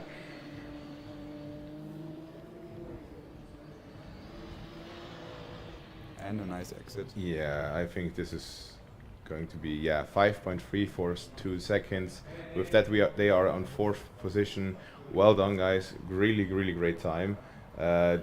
He really improved by 0.2, which is great. So everyone is using the evening hours. As you can see, there is so much rubber already on track. So now that I think that it's the right decision to go to skid bed. So all of you guys prepare, do it now, because afterwards it's going to be a little bit difficult to get a run in. And we still have the heat. I didn't look at the tire temp sensors, but just feeling the tire after it stood outside, I think it's very fast in the soul. They were at 55 earlier degrees Celsius. I don't know if that's good or bad, but I was just looking at the live telemetry. Yeah. Can you tell me? Do you know it? I don't know. No. Yeah. It's we could implement that. I'm just here. We see right now Belgrade again trying to finish the brake test. Let's hope the best for them. But maybe if they don't make it for today, let's hope that they, because I think brake test is going on for longer. As we were talking about, all of the dynamic events are only going on until 7 o'clock in the evening, but the brake test as well. So I think there are going to be many brake tests 20 minutes before closing, before dynamics. Are there many teams who still not have it? I do believe almost most of them have it. Let's see here. So in the EV class, we still have some who have not passed it. I would say 50-50, but it can also be that our table that we have here is a little bit outdated. But with the CV class, we only have one who failed it, which is Kingston Racing, Onpu, Crete and Pelops, but which makes no sense because this is sorry, I need to look it up. Belgrade. What is the name of Belgrade? Let's go through all of them. That's the E class for sure. Serbia. Or are they the alumni team? But alumni, do alumni need to do a brake test? I wouldn't say so. I think they did their scooters between. There we have them. E35 FSE road error. So yeah, I was watching. Sorry, I was still remembering Road Arrow being a CV car. So it's E35 Road Arrow trying their best to do it. So the EV cars are still having some struggles, but I think hopefully they will do it. Otherwise, we will have a lot of alumni here from that team, and also from Croatia and all of the Balkans, who will help them as good as possible. So yeah, I see you have brought some naked optics. Are these yours? Yes, these are mine. So as you see here, these are the glasses from FA, from the Fachhochschule Dortmund, from the racing team. As they were saying, at each event, the university gives them around like 1,500 sunglasses to give out. And we as with Alpe Adria also have our own sunglasses, but naked optics, the fast glasses, you can call them, die schnelle Brille. They're perfect for riding a bike. Some casual product placement here. I won't see anything now because it's a bit dark. But they look great. Like everyone is having those fast optics, weirdly enough. It was, I think since 2 years ago, don't we have them also branded as well? Not anymore, but I think we had them branded. With Tuk, yeah. But not happening anymore. No. I told you guys, it's a recession. So if you want to support us, do as good of a job with this live streaming, watching it as much, so we can go to the sponsors and do you see the watch time, and do you see all of your logos up there? It cannot no, it gets not better anymore. Lizzie, take over. I don't know. It's funny. Lizzie is really like you are media trained. It looks like, but I love how you are really doing some acrobatics with the microphone. You know, it's just okay. Now that you mention it, maybe I'll try to better myself. No, it's I'll fine. focus. Ooh, let's hope the best. This looked. I saw still some roll, but it looked good. Yeah, yes. Yeah. Great stuff, guys. Green, both got the green for Road Arrow. Oh. Yeah, guys. Show the love in the live chat, please. This is such a great thing right now. Did you just see that? And that is why we do Formula Student, for such moments. I think that a driver will have blue arms. Yeah, I think this driver is going to get paraded around tonight in the campsite. Yeah, now really fast, both disciplines with two drivers. I think it's still possible for them. Yeah, if to get at least two runs in with each discipline should be possible. I think you need a half an hour or so to do both. Okay, good. Let's hope that the live chat works, because it just died on me, but let's see if we can open this. And let's open that. No. Technological difficulties here. I want to see how the chat is going crazy. Yeah. No one is cheering for them. Come on, guys, show them your love. It was what did I say? Sorry for my goldfish. Yeah, Road Arrow, exactly, for E35. Passing brake test is a great feeling once you have some problems with that. So I still remember that from like the first years when we were competing in the events, and passing brake test after like 13 times is such a great feeling. Yes, I would say we're more lucky than good. No, I do. No, it's the development, like the evolution. Because yeah, but with our car weight, everything got lighter, and the brakes got lighter, and it always makes things harder. And we once calculated that it would be bad if we had a wind in the wrong direction. That's true. But I was just saying before, because some guys were waiting for acceleration, and I thought almost the driver was waiting after the green flag that the headwind just becomes a tailwind, so he can just drive faster, because that really makes some difference. Yeah, you should do acceleration in both directions and take a average. Yeah, that could be an interesting idea for the future. Yeah.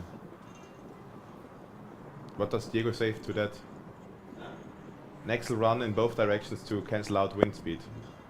Diego is shaking, saying yes. I think he loves it. Yeah.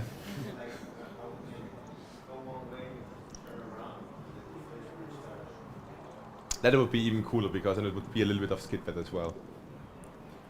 Or he needs to do the drift even better. Ooh, yeah. We are coming up with new disciplines, guys. So you need a handbrake in your car. Oh, let's implement a handbrake.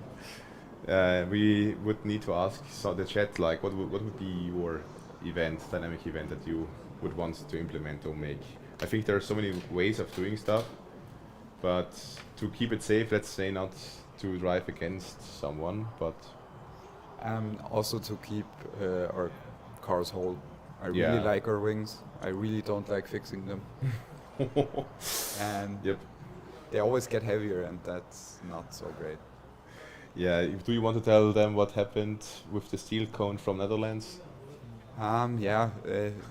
You could say if you run over a cone with your front wing end plate at 100 kilometers an hour, you build a new front wing for that reason. So, if the forces are wrongly applied, because we didn't hit it like on the front, but on the side, and every alumni was like, we did the test. Why did it break? Yeah, they said we did not hit the cone until we got the cone, and you saw that we sliced up the cone.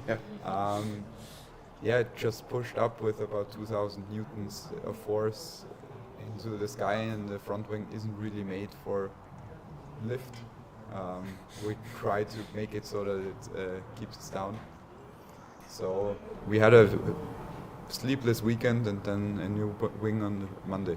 How different is the aero package this year for our team? Because as you know, last year with the fan car we had a completely different design approach, and now making everything different again is pretty difficult, I would say. I think it's pretty easy because we had a blowing concept on our car.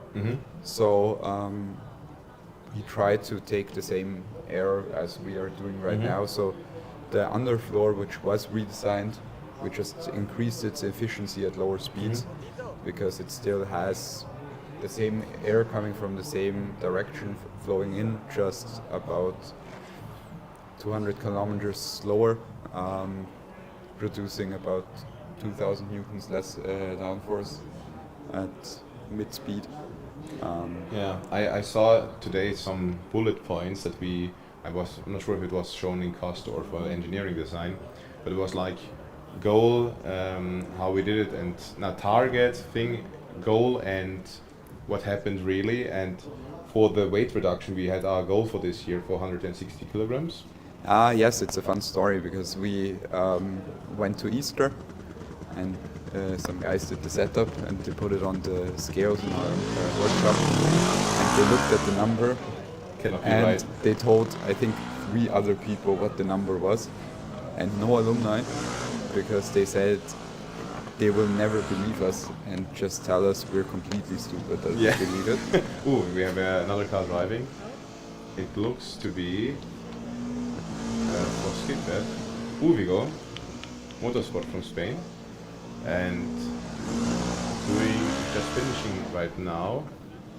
And with a time of 6.289, they are going to be on the 13th place, but I think now with the second run they will have much better time.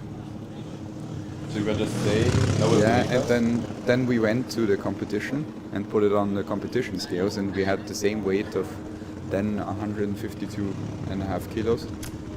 It's 8 kilograms off target. I think it was actually 151 because we still had some sensors less. Yeah, crazy. And then we told the alumni, and they then asked us, why are you so much lighter than what you planned? I tell you why. We got so many more women now in the team that everything works. I don't think that's the case. Yeah. I don't think, well, we have more women, yes, but Like I don't know how if many that adds to the weight reduction. of the car? I think it's more that we had a very toxic environment for people who wanted to add weight. Simon, who drove before. 112, Aristotle Racing Team. Our Excel cam is back, doing a pretty good time of 4.103. Getting into 4th place with this run. The skid badge just before from Uvigo. I'm not sure if they've run again, but let's see. No, this was the second round, so pretty sure they're just going to try change change the driver. But let's see if Aristotle Racing can improve again. Would be great to see. But yeah, so toxic relationship with weight gaining. Simon Taschler, our second acceleration driver, he does our gearbox. If you would have told him, it's going to weigh 4 grams more, I think you had to go to the door and leave for a few seconds. No. Or he would throw something. Oh, that's going to be a very interesting acceleration run. Let's see if they can beat us. So this is the Alumni team, isn't it? Without any aero at all? Yes, and I think they're planning about 140 kilowatt hour. No, what? Do they want to wreck their HP, the powertrain? How much powered ground are they driving? Only a little bit or nothing at all? Because we have 13 kilowatts of powered ground. I think we possible. would need the sound to know that, but we can hear it from here if they switch it on, that's the thing. But I don't hear anything. Do we know who's driving? I've actually absolutely no idea. It's always a different guy from our Fanglers. Yeah, I loved it as well. Like, that's why the Alumni Cup should exist, just for having fun and putting doing up stupid stuff like this. Having a garden and a pool. Yeah. We need to change it for next year. Tuk needs to have a garden as well. So yeah, we have just someone driving in the skid beds. Ooh, two. Both driving at the same We are time. both in the dynamics. We are already on second place. Flashy, you're doing great. 4.989 seconds on the second run. They're pulling out the other car right now.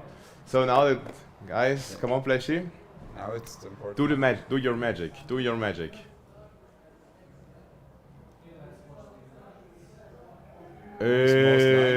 What?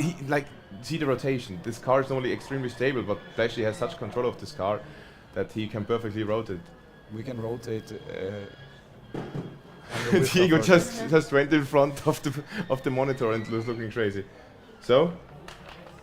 4.794 seconds. Crazy stuff. Here you see all the guys being really happy about it. So we are just milliseconds off. No, not milliseconds. We are, we are milliseconds off. We can say it's 84 milliseconds off from the pace from Campus Tirol Motorsport, which is crazy because they are 15 kilograms heavier than we are, and a space frame car, which I still cannot believe. I can't actually believe how they do it every year. Yeah. Building a space frame. And they are not a technical university, guys. You need to think about it. They are a university without any specializations in mechanical engineering. I think mechatronics, or is it mechanical? You can ask them, but there are no, I think, electrical engineering guys in that sense. They just, everything is self-learned. They know how to improve on themselves, and I think they're doing this stuff by learning. I think the Tirol guys are just right now going to be really, really happy for their win, because now they can say they best Markus Plesberger. I'm telling you, Pitt, the driver who made that time happen with CTM, is going to be a little bit annoying right now for Flashy. Yeah, I think it's always the conditions. There was more winds, as we saw. The track temperature probably fluctuated half a degree. Of course. Yeah, for sure. Any other reasons. It was No, not. It nothing was. else would make No, sense. it was not the off-track performance for sure not. No, that we tried to. And here we see high-speed Karlsruhe again. Now finally not doing the wrong exit. E99 just made a 4.156 second run, so now they're at the fourth place, which is really great for them. Let's see if they can get even faster, because there are just 400 off from eMotion Aalen, and both of these teams still have their second stint. Now this is the second stint of. No, both have still a second stint. Great stuff. But I think the guy who's just now in the car will make another run, I would say, because they should have changed the driver, I could imagine, because time is getting not close, but we are only having 50 minutes more of racing on the track. It's getting a little tight. Yeah, thank you for being all the time here. It's Yeah, nice. I think we're going to leave you in the next few minutes. Yeah, because, yeah. I already saw the food is here. Yeah, you need. Yeah, then you can leave already. But no, I think the rest of the team isn't here. And it's true. Everyone will be up there on the dynamic area and trying to congratulate Splashy to his great racing. Yeah. Great stuff, guys. Great stuff. And here we see it already. The first toxic alumni, Christian Kalcher. Dio Pleschi, da fehlen noch 6 Zehntel. So yeah, he's missing out of 6/10. Yeah, he's completely right. Pleschi, this is not. No, the thing It's is not acceptable. Acceptable. No, the thing is, Kalcher is one of those guys who does never mean the stuff that he's saying. He's a really great guy. We love him. I love him. Kalcher, if you're watching this. I kind of hope that he's watching when he's commentating. Yeah. I tell you one thing, I would want to have Kalcher here as a commentator, because he would just speak so much stupid stuff, and he has the best off-track performance. I still have to say, from every He has the best off-track performance also in the workshop. I have no idea how he does it. Still? No, but he went up the list even though he was like for 4 days in the office. So even this year?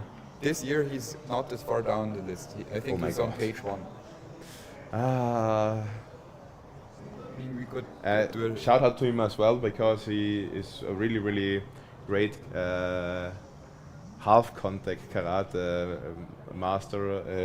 He's won the nationals in Austria, or didn't win them. I don't know. He's going to tell me for sure when he's in the live stream.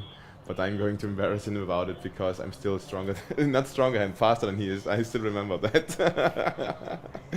He was really embarrassed about that. And one of the guys who made our front wing over a weekend happen. So yeah. So did he start with the front wing after Netherlands, or? It was Luca. Started it, yeah. Then Alexander Kleb, last year's chassis. Yeah, great stuff. Lead and but he was in Netherlands as well, Kleb, wasn't he? Actually, no. Ah, okay. Then maybe we had to. I mean, I kind of forgot a lot about this weekend. Sleep and stuff kind of helps when you remember things. But yeah, it was the alumni that made the first part of manufacturing it happen. So there's much love going on in the chat. E97 driving right now. So let's see them perform in Skit pads. E97 being LA E-Race. Nah, it's Landshut E-Racing. They have a good off-track performance, I have to say. Yep. Yeah. I immediately felt it when I was in the pit. They have were they the guys with the AC in their pit? They were saying they have an AC in their pit. Yeah, they were saying it helps really by much. Yeah, I don't know, but we have the better on-track performance after the off-track performance, because some were sitting with us yesterday evening. So the first run from them with a 5.84 second run, putting them right now into the 12th position, but I'm pretty sure that they are going to improve that right now. Christian Kalcher back there, Prost Graz, you're completely right about that. So E97 back on the starting line. yeah, tomorrow is going to be great. Autocross. Yeah, I believe our drivers are going to again show what can be done, show what our car can do. Yeah, so green flag is waved. First run for the preparation. And I think there for sure are some tents in there too, that they will race a little bit faster. Yes, but I think with this skid pad run, we're going to leave you and yeah, that's great. That's great. We are ready for our evening. Eating something. You need to prepare for me and the rest of the organization because we are going to for sure do a campsite scooty. Oh yes. Yes. Bye. That's very important. That is perfect, and I will come by most likely. And when I'm coming, then we need to go to Tyrol, and then we are going to Dortmund. Is that a good idea? Yeah, That's yes, a fantastic but plan. please bring a Scooty sticker for our beer tap machine. Ooh, for sure. I will tell the guys to get me all the stickers that they have. We can do different. We did set up this competition for it. Yeah. The CO2 pressure is very important. Yeah, it is. It is. And we could really get the time down for a non-foamy beer. So e-racing just improved to 5.633. Now they are on position 11. Really great stuff, guys. As Felix was telling before, the on-track performance is important, but the off-track is even more so. And you are really, really great at that in that regard. So I will see you in the campsite for sure. Yeah, thank you guys for being here. I'm going to see you down there. Thank you for having us. Thank you for staying with me. I can be sometimes really annoying, but it's perfect for this live stream. It's better than staying in the pits, and you can see the cars from up here also. So guys, if you want to sweat, you can come here, or you're sweating even more in the pits. So. Yeah, it's kind of cool. I mean, it's like a normal Graz day, but up here, a hot Graz day. Yeah. So there's another team right now racing again. No, this is Iași. Yeah, it's TU Iași from Romania, racing team, getting the combustion car. Let's see what times they're getting. They're right now on the place number 13, sorry. 11 was Landshut. And let's see if they can improve. Sadly, they cannot. They are 4 times off to the time from before. And yeah, I think I will leave you with the second run. Go down, you eat your dinner to your heart's content. And then the midnight meal is 4 beers because it's Ooh, nice. And thank you very much, guys. You've been great.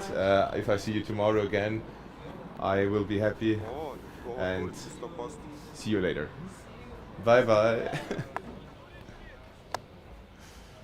So guys, so everyone is really, really happy because even the crew cannot stand me for 4 hours straight. And there we see the second run from TU Iași racing team, and this looks much faster than before, so let's hope if they can improve. So I didn't count the laps right now because I'm looking at the timetable, but I hope they didn't mess that up. But I can. So the last, and the cone, this is going to be 2 times, sadly. But the thing is, they did improve to a 6.111, but with the 2 times added, they are still going to be slower than with their second run. So their final time is going to be 6.268 for their fastest run, and that will most likely let them stay in the 13th position. Right now, depends on how many teams are running again afterwards. So we are seeing car number 188 ready for doing the acceleration.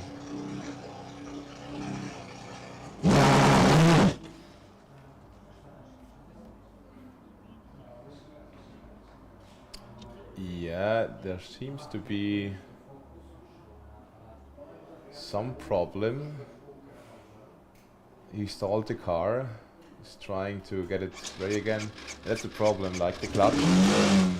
If you don't get the perfect handling for it in acceleration, where you put the most load on it, you're going to have you will stall the engine, and then that's your run.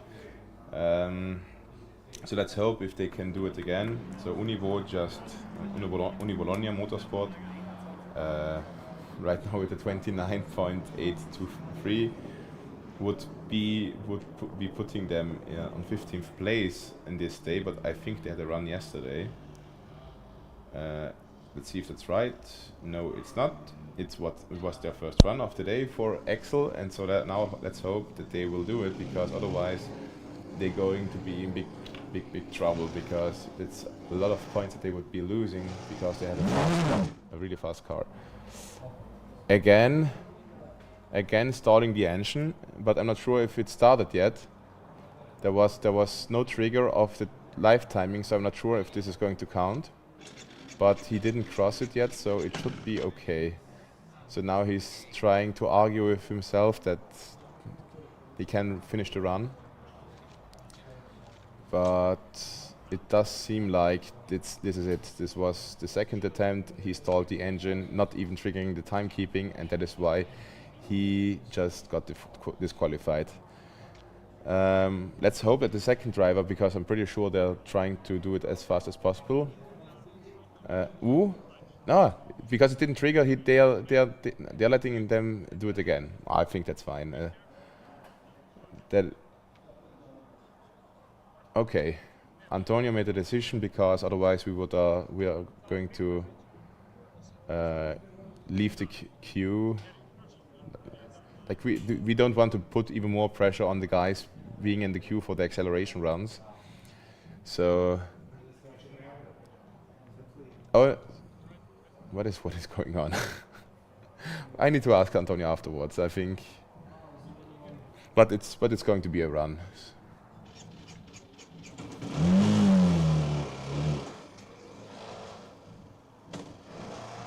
So all the people from Univo, when you see Antonio today in the campsite, go to him and bring him some beer, because he just saved you an expensive second run, which is going to take a lot of time from you. And he started again. Yeah. I think this driver is going to kick himself in the ass tonight. So guys, show the love in the chat. I think he needs it right now the most, because team members are going to be not mad. They are not going to give him the fault for this happening, but he's going to be the one who is going to kick himself in the ass the most.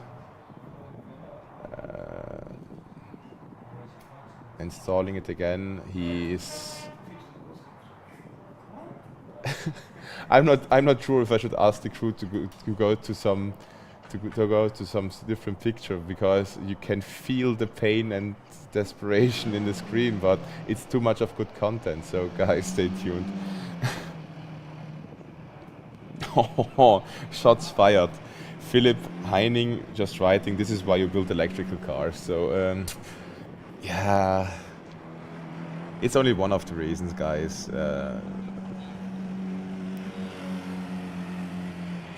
Normally, if you have a little bit of a better system and no clutch problems, you don't have any problems. So yeah, you just seen that the helmet that he has does not have any polarized filter on it. Like I'm telling you guys, when you're running tomorrow in the evening, you for sure are going to need that, because otherwise you're going to be blinded by the sun completely. So I really hope that you have them ready. Helmets with a sunscreen on, or just some polarized stuff, or sunglasses for the driver if it's allowed, because otherwise he's not going to see anything, and it's going to be really terrible in his it's not terrible, but it's going to be bad for his performance for sure. You don't need any distractions while driving something as difficult for autocross or endurance especially. So yeah guys, we are now only 40 minutes away until we are closing the dynamic events, so let's try to get as many people on the track still and hope for the best. I'm not sure what's going to happen in the afternoon. Sorry, in the evening. So there's going to be another podcast, but let's hope that that's going to be something interesting. I had some talk with some really interesting guys, and let's hope that they can join me. I will just write them, or even better, I will look at the schedule so I know if they have time or if they don't have any time. But the business plan was finished until 5, so I will just call them.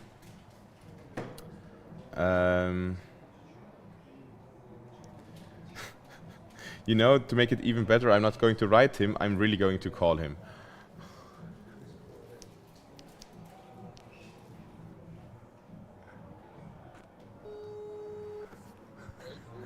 Yeah, hello, Monsieur Hirt. You are live on TV right now. Are you interested in coming here? Yeah. Then you can just join me with Mr. ADHS, with Mr. Asterix.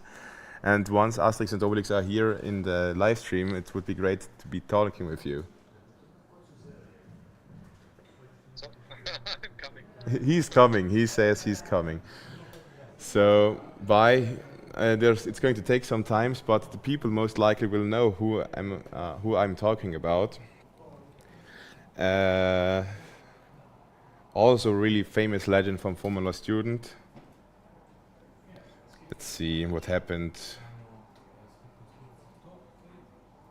We have a lot of memes again. We have a memes group, as you may know. Ooh, who's on track? Let's see. Ah, there they are. Yeah. Great stuff. See, so hello. You can join me here or there, wherever you want. Sure, hello. How's it going? Nice to meet you again. It's been some time. It's been some time. So yeah, we're right now doing the last 30 minutes of racing. Right now we have Sapienza Corse on the track. You may know them for the all-wheel drive CV car. I know it, yes. Yeah. No, you really need to go to look at them because they are really crazy. I had first time the chance to look Skit today. Ah, really? And I saw my old team running, also the Alumni team on the acceleration. Yeah. So really cool to see the cars running. It's amazing. The performance is amazing. So yeah. So Sapienza Corse was just running with a 5.795 seconds for the first run. Cool. They are for sure going to do some really good time now that the tires are warm. Yeah, they are really crazy. They're building a hybrid with... What is the timing what they have? 5.7. Oh, nice. 5.79 for the combustion car. Now they're doing the second run. Yeah, the best times right now are really crazy. Let's cross the fingers for the second run. Yeah, for real. Yes. Let's do it. Let's do so. So yeah, guys, you may know Christoph Hirt from. I will send you guys the information about him. He is business plan judge at Formula Student. Exactly. He's nothing else. He's nothing else. Hirti, like everyone knows him under that name, is only known because of the business plan here in Alpe Adria, for sure. It's not like he has his own competition somewhere really far away. Maybe. Let's call it FS Alpe Adria, not squared but rooted. Yeah, square rooted. Something like that. Yeah. We should really call them like that. So, I'm writing it in the chat, guys. Cool. So here we are right now with the second run. You will see it up here where that's amazing what you have. Yeah, it's 6.006 for the right lap, and now we are going to get the left one. And let's see. Speed. Ooh, 5.386. Great stuff, guys. You've just you're not on now on 8 pace with 5.696. The second circle was way faster. Yeah, it's. Is it the whole day like this? Is it on the track or was it now the team? I don't know. Like the team right now is this first thing that I'm seeing from. Like I think they had to do some they were brake tests. They've done that. This is their first dynamic event right now. Look at the times, left and right. Yeah. This is best. Nearly the same at the team. So 1:10 fear. Yeah. Another 10 fear. Yeah, it's interesting. So maybe he made a mistake somewhere. No, but I do believe that the people themselves are getting more confident the more they drive in the circle, and then he maybe has like, okay, I can push it a little bit more. That's why the left one is always, or they are At just. least they're making not the mistakes what we did. Yeah. Taking 3 turns right, 1 turn left. Some of the alumni is already writing. Nice. So wow. Blamage.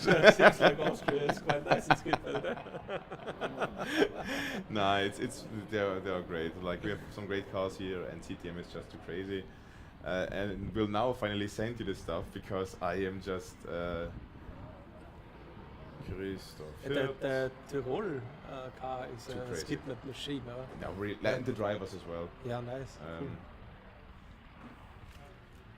How will we call you? The president of FSAA? What is the official one? In the local TV called me Oberster Funktionär. Either you can call me event manager. No, I tell you one thing. If I write Oberster Funktionär, this is going to this is going to sound to all the English speaking guys more like you know what I want to say. More like a German German military rank stuff. That's what I'm doing. Yeah, thanks. It's on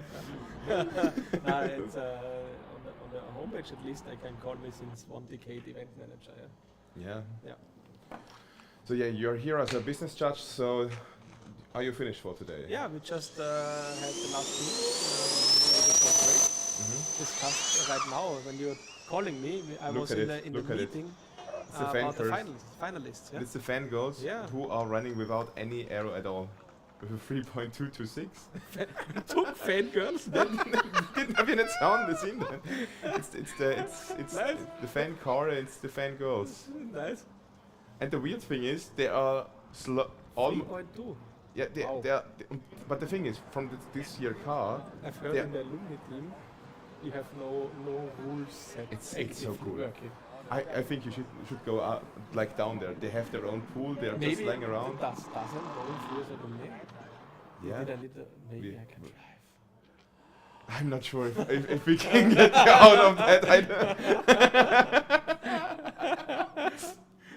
But look at it, like without any arrow. How fucking cool is that? Nice. And the thing is, they are only 400s faster than our team. Like you need to think, our team right now. Yeah. Seems like the really tricky thing is the grip between the tire and the street. Yeah, it's like which is limiting some when. Yeah, even though we are running right now with over 100 kilowatts of power. Nice. Amazing. It's stupid. It's nice. as I've already been talking about. We have the loudest EV car yesterday tested, a noise test, with the horn being at 124.4 decibels. We have. On each axle we have still the Fischer motor that we are using with 35 kilowatts, so 140 in total if you would not have the limitations with 80 kilowatts, but still 13 kilowatts of powered ground. It's really 13 kilograms, 13.5 and it's cool that the Alumni Cup can play a bit around. Yeah, doing some crazy stuff. Yeah, that's amazing to see. Yeah. That's why I think alumni cups are so more fun, because then everyone can drive who never had the chance to drive it professionally in the competition. It's more about the fun and power and glory. Yeah, you get in the real competition. Huh? Yeah, that's true. That's true. So we have here on track E48 Ruck Motorsport from Bochum. Yeah, nice. They are really cool guys. They have, for example, all of these stickers. You have all of them, huh? Yeah, like look at explodiert. I have the right tool to crack it. You have the right tool to crack it? For sure. Yeah, I'm also prepared. What? What is coming here now? Yeah, I have also some stickers with me. Yeah. So guys, as you may know, so let's look at the skid pad. Ruck Motorsport just has done a 6.558. Which puts them onto the 14th place, but I think the second one is you need the right tool.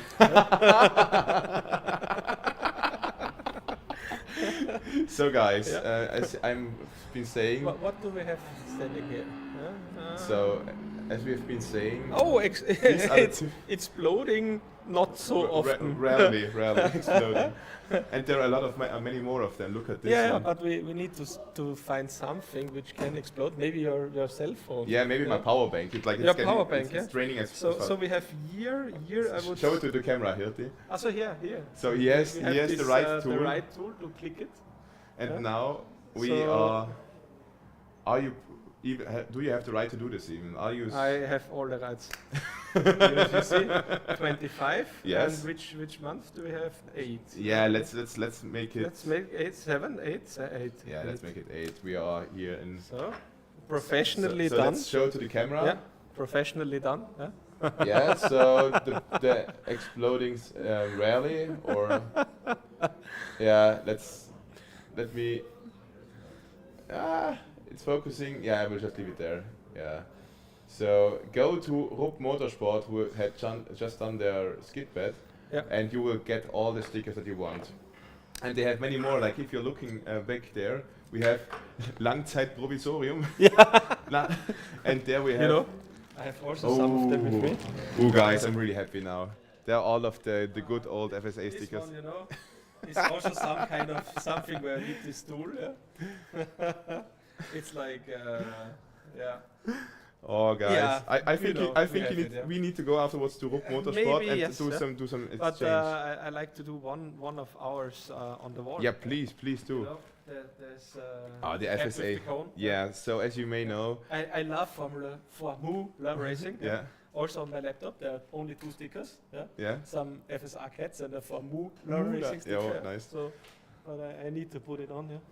Wherever you want. Yeah, in the middle. Nice stuff. So let's put the explodiert selten here. There we have the dreckig, kaputt und leicht illegal. Der vielleicht defekt. It's just great stickers. But do you want to show yours? Because right now there are not that many people running. But you can you once go to the camera with all the people watching right now? I think it's also interesting to see that all the people are really interested in seeing the cars run. Dynamic area is just great to have, and to go to the GoPro and watching to the we have an Excel run just right now. E61. E61 on track. As you were just we were talking before about Arlen. It's emotion. Emotion just is done 4.328, so they are right now. Greetings to Caro. So the thing is, one of also of the really important organizers in FSA is Caro, and she is an alumni from Emotion Aalen, as you have been telling me. So Emotion Aalen just has done a 4.328 seconds. This was their first run of the day for acceleration, and there is going to be for sure a second one right now. Let's hope that they can even improve on that time. Oh, they're on 8th position. Yeah, that's nice. Amazing job. But yeah, let's go a little bit through your stickers when we are going to Aalen again when they are ready to drive. But your stickers, what else do you have? We should tell them the guys about. Sadly, I have only cat stickers. You know, I have the DNF cat. Yeah, so happens. Maybe I take this with me today or tonight. And Aalen is running. Shout out to Caro. Woohoo! Let's cross the fingers. Yeah, and let's hope they can improve. 4 point low. And 4.336. So sadly they didn't change in position, and they were slower than before. Can happen sometimes, guys. It's the evening hours. It's too late for autocross, in my opinion.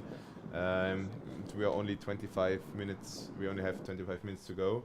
Then we have another sticker. So this I'm preparing for the campsite, you know. Yeah, first I need to bring there the special drinking operation sticker, and afterwards maybe one did not the finish. DNF, yeah. But also with all the TÜV sticker. Yeah, let's see what I'm thinking and what I'm finding on the campsite. Because we need typically. Yeah, exactly. Because I was just talking before with our TU Graz active members. And they were telling me they need the scrutineering for the beer tap as always. Oh, that's nice. And Perfect, I think you could do a beer tap scrutineer because Maybe I you have to do you never have the time to do that at the FSA, and all of Yes, our yeah. scruties are doing that. Maybe I'm taking this task over. Let's see. Yeah. Would be great if you can do Beer all beer that. is not my strongest part, to be honest. But we have spritzer. Yeah, that's also nice. Yeah, maybe I'm finding some gin Or tonight. So let's see. Yeah. Let's go to the Romanians. Yeah. Some Palinka that's close enough I've to gin. heard Alkoholiker Radler is amazing stuff. Yeah. So guys, heard you got the idea this year from someone from the From a scrutineers? friend, yeah. From the a technical friend. stuff, yeah. Let's call it a friend. It's called Alkoholiker Radler. Don't Yeah. do that too much, yeah. Yeah, it's but like putting from a Radler 2 fingers away and yeah, 2 push fingers. It, fill it up with gin. So you take a normal, Let's as you were see. saying, you keep the flask, you get the bottle of beer, open it up, take a small gulp, so you have this much, 2 fingers. this much space in there, and you fill this up full with gin again, and the longer the evening goes, you can do it 50-50. Yeah, at least this is something for the off-track season, off-track part. Ooh, we're seeing great stuff now. On the we have YTU Racing, who are already really strong, and they were yesterday. Ooh, so great time already. 3.927 seconds. That is crazy for a CV. More was at 3.7, but but he spin around 3.927. at the end, yeah. Crazy. So much power. He's back again. So at the Excel yesterday, I think they were there as well. What they're running for engine? Do you know that? Is it a 4-cylinder Hallelujah? You would need to ask Diego. I'm pretty sure that he knows that. But yeah, it's great stuff. So I heard that you're here not alone as a business judge. That you have. Yeah, Ali's also joined. Yeah. Exactly. So we had a great day today. Yeah. They are joining actually inside the one of the business rooms, talking about who will be the finalist. Yeah. So in the final at the end. Yeah. But I like to be here to the live stream. Yeah. So you called me out. Yeah. So great stuff on the second run as well. They were even a full tenth faster than before. Now the second run with 3.833 seconds. So they are just more or less really a tenth behind More Racing, and I'm pretty much this is an confident. acceleration beast. Yeah, it's as I have been saying, this is the World Cup for CV this year. Because all the teams that have performed really well in all the other competitions with P1, 2, 3 are here. All of them are here. Like Portugal with Gades with P1, then with Czech who won it was YTU, More Racing from last year, Modena won the competition in Alpe Adria, then at Gades, BME is really strong, PRG, then Padua. We have so many teams that are in the CV category that are great. Ooh, and here we see again the Alumni team without any arrow trying to beat their fastest time. What did they do? Right before 2.6 seconds. I think they changed to the fast mode, guys. It's 3.09. This is why we do this, guys. Do we have a top speed? Yeah, only an average speed, and it's not. I mean, we don't know where we get the speed from, but it's 87 right now, 87.15. But it should be much higher than that. Look how angry it looks. If you just see the, do you see the horn? It looks like the intake for the CV car. Yeah, exactly. The That's what I restrictor. also said. Yeah, and they said no, they built it on their own. Yeah, and they said, you stole it. It's a CV car. You stole it of one of our old cars. airboxes, yeah? No, it was a Cobra project. Like there really? in TU Graz's racing team, we have the a subsect, you could call them. Yeah, it's a module. Typically, sub- you can also call it chassis. Yeah. Yeah, and only the guys who had performed really well last year in the chassis and aerodynamics module are allowed to join this one. Finally, Road Hour, who had really many problems with their brake test. Finally, like there was such a relief for them when they were winning it, when they've done it, and now they can finally run, which is just great. Trying to get all the times in. They road arrow right now on P14 with this run with 6.019. So the University of Belgrade doing really well. It's good. This is like all the points you need. You just need to do some dynamic events, and that's what we want to see. That's the good thing about Alpe Adria. That's the best asset of the whole Formula Student. Yeah. It's the teams. Yeah, that's the funny thing. That's what every organizer of the events is saying. It's the teams, and we are doing this for you, and we are just joining you because we want to get a little bit of the excitement as well. Yeah, once you can feel young again. Nah, it's great. E35 also great seeing them here. It's one of their first years being a EV car, as you may remember. Years, if it's the first or second year, I don't remember. But previously they were a combustion car, and performing well after your transitioning is always is difficult. But just doing dynamics is great. So let's see, they are doing the next run, E35. Road arrow right now with a 6.0. Oh, now look how much faster he is. Yes. I think now he has some confidence. we can hear them scream down in the pit in the pits. They're so happy seeing them run a race and finishing those dynamics. And let's see what is it going to be. Great stuff, 5.655. Wow. It's now they're on 12th place. Great job, Road Arrow. Cool. Yeah. So good, how was your day today? I'm surprised. Yeah. I'm surprised that I even have any voice anymore. And the thing is, I'm afterwards going to have to do a podcast again. So really? Cool. Yeah. It's going to be another a long day again. But afterwards, I will get some deserved rest. Yeah. And the campsite. Yes, for sure. To fill up the batteries and the voice. Do you know Karl-Heinz? From racing. Dortmund. I think we need to go and meet him today. Maybe. Karl-Heinz is the greatest driver of them. He's better than everyone else. I have the feeling that's a trap. No, it's not. Karl-Heinz is the greatest. Yes, we should do it. Yeah. Karl-Heinz is the greatest driver of Dortmund. It's not a trap. It's like how I put my DNF stick on my second trap. Yeah. No.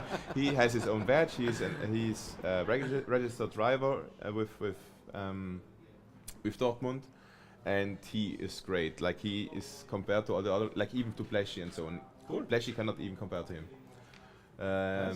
And then once you meet him, you understand why. Then Dortmund also has Markus 5 cm deck. I'm not sure if you know the lore. During virtual Formula Student Alpe Adria that we've been doing since last year, during the second edition that we had in spring, there was one special driver where the team was completely behind him, and they were just spending all different kinds of calling him like with middle names, and the Markus 5 cm deck sticked. And we loved it so much that they are now on the rear wing. It's like always 5 centimeters ahead. It's on the rear wing, and they're just such great guys. And you got to love them. Like they have their own Adiletten. They have 1,500 of these sunglasses because the universities just go there and give it to all of them. Yeah, nice. It's they are the last, as you may know, the last real combustion vehicle in Germany, like except from Skit with their hydrogen car, but they're the only German team that's still driving CV. That's crazy. And they're having some difficulties for sure, but it's great seeing them drive, and I hope they can push through the next years, because as we all know, CV is here to stay. We Yeah, will hopefully, we yeah. will use We're some working on it, we yeah. will use the drop-in fuels that Formula One is going to develop for the next 2-3 years, and it would be great to just see CV in here, because the reason of when I'm always saying the reason for how it's called again, for the environment, the sustainability for the cars that we are driving with EVs. EV cars are only sustainable after you drive them more than 100,000 kilometers, and those batteries are never going to reach that. You know, the sustainability topic is, for me personally, important. Yeah? But if you look at Formula Student, it's about education, and about getting practice in what you're studying. And therefore, my really personal opinion is that we do need to see some combustion engine, because there's best thing to do for mechanical engineering. Yeah. So we had just a run from race up electric. Really great stuff, guys. You just have done. You did 3.93 seconds, which brought you into the top 5 and into the fifth position. Was it your first? No, it was your second run. Great stuff, guys. That's what we want to see. The Skit as well.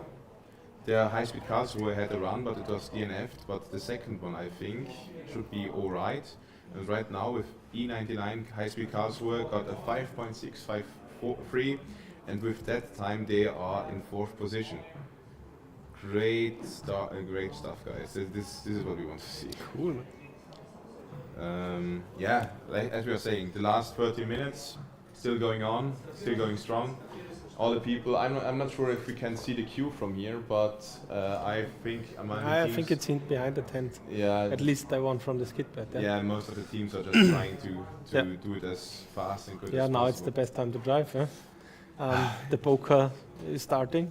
Yeah. Who can run at latest Yep. to have the best track? Always like this. Always like this, yeah. And the thing is, you get at this time you also get the best shots, guys. When you're outside at this time, everything is getting golden, especially here in Croatia. Oh, nice. And for example, the pictures that we are going to get for the autocross and endurance runs and the finalist runs, because it's always at 6 o'clock in the evening. You have golden hour. Everything is completely looking as sexy as possible, you could say. And having the finalist drive in those conditions is just great. Great pictures, great content afterwards for the social media stuff, for sponsors, for everyone. And you're seeing a lot of people watching. So we have right now all the fans are full of people. We have constantly over 130 people watching. Whoa, nice. Cool. And we had peaks of 150, 60, 70. Yeah. Okay, yeah. So we are soon going live with Diego again, so Diego can do some reporting down in the pits. I'm pretty sure he's going to talk with some drivers. He's going to do the business plan. Is just going to cover everything. Seems like they finished in the room, Yeah, it seems like that. Should we get the high energy guy with us? Maybe not. so people, I'm pretty sure tomorrow you're going to be like, who was this crazy official? So right now we have here with us in the Skit area, LA Racing, E-Racing from America, from California. Cool, wow, from America. And it's Landshut. Okay. Thanks for joking on me, Gofler. But please go to them and tell them. It's so easy with me. Yeah? No, it's not just because of that. No, you are wrong. I was telling you, just because your abbreviation of your team is LA, you don't need to use it. Landshut E-Racing being here, they have really great off-track performance, is what I heard. So we are going to see them in the campsite for sure. And then you can also give them some scrutineering. So well done, guys. You have just done with this Skit run a 5.759, which puts you into the 11th place.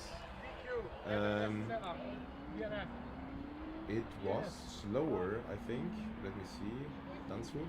It was slower than your second run from before, but I hope that now you can improve even more, because the second run went from a 5.95 to a no. 5.6, then 5.8. No, this was the fastest run. Sorry. Nah. So 5.8 to 5.63. Yeah, it's like looking too much onto this graphics can confuse you after some time. But I don't see them anymore, so let's see if they are going to be there afterwards. But we will see, guys. We are trying our best here, trying to make the time go by. That's so easy. Yeah. The time is flying by, Gufler. Yeah? Don't remind me. We are getting old. That's the problem. If you just remember when did you start with Formula Student? Let's talk about that. So my first step in Formula Student was December 2010. So more or less season 2011 was my first one. And which Theocrats racing team did you? I joined in these times we had two of them. It was e-power racing and the normal racing team. So there were two of them. I joined the e-power racing. Max Wheel, great the car. Max Wheel, yeah. We built I think 3 of them. 2010, 11, 12 was the first series of electric cars that you got. So I was in the 11 and 12 car, and in the season 12 we somehow fused both teams, and we had the challenge to build as one team 2 cars. So if you have the idea how much work can you get, and you say yes, then you make this. So yeah, the people from High Speed Cars who are mad because we missed their car. No, we didn't. We showed some of their runs. Sometimes it happens, sometimes it doesn't. The guys are right now preparing everything for the live report, so we cannot always do everything to your bidding, guys. So be happy that you at least get some of the footage, because it's already too hard for those guys behind the scene to do that. But I can still ask them: Is the Excel still ready? Yeah, no, Excel. Is there still a car running? So yeah, Humbi, you are messing with me because it's not ready. But yeah, Diego, down to you. So hello everyone, welcome to the stream. We are finishing the day of dynamics, and now we are in a very cool part of the day, because now we know some results about the static disciplines that took place earlier during the day. And we have here Domayo, who is the Domagoy, my bad. It's been a long day. And well, first of all, hello, and explain what you do. Hello everybody, my name is Domagoy, but you can call me Domi. I'm this year's BPP lead judge, and today at this moment we have the finalists for tomorrow's finals, and we are going to surprise those teams in their pit boxes. So I think we should go. Yeah, exactly. So well, I haven't looked at the list. You, of course, are not going to reveal it just yet. Yeah. And it will be for people to figure out which teams they are as soon as we are reaching the different pit boxes. Exactly. So I think we should go walk around a little bit and go find the boxes. Let's go around. I have also judges with me who were part of the judging committee. We are going to the first team. Everybody are tired, so let's see what we have here. Maybe I'm going in the wrong direction, maybe, I'm not sure. We'll see. So we start with BRZ, but they don't know it yet. So where is, come on. Here is a colleague who is going to tell a good news to this team. So, hi everyone. Hello PRZ team. Hi guys. We're coming here with good news. You guys have made it to the final of business plan presentation. So congratulations.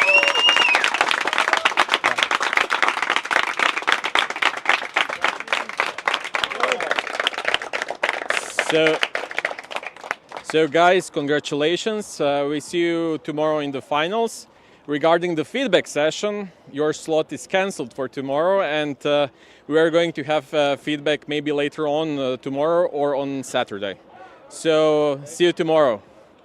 Congratulations once again.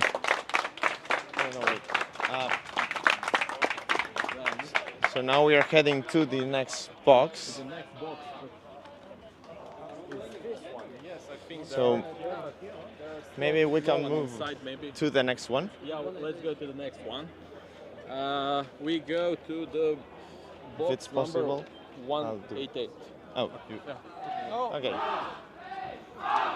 Are they here? I think yes. Okay, so we are now at the box 188. I'm giving a microphone to the colleague of mine who is going to tell you a little bit more.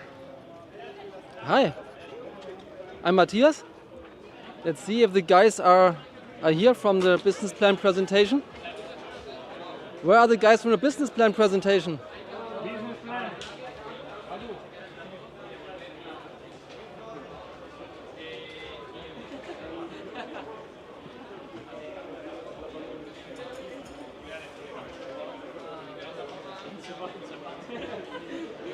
Hi guys. I promised you to give you back your book at the feedback session. We had to cancel the feedback session because you are in the finals. Congratulations! Wow. It's for you. Thank you so much. Thank you so much. Very good performance. See you tomorrow. Thank you. See you tomorrow, guys. See you tomorrow.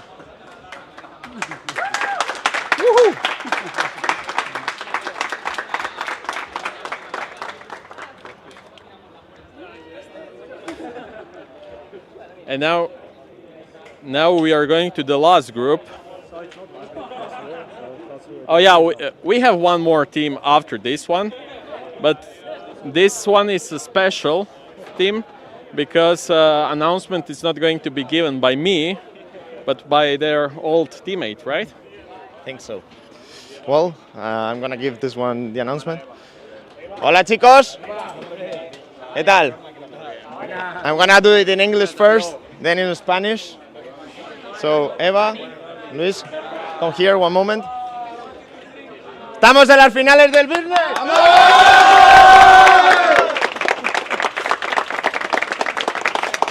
So of course, my Formula team, my former team, they are in the business plan presentation finals, and I'll give Domi the word now so that he can tell us more. Yeah, so guys, congratulations. It was a tough battle for the finalists. Tomorrow, I hope to see you all well and give best of yourself.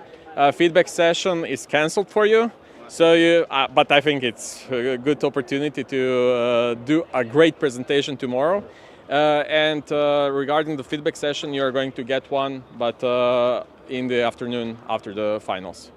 So congratulations, all of you guys. You were amazing. Thank you. See you tomorrow.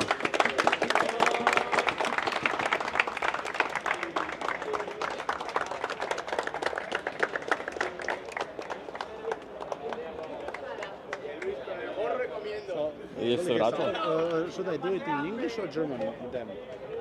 Do it in English. So, okay. Yeah, because most of the people, I know why. So.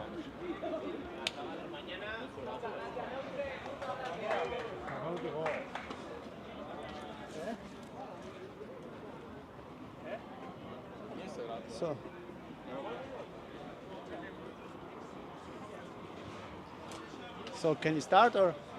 If you want to wait, our car will arrive. Okay. In just a few seconds, you know. And so a few seconds. What do you then plan we can to wait. do here? Should we Yeah, wait? we need to do a little bit of live stream about the team. So okay, then so Okay. Yeah. hi to everyone. There are a lot of people here. I was judge during your session, so we were very satisfied with your performance, and therefore we want to inform you that you are finalized. So thank you. congratulations, herzlichen Glückwunsch. So see you then tomorrow. So do you want to add some more information or so? It's at 3 p.m. is the. Yeah, everything is on the schedule. Everything is scheduled. So. But where are your BPP people? So that's Congratulations. Thank you very much. We'll So- see you tomorrow. was Oh yeah. super. You remember? Yeah, I you were a remember. judge as well. I couldn't recognize you with the racing suit on. Yeah. Okay, so congratulations, guys. It was yeah, congratulations, guys. It was a really nice presentation. You are going to get feedback tomorrow afternoon or on Saturday. So we will see how we are going to be with the schedule. But we are going to cancel it for you. We are going to cancel it for you. Congratulations once more, and see you tomorrow. Thank you. And that's it, guys. I'm going to give a microphone to my colleague, and see you tomorrow on the finals. Well, thank you, Domi, for being with us for this moment. I think teams enjoyed it, that's for sure. And yeah, well, these are the best teams in the business plan presentation, and tomorrow they will have to fight it out to see who's the best. Back to you, Stefan. Stuff, Diego. It is great to see how the people are reacting. Like, this was a really great idea doing the announcement for the finalists. Yeah. So you are a business judge yourself. So were you expecting some of them to make it? Did you have one of those teams as a judge? To be honest, it was this year again. The mean average of the teams was really high. Yeah. So we had a lot of really good teams. Yeah. For sure, also some starters. Yeah. But it was amazing to be business judge this year again. Yeah. So it makes so much fun to interact, to see what the teams are doing, preparing, and I'm from year to year surprised in which league we are playing with that. You just told me that one of those teams had a complete booklet, like Yeah. they made their own book. Tommy, give it back to the teams. This green one from Unipo. Yeah. It's like a thesis. Yeah. So it's amazingly prepared. Yeah. Yeah. So yeah. Great stuff. Congratulations to the finals, yeah? Yeah, so those are the business plan finalists: PRC Racing, Unibo Motorsport, MAD Formula Team, and High Speed Karlsruhe. I'm still hearing some engines out there, but it could be the noise test. I will ask the guys if we still have someone driving out there, but I can tell you about what happened on track. So Unibo Motorsport had a DNF while doing the axle, but that can happen. And Kingston Racing has done a 7.202, which puts them on 17th position. I think this was their first dynamic that they have just done, which is great. Oh, now they're just doing Skit. No, this was Skit. Yeah, it seems like they finally finished everything. They passed scrutiny. They've done brake test. Great seeing them race. It's our only team from the UK, or is there a second one as well? I'm not sure, but I think in the registration there were two, but I've been a little bit too much in here, so I don't know. I don't know, guys. Please tell me. So, which teams are in the finals, Nico? We have just talked about it. If you want to know it, please go back 1 minute. We had listed them on the right side. So we still have one team running, which is great to see. It's Kingston Racing, as we have just been talking about. For a car without any aerodynamic components, it looks pretty stable on the track. I think this was a good lap. 6.566. Sally still couldn't really improve that much, but still a really great time. They improved. They improved like massively from before. So from 7.202 to 6.566. So we are now 5 minutes after. You can see them celebrating the volunteers. They know this was the last dynamic start. So everyone is going to be celebrating now. So dynamic events are over for today. Dynamic events are over. I think the tests and so on are going to be for a little bit longer.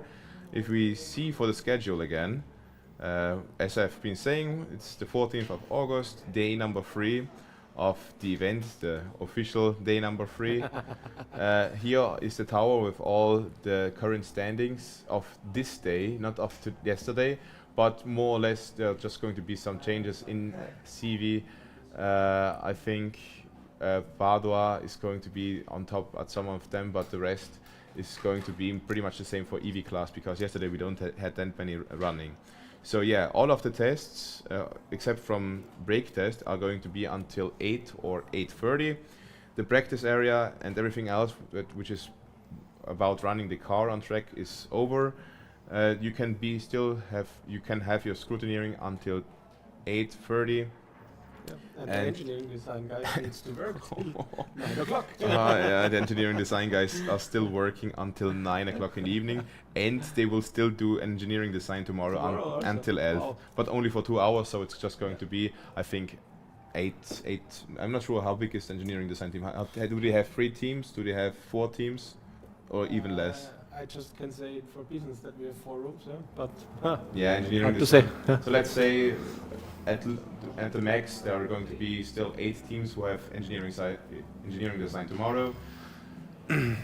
We are going to make a little bit of a pause so you can just enjoy those nice shots in the back. Like, just look at it. The sun, it's golden hour now. I see all of the camera guys smiling and the crew there because it just looks so beautiful. Yeah, that's what you're getting when you go to Croatia, when you go into the Balkans. Good alcohol, cheap food, good food, and nice scenery. So come here as well if you want to enjoy a good vacation. But yeah. We have still 90 people watching the stream. I'm really happy that you are still here. I don't know what we are going to talk about, but for example, we have Diego now here with us. So thank you, Hirti, for being such a good thanks for hosting me. with me. But I think I will. Let's take over and see us later at the off-track performance. Yeah. I will tell you tomorrow about the off-track performance. See ya. So bye, Hirti. It was great having you. So yeah, guys, great stuff. We have seen amazing racing, amazing motorsport. Diego, do you want to join me here? Do we want to do the debrief now? Because I'm pretty sure we have not planned anything for afterwards. So I think the dynamic events are already too taxing as well. This phone and microphone is ready for you. Join me. So how was it down there? Well, this last bit, very cool, I must admit. Yeah, telling your own team that they're in the finals, I think. Yeah, it's been pretty exciting. Brings memories. It's been a long day. I think we've seen a lot of action. And I think for tomorrow, I think we'll be able to deliver something even better. I think. It's great to see. It's great to see also people in the chat. Until this late. Thank you for being there and for letting us know if something wasn't quite there. And we are hoping you are enjoying the shows, the live stream. Mm-hmm. They are really long days, very hot days as well. And it's been quite the adventure being this like the first proper live stream. Yeah, it is. Event, like we are doing. Like we are pioneers. Please show us some love. No, so it's not that bad, guys. I think it would be now a nice way to do a bit of a rundown on the different results from acceleration and skid pad. I've been working out what times we got out from day 2. You've been a lot of math. Thank you, Diego. So I've got good news to do the EV classes, both acceleration and skid pad. Look at the results that we've just shown you've just seen on the tower. They were all correct. For CV, there are just going to be some minor differences. It's going to be that Blue Streamline ran all of the Excel events yesterday, and they've run with a 4.318 second, which puts them with 4.318 right between FH Dortmund Racing and Oberda University, because both of them run a 4.306 and a 4.326. Yep. So Dortmund is going to stay at the 8th place. On the 9th place, we are going to have Blue Streamline, and then all the teams after are going to be put one down the ladder. But still great stuff. Now the tricky one is going to be skid pad. So I think the best way is that I just go through the classification Yeah. with the updated results. Do you want to take over, Diego? Please Let's do. try it. Of course, bear in mind there may be some modifications if stewards found something, if cones were hit. Not all of these penalties are counted here, but we'll try to do the best. So first of all, we have YTU Racing, winners of the Skit in combustion, 5.161. Crazy times. Then we have Modena. Oh, sorry, my bad. Next up is the first team that we have to add, which is Padova with a 5.168, so 7 thousandths of a second between P1 and P2. It's crazy. Yeah, it's very, very close. But this is about motorsport. It's every millisecond counts. So now the new third place is Modena with a 5.273. Then we have Matt Formula Team in fourth place, 5.332. PG Racing, 5.342 in P5. P6 will go for Aristotle. I will give you the sign once there is something to be put in. So Aristotle goes in P6, 5.409. BME, P7. Sapienza, P8. Now, this one, there were some cones hit, so it may change. Again, I cannot confirm if this is the valid time or the run that... And we found out through chat that it's 0.2 seconds that's getting added. So yeah, the rules being added by the teams. Pretty interesting, yeah. So in P8, I believe we will have Ubigo Motorsport with 5.663. Yeah, if all is correct. Then we have to move a little bit. We have Tormund. No, it's Gades with 5.69. Oh, true. We have Gades first, and then we have Tormund. Then we will have Blue Streamline. And afterwards, everything else is go down the ladder on the tower 2. Univo, Yassi, MES Racing, UPT, and finally Kingston, which finally was able to pass break. So great. And was able to do some dynamic events. Was so great watching Belgrade doing the road arrow, doing the brake test, and once they finally passed it, all the Serbian guys are really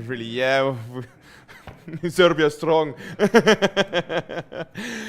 They were really celebrating a lot, and this is how it should be. I'm not sure if you ever had that problem, but our team for sure had it the first years in Formula 1. Formula 1, yeah, exactly. I would love to. And the first years in Formula Student as an EV car, I think our highest attempts was over 13 times or even more in Hungary, in East. Maybe I'm talking shit, but I will ask my alumni, and they for sure know the data much better than I do. And finally passing, it's just such a great feeling. So we are really happy for them. They are going to party tonight for sure, and we can ask them when we are down in the campsite how it's going. And finally, I'm seeing on chat a few people asking which are the finalists in the business plan presentation. Rewind the video a little bit, and you will find out as we went team by team telling them the news. As for the other static events, I believe they have not been yet published, and they will be published tomorrow on the evening. Yeah, so as they are done in other competitions. But if I remember it right, it was PRC Racing, it was MAD Formula Team, it was High Speed Karlsruhe, and it was some fourth team from Italy, most likely. We have Univo, Matt, PRZ, High Speed Karlsruhe. So 2 electric cars, if my maths are correct, and 2 combustion cars, if my maths are correct. That sounds great. The one thing I didn't ask is if it's separate categories for combustion and electric. It should be. But sometimes there are competitions that do merge business plan presentation great finals. Stuff, guys. Great stuff. And as I said, the other competitions, they are still not finalized. The results will come at a later course. So is this yours? No. Did you? Now, guys, as we were talking about before, Diego, you can talk about every stuff that you want to do. I am getting some fun stuff for you to try because this is the Croatian experience. It's been an interesting day. I think the highlight of the entire stream will, of course, be Tibor's headshot. I think that needs to be highlighted in the future. But yeah, for tomorrow we obviously have autocross, one of the big events. Everyone, I'm sure, will be happy. We also have business plan presentation finals, and yeah, it's gonna be. Choose your own. The thing is, I've tried this one already. Yeah, then let's try this one. I've never had this one, and everyone told me the yellow one is the best one. So. Yeah. So yeah, so hopefully we have a few more teams joining the grid compared to those that we have today. We have quite sizable grids, as you say. Oh my Ooh. So we have 18 teams in combustion running. Yeah. Which is incredible to think.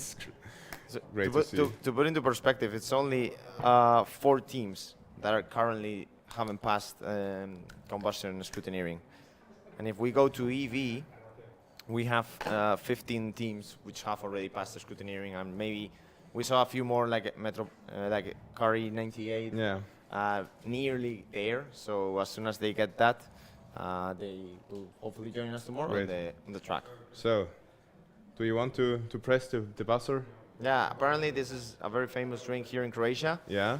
Every single member of Formula Student Alpe Adria has told me to drink them, and so far I've tried 2. It's pretty good, and the way you activate them is pretty fun as well. So, and you cannot see it, but the guys behind the camera man is also having the drinks, or the producers. I heard a lot of stuff about this being snake oil. It will help you with everything, with every ailment, with every stuff that you are going to be suffering from tomorrow. I know you guys what is going to happen. So, how is the ananas? Pretty good. I prefer that one though. That one was better. But anyway, guys, it's really good. With this, now we have quite a bit of work here as we prepare everything for autocross. There will be a lot of changes of camera positions to make sure that all the track is covered. So today we will have no delay afterwards, and we will see you tomorrow. You asked me before this EV, both Skit and Axel are for the entire day too. Yeah, that's what I told you. Okay, yeah, I sorry guys. That's what I'm not here anymore. So it's been a long stream. It's been a long stream. When are we going to start tomorrow with Axel? With autocross? So autocross begins officially at 9:30, and we will be running until 6. Yeah, and it will be running until 6 o'clock in the afternoon. Engineering design finals are going to be from 11 to 1. For EV, for CV, it's going to be from 2 to 16. The feedback engineering, it's going to be all in the afternoon, so don't care about that. And enjoy, guys. And business plan presentations between 3 and 4:30. I hope you can stream that, but we will see. I think autocross is more important, guys. So we'll see. You made it clear you guys want to see cars on track. And podcast we'll try today. There is still a podcast going on. Marco, ooh yeah. So he wanted to end it early. No, it's not because of that. It's because we have to move cameras around. No, Diego. Let's. Yeah. But if that is the case, it's not a problem. Yeah. Yeah. We Okay. can do that. We can do that. Come we'll on. do it. Let's go. Let's try finding someone. We will put some wild cams on. I'm not sure. I think we should put some wild cams. It's been a while since we have seen Or wild let's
So hello guys, we are back. I don't know what we are doing. It's a podcast explaining the judging again as before. And now that most of the judges are finished with their work, except from the engineering design ones, they have to work until 9. I don't understand how they are doing that. I think at the end of the day they are like, their head will explode, or it even is doing it already. And now I'm here right now with our cost judges, or some of them, with Michael from UNM, from a previously team from the UNM Graz, as we know them, the Wiesels, who were really strong here last year as well. Sadly, not to see them here. And with Pujita from Germany. I didn't ask for which team, sadly, but I was from Race Yard. Ooh, yeah. Nice seeing you here then. Tell us a little bit more about cost. Like, how was it today? How were the teams? Well, firstly, I would like to explain what do we do in costs in manufacturing. We have different segments, like we start with BOM and C-BOM. Then we have something like a real case study, which we give out to the teams. And we see their approach of how they're coming with the real case. And we have something on a last section called cost understanding. Yeah. And based on all these segments, then we evaluate the different teams. Yeah. And basically BOM is like the bill of materials. There we go through basically what the car consists of, and then we go into detail into one assembly. So this year it was the steering system assembly, and there the team explained like a part and how they manufacture it and how they costed it. So what's the monetary value behind the parts and the processes. And also this year is also new in the FS rules is now the carbon or CO2 equivalence emissions. You also have to account for that now. And basically we asked them in the BOM and CC BOM discussion how they came to these values. It's like really interesting. Like once you go up like bigger companies, CC BOM, as an engineering BOM, there are so many different kinds of ways of calculating them, and which it always depends on at which step of the process you are doing it, and it can get so complicated. And to keep the overview there, like what was the biggest folder you have seen today? The biggest folder probably like for the BOM 60-70 pages of A4. It's a lot. Like you get lost so fast, and it's already extremely. It's to keep the overview there and try to find like there it's a real good skill to have, just to stay like calm form and format them as well. Like I'm not sure, but I'm pretty sure like some teams are doing really well like with the format, so they are going to do some earlier sums, so you see more or less, okay, I can more or less say that this part cost in the end like this much, because it was much more better formatted than other stuff where it's just going to be confusing. That's definitely team dependent. Like some teams do it more advanced, they have done it a few times already, so they know how the process is, how the charging works, how the BOM tool works, how the BOMs in general work. So having experience in that kind of area is definitely a benefit. What was the smallest BOM that you've read through today?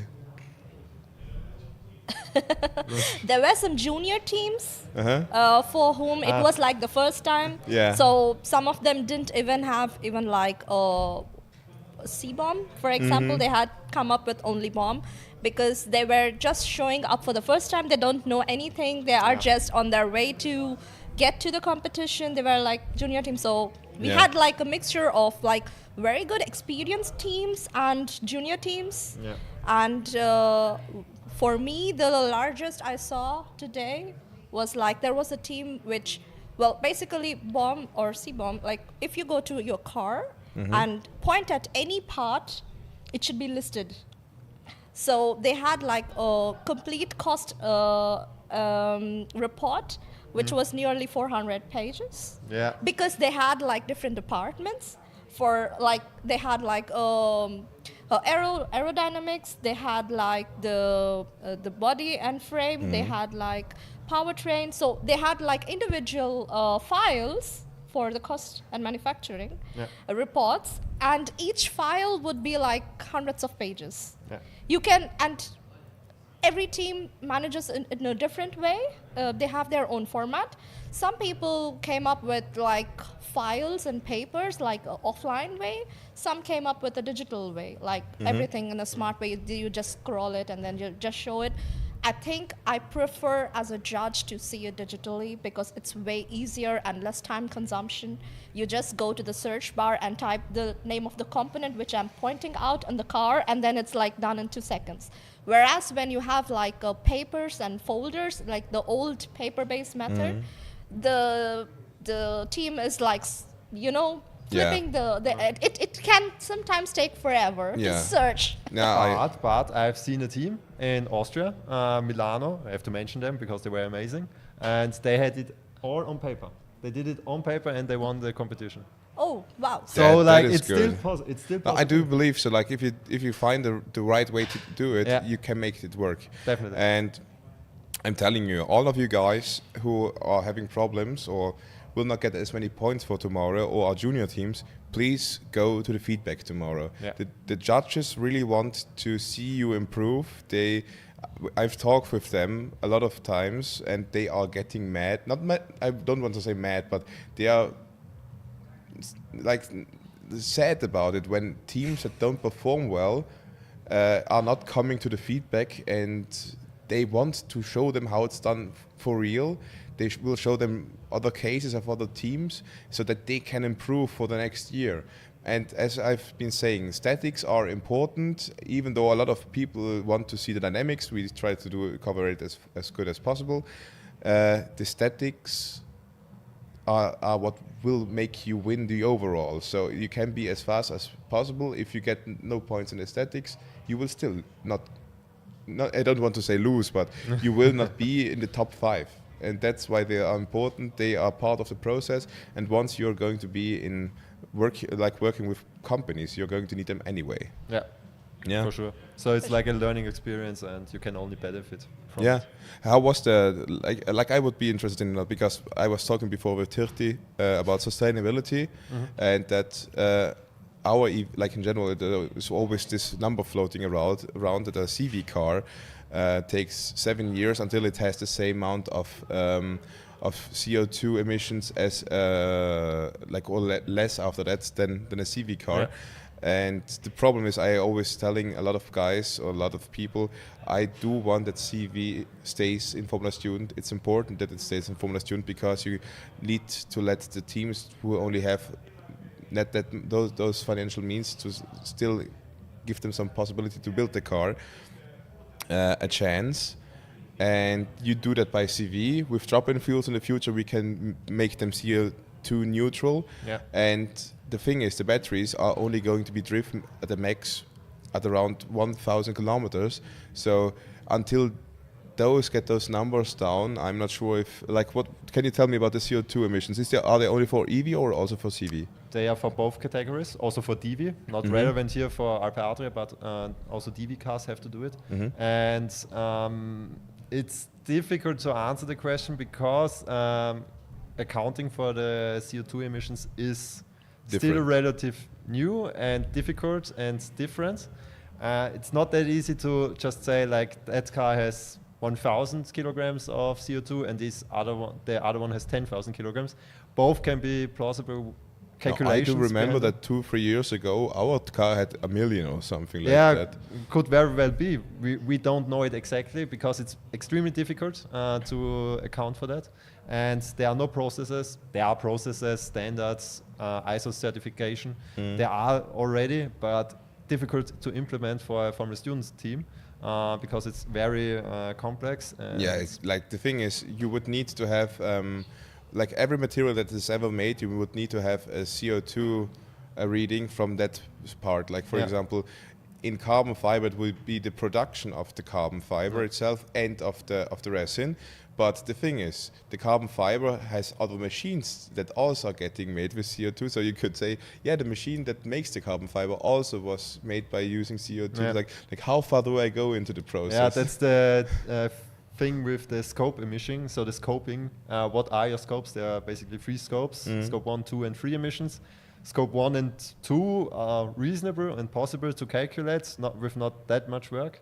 But the scope 3 emissions, those that happen at the supplier and at the customer, those to determine is extremely difficult and very, very, very hard. And that is the reason why we have such a wide bandwidth for values for the total car weight, from 1,000 to 1,000,000. I would imagine so. Yeah. And Great what stuff. I have seen today is some of the teams really had a challenge calculating the CO2 emissions, because they came up to me saying that, well, we found it really difficult. We don't know how to really calculate. So that was also one of the challenging things. And It's just adding up numbers. It's not yes, that's you tell the teams. That's what the teams are saying. I know it's not that challenge, but that's what the teams mostly come up with an excuse, and some of them didn't have it included. Yeah. Some try to take shortcuts and make it simpler. They don't cost, for example, board parts or fasteners, so just to maybe save some work. Understandable, but that doesn't make you the top team then. Yeah. Great stuff. I think cost. I was never in the cost design. I was general, never in any of the statics. Sadly, I really I never said I wanted to be it, but now I'm finally like at the position where I'm saying I should have done it at least once. I had too much to do on the campsite. I was, as you may know, the cooking chief, chief master in chief of the campsite, the chef koch, and. Then I'm only getting to experience the sad phases or the good, the happy phases in the campsite once the results are announced. Great stuff. It's really important, and I think it's because I believe a lot of Formula Student teams, like members from Formula Student teams, are not used to working in a company anymore after they are doing Formula Student, and that's why we have a lot of startups or young, like smaller companies that they are joining or working with. It's great that they have the knowledge and the way to know how to work this stuff, because this is going to help them immensely once they are really making a company. Definitely. Yes. Yeah. And for any company, cost and manufacturing plays a vital role. And I will just see if you still want to talk about different kind of costs, if there's something interesting that you want to talk about, or if there was some stuff that you have seen that was really interesting, because I've sometimes heard, like, for machines, everyone is quoting the same Haas CNC machine because it's the only one who has a price listed in the internet, and then you always see on all the reports the same machine showing up, because no one does the job of contacting other manufacturers how the thing costs. So is that like a point where you're saying you could have done a little bit more work? I'm pretty sure you don't have a Haas machine. You kind of get, so if you go into the details and ask them, for example, how they came up with the values, for example, depreciation values or something, and they just tell you, like 5 years. For a Haas machine, for a CNC machine, that costs like, I don't know, 500,000. 5 years of depreciation is not possible. And then you know, it would already, be nice. Would be nice, but impossible. And then you know, okay, they haven't contacted a supplier or just took a random value. I don't know. You can get these things. Are you experienced enough to see it like on one glance? I think there was some not cheating going on, but some number changes. Like we would say, this does not really make that much sense. You can, definitely. Yeah. So it's great. Thank you, guys. I already see Vincenzo really happy being here because we don't get any design judges because they're still working. I had the idea, why don't we get the head judge from the last competitions. I think 21 he was the head judge for engineering design. 2022 I will ask him personally. So if you want to be, you can stay here, but it would be I think nice. we have to do our final Yeah, score. we have to do our final scoring. Great stuff. Yeah. We want to go to sleep as well. Great Yes. stuff. Yes, and you know No? the final scoring for cost and manufacturing can take 2 to 3 hours. Yeah. We can go on debates and discuss, and can sometimes go forever. Yeah. It's not that easy. It's not that easy with Yeah. cost and manufacturing finalists. To decide. Yeah, but I think like it always depends, because I'm hearing it from every judge, and I say like, BP is not as easy. Like there's going much on. Look at him. Look at him. Because at the end of the day, The legend, the myth himself, Vincenzo Bevilacqua. And everyone. Are we on air or? we are on air. You can join us. So thank you guys. Thank you, Michael. Thanks. Yeah. Thanks for thank having you.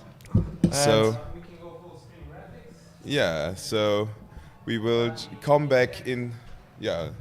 Are we off?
We are back now doing the engineering design, and I have some really special guests here with me. Vincenzo is really stressed right now because we're just like, no, let's do it, while Vincenzo still has to worry about the guys arriving from we are seeing right now Marco Arnoletti doing some stupid stuff in front of the window. Yeah, the thing is, we have here with us Alessandro, who is the only official judge right now, and Vincenzo was once the head judge of Alpe Adria. When was the last time you were judging? Because afterwards, I think since 2 years you are an ambassador, aren't you? Yes, I have to. I really would like to tell my story about this because it's actually what connected me to Alpe Adria. I arrived here in 2019, and there we were just 5 judges, and I was the judge, the only one with some experience in the automotive. So, and I like it a lot. So in 2021, I had they give a T-shirt with me that was written "favorite judge," and from then they started the tradition that Vincenzo has his own T-shirt in Alpe Adria. It was like the 5 main organizers, the 100 scrutineers, and there is 1 Vincenzo shirt. I love it. These things now, just this year, they have the new for the scrutineer, for the 3 main organizers, they have this blue shirt, and I made it 2 years before to give my, let's say, the testimony, my baton to the baton to Marco Arnoletti, who took my place. But since the engineering design is kind of my child, like I introduce it here, I made in a way that like, and Marco is of course a great guy. Of course he's making a bit with his own sauce, but starting on the concept I introduced is something that I'm very proud on, and also happy that lots of team give every year positive feedback about this. So yes, sounds great. And what are you telling, like, the teams right now? Because you mostly already know a lot of them, but Alessandro, I'm not sure which is this your first year, your second? This is my second year. This is my second year. I started last year. I had some previous experience as a student. I was participating in some competition as well with 2 different universities during my bachelor and master degree. I did it with Padua and then with Florence. And I have to say it's a very enlightening experience to be here and to be a judge. I did it last year and it was really cool. I really enjoyed it because sometimes we are a bit disconnected as people in the automotive industry, and we need to reconnect with this, let's say, inner passion that students have, producing the car, designing it, and also it's very cool because you can see some nice ideas. Because sometimes it can happen that also students, let's say, overtake the professionals in terms of ideas, in terms of tools they create. It's very interesting. Even also sometimes in manufacturing is what I've heard.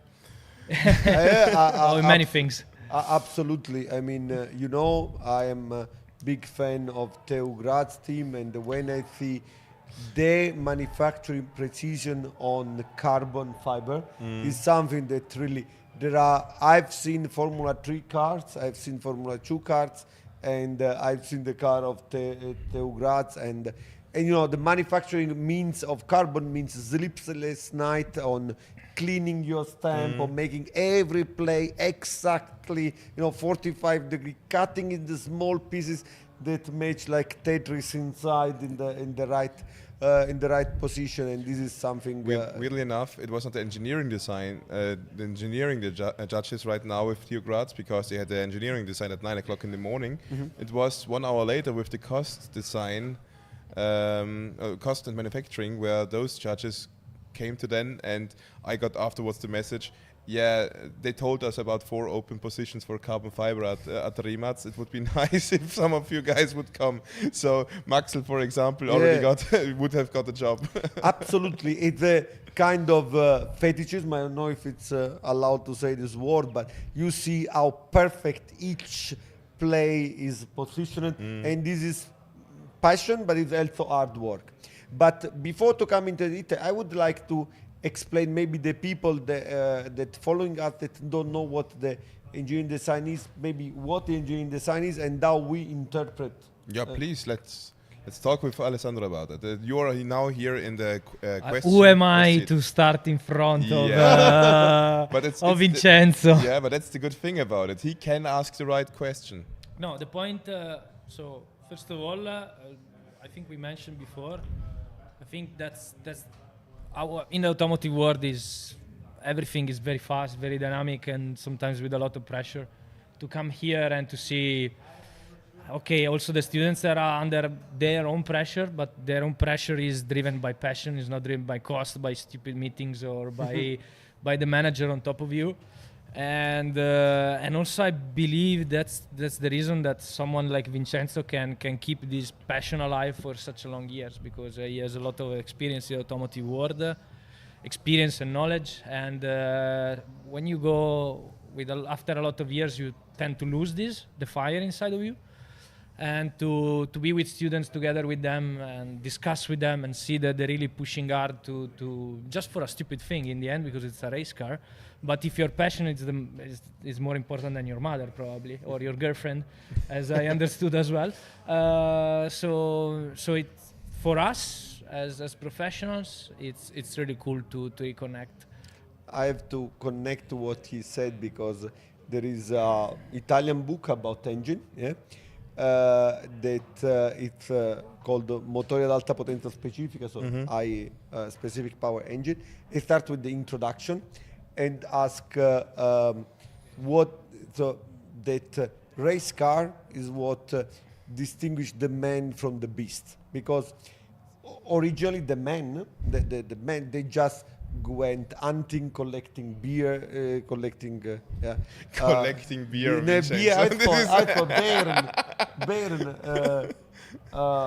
Collecting something. I know. It's like the fruits from the ground. From the ground. Vincenzo, we know exactly. Borovnica in Croatian. So they made the same as the animal, just a bit more raffinate, but they did. They were basically animal. They really make the step. It's called hunters and gatherers. Gatherers. But they made the step when they begin to make unuseful stuff. When they begin to sing or to play some music, because when you make there are animals that collect the things, the fruits, but there are no animals that play music or dance or reflect about their life. So and making something unuseful distinguished from the beast. And if you take the Venus of Milo, it's per se it's unuseful if stuff. If I can be a bit dirty, it's like masturbation. Yeah, in the end. You do it, doesn't have really a sense, but it's pleasurable. Yes, but guys, and it says a race car is unuseful, and that's why it's art. That's why it's what distinguish a person from an animal. And this is the nice things, and you can feel it here, the passion, the art the artwork that is behind every single piece of carbon, every single screw and mounting points. There is lots of passion behind it, and it's a beauty. I have been today looking at a couple of cars. But yeah, guys, I just want to hold it on for next year and also for sticker making. We are going to make a sticker for sure with the quote of Vincenzo: "Whenever I'm not making a race car, I am collecting beer." Which is just completely true from Vincenzo. In the end, people are laughing. In the end, doing a race car is just turning coffee and beers into something. That's how it works. Yeah, no, but it's really, it's like this. Today I saw one car. I don't know. I'm not judging, so I'm not. You can tell whatever you want to say. But if I would give my prize from the engineering design, I shouldn't say that, but I say is the car that impressed me at most from the technical point of view is the car from. No, the Tafita. Can I want to say it? Yeah. Is it E07? E07 impressed me a lot as a from the technical standpoint. From as the EV car. Yeah. The E07 is the CTM car, the guy of Campus Tirol Motorsport. Exactly. This is very nice car, and also because the guys made a nice car with out of relatively simple solution. Yeah. The car is space frame with 171 kilograms. That 171 kilogram, and the space frame and the. Plashi was second with skid bed. Really? CTM had the fastest skid bed run. Wow, this is incredible. But I love this car. But I was speaking about another car, a combustion car. Mm-hmm. You know, there are lots of people that says that EV is better because we can make all-wheel drive. Yeah, and then some guys in Rome they say, "Hold my beer, please." And Sapienza. Yeah, and let's put some drive shafts to use. Yes. Let's and use they them. make a mechanical four-wheel drive, and they have a hybrid car, and they put 4 electrical engines. You know, it's something. It's beautiful. It's ingenious. You know, is all the ingenuity, the passion put into a car. Maybe it does not work. I don't say that it works, but already having worked 1 year making the beast, producing, assembly, calculating, and finally to be on the track is something. It's incredible results for a team. No, I think at one point you need to be different, because with the same set of rules, in the end you always converge to sometimes to the same solution. But we as judges always appreciate when someone goes a bit off track, not in the literal sense, but goes a bit off track and tries something different. I remember when I was doing Formula Student as a student, Modena had the longitudinal engine.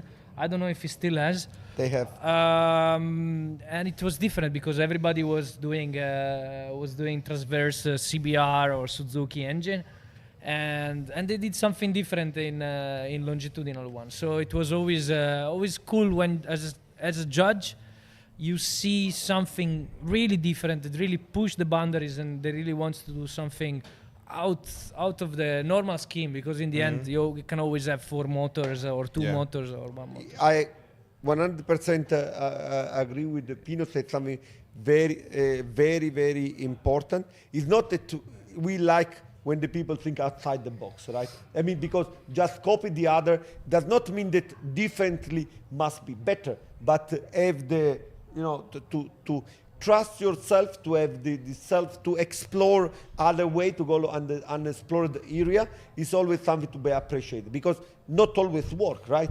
So also in our usual work we can take the standard path or try something different, something unexplored, and sometimes does not work, but sometimes you end up with something. Sometimes you can make a V6 turbo engine, V8 turbo engine, or you make a normally aspirated V16. It's a bit out of the box. Because we are just talking about thinking out of the box. Is it allowed to have 2 engines, like for CV? I think because if it says there needs to be 1 restrictor for the engine, like then you could say, let's put 2 engines in the car and just drive it.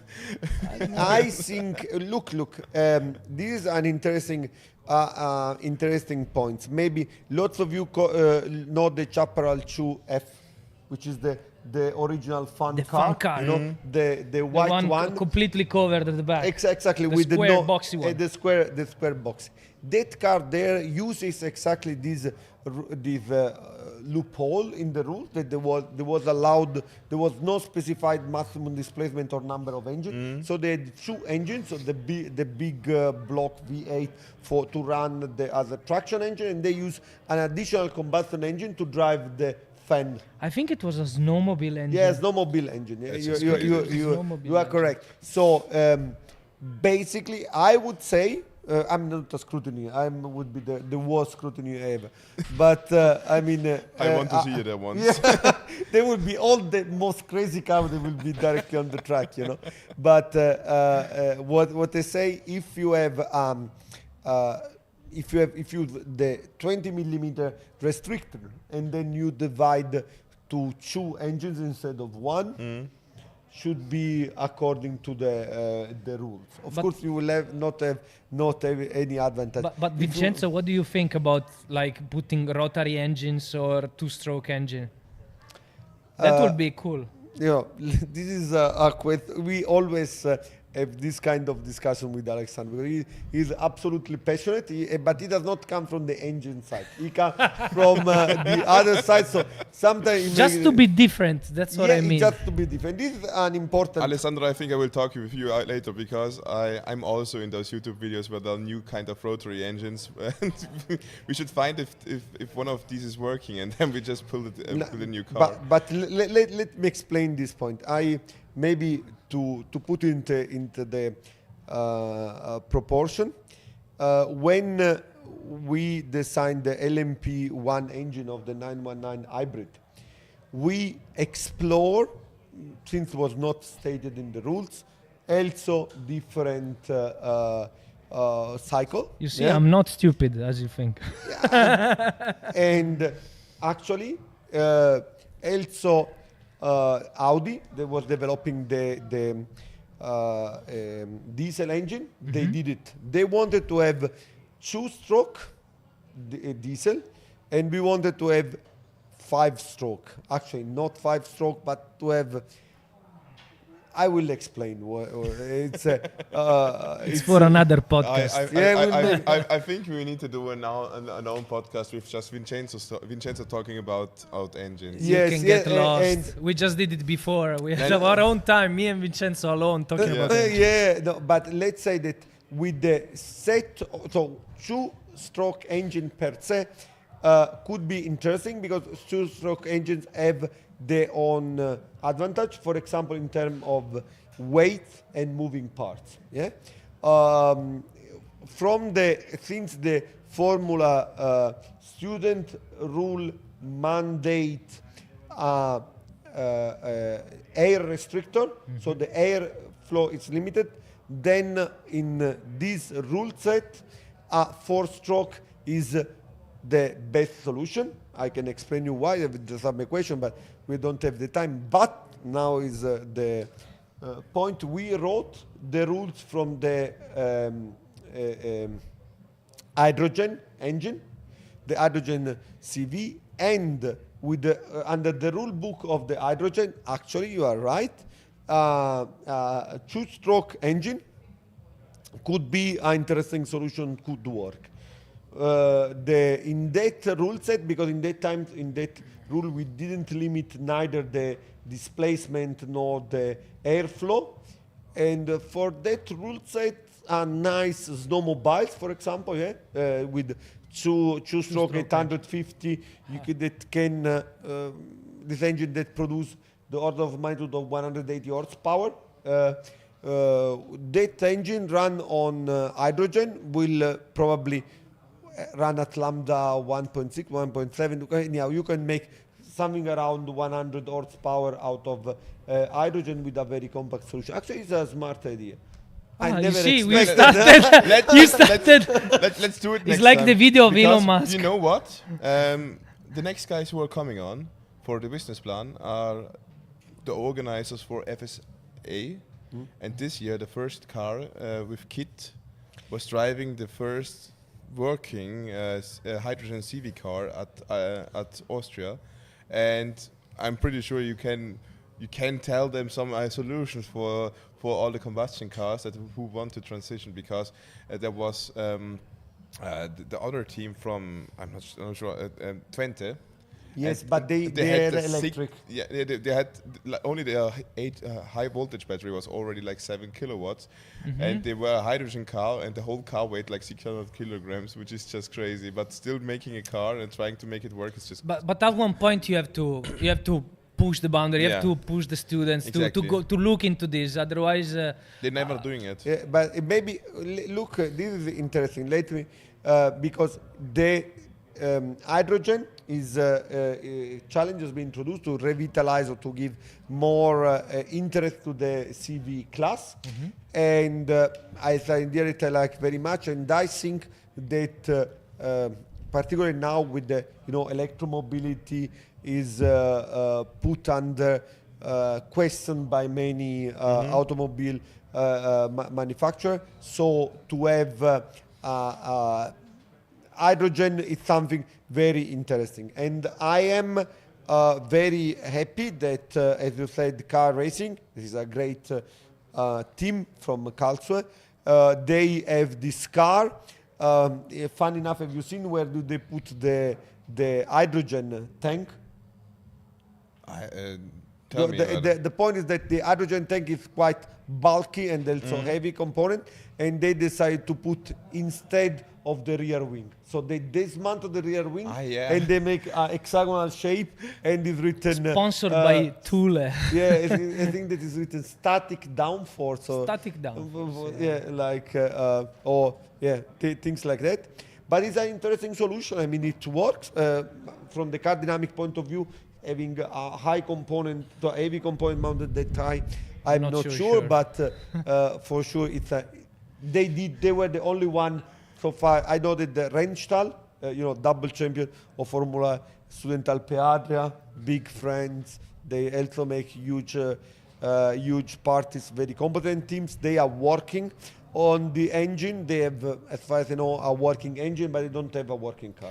Can I ask you a question, Vincenzo? Because it happened to me today.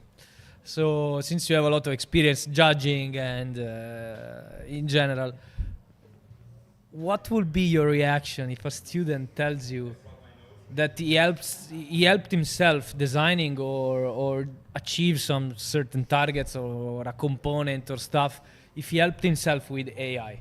Like literally, I used ChatGPT to find this formula and to help me with this. What's your take on this? This is something interesting. Some years ago, it was famous that we cannot stop technology. We cannot stop the advancement. You cannot just say, okay, like some professors do, you cannot use computer or machines because the guy will use it. So the guy will use the ChatGPT, the artificial intelligence. And the point will be moved in how to write the prompt. Because, so it's not like using or not using, because the next generation engineer will use artificial intelligence. The way is how to use it. Because ChatGPT is freely available, right? Everyone can use it. Can use it. So I will not forbid, but then I will ask how you use it, because it's an assistant. What? It's an assistant. You need to use it as an assistant. Yes. So I have this theory that I don't know if Vincenzo, we know that you use. But basically, the point is that all the time.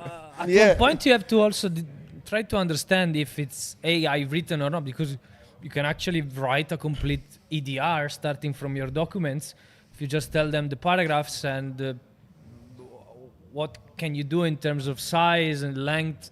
It can be really tricky for us sometimes. Yes, it will be, but you have to assume.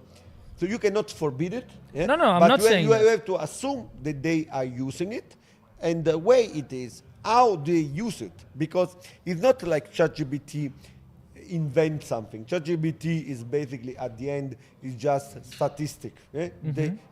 She does not really understand. She put together the most statistically, the more probable combination of words, basically. You have this.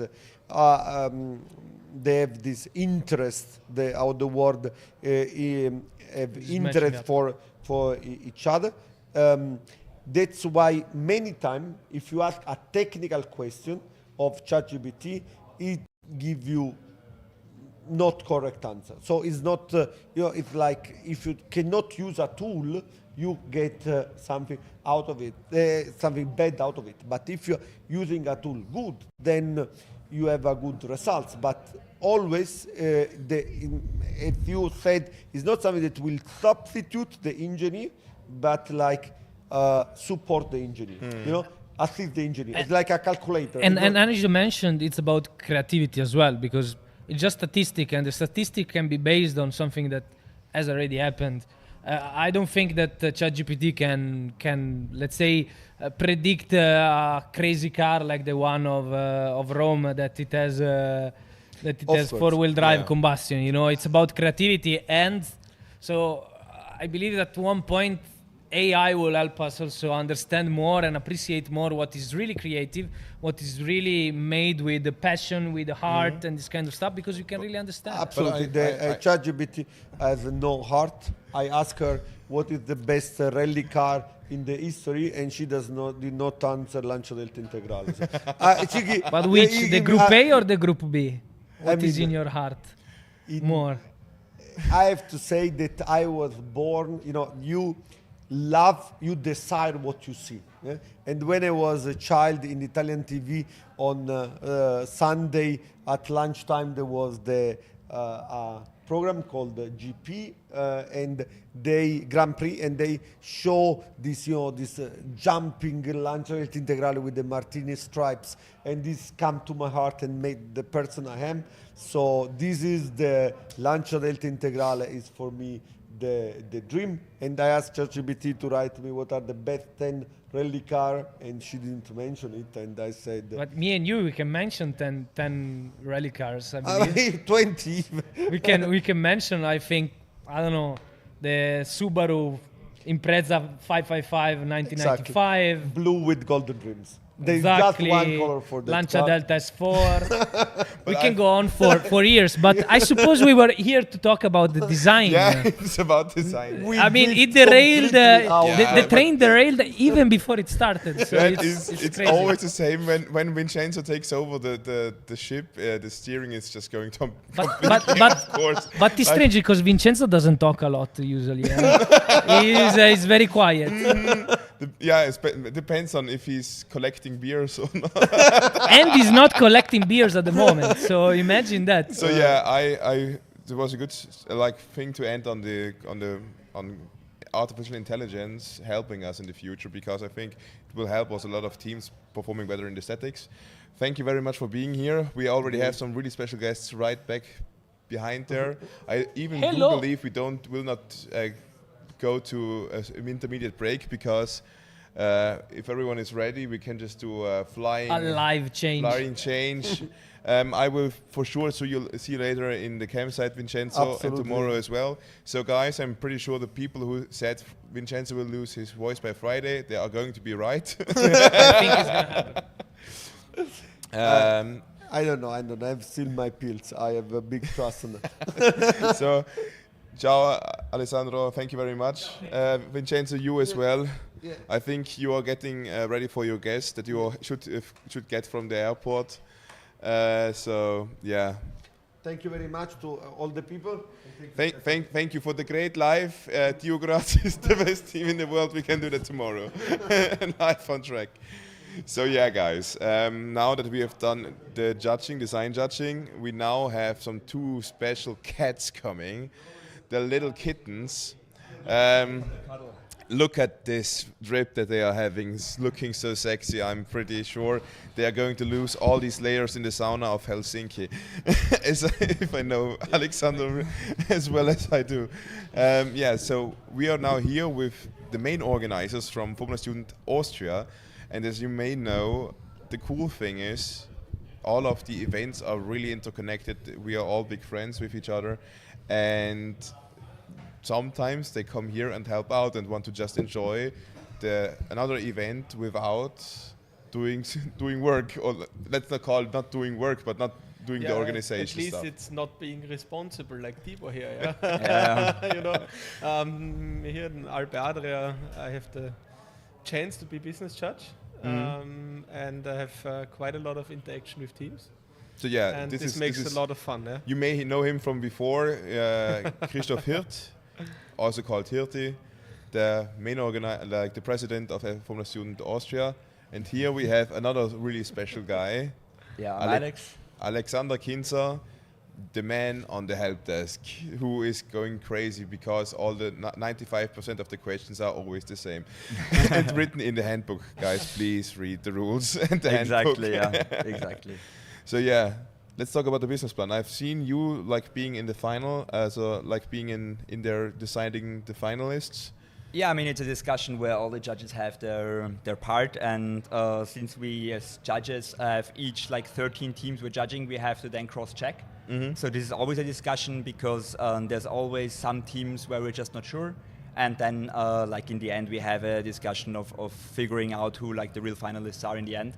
Like I judged, for example, one of the finalist teams, so of course then you're involved in a discussion if they get that slot or not, if there was a better candidate in your group.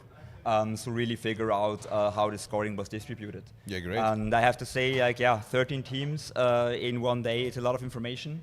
But I think they all did great. Every team had something special they were presenting. Sometimes it was a really unique idea. Sometimes they really invested very deeply into one subtopic. So it's always wonderful. And the most important part is still to come. That's the feedback tomorrow, because that's where they really learn. That just was what I was saying as well before with cost, and it's the same with design, with engineering design. Guys, go to the feedback tomorrow. If you're not performing as well as you want to, they have some really good information on how you can improve for the next year, for the next event, and you will see some really big improvements. I tell you. I can also say, yeah, please take the chance. What I see at business, yeah. We hang out these QR codes where you can book your slots. I think every team nearly booked. Yeah? So looking forward to see you tomorrow at the feedback sessions. And also if we're happy with your presentation, come also to the feedbacks. It's worth it, yeah, definitely. Yeah, for every team there's a strength. So every person has a certain character, the way they bring something into the presentation, and that's of course for next year what they can leverage. Because we all have our creativity, we all have certain things we have there, and then you just need to build everything around it, because 10 minutes is not a long time.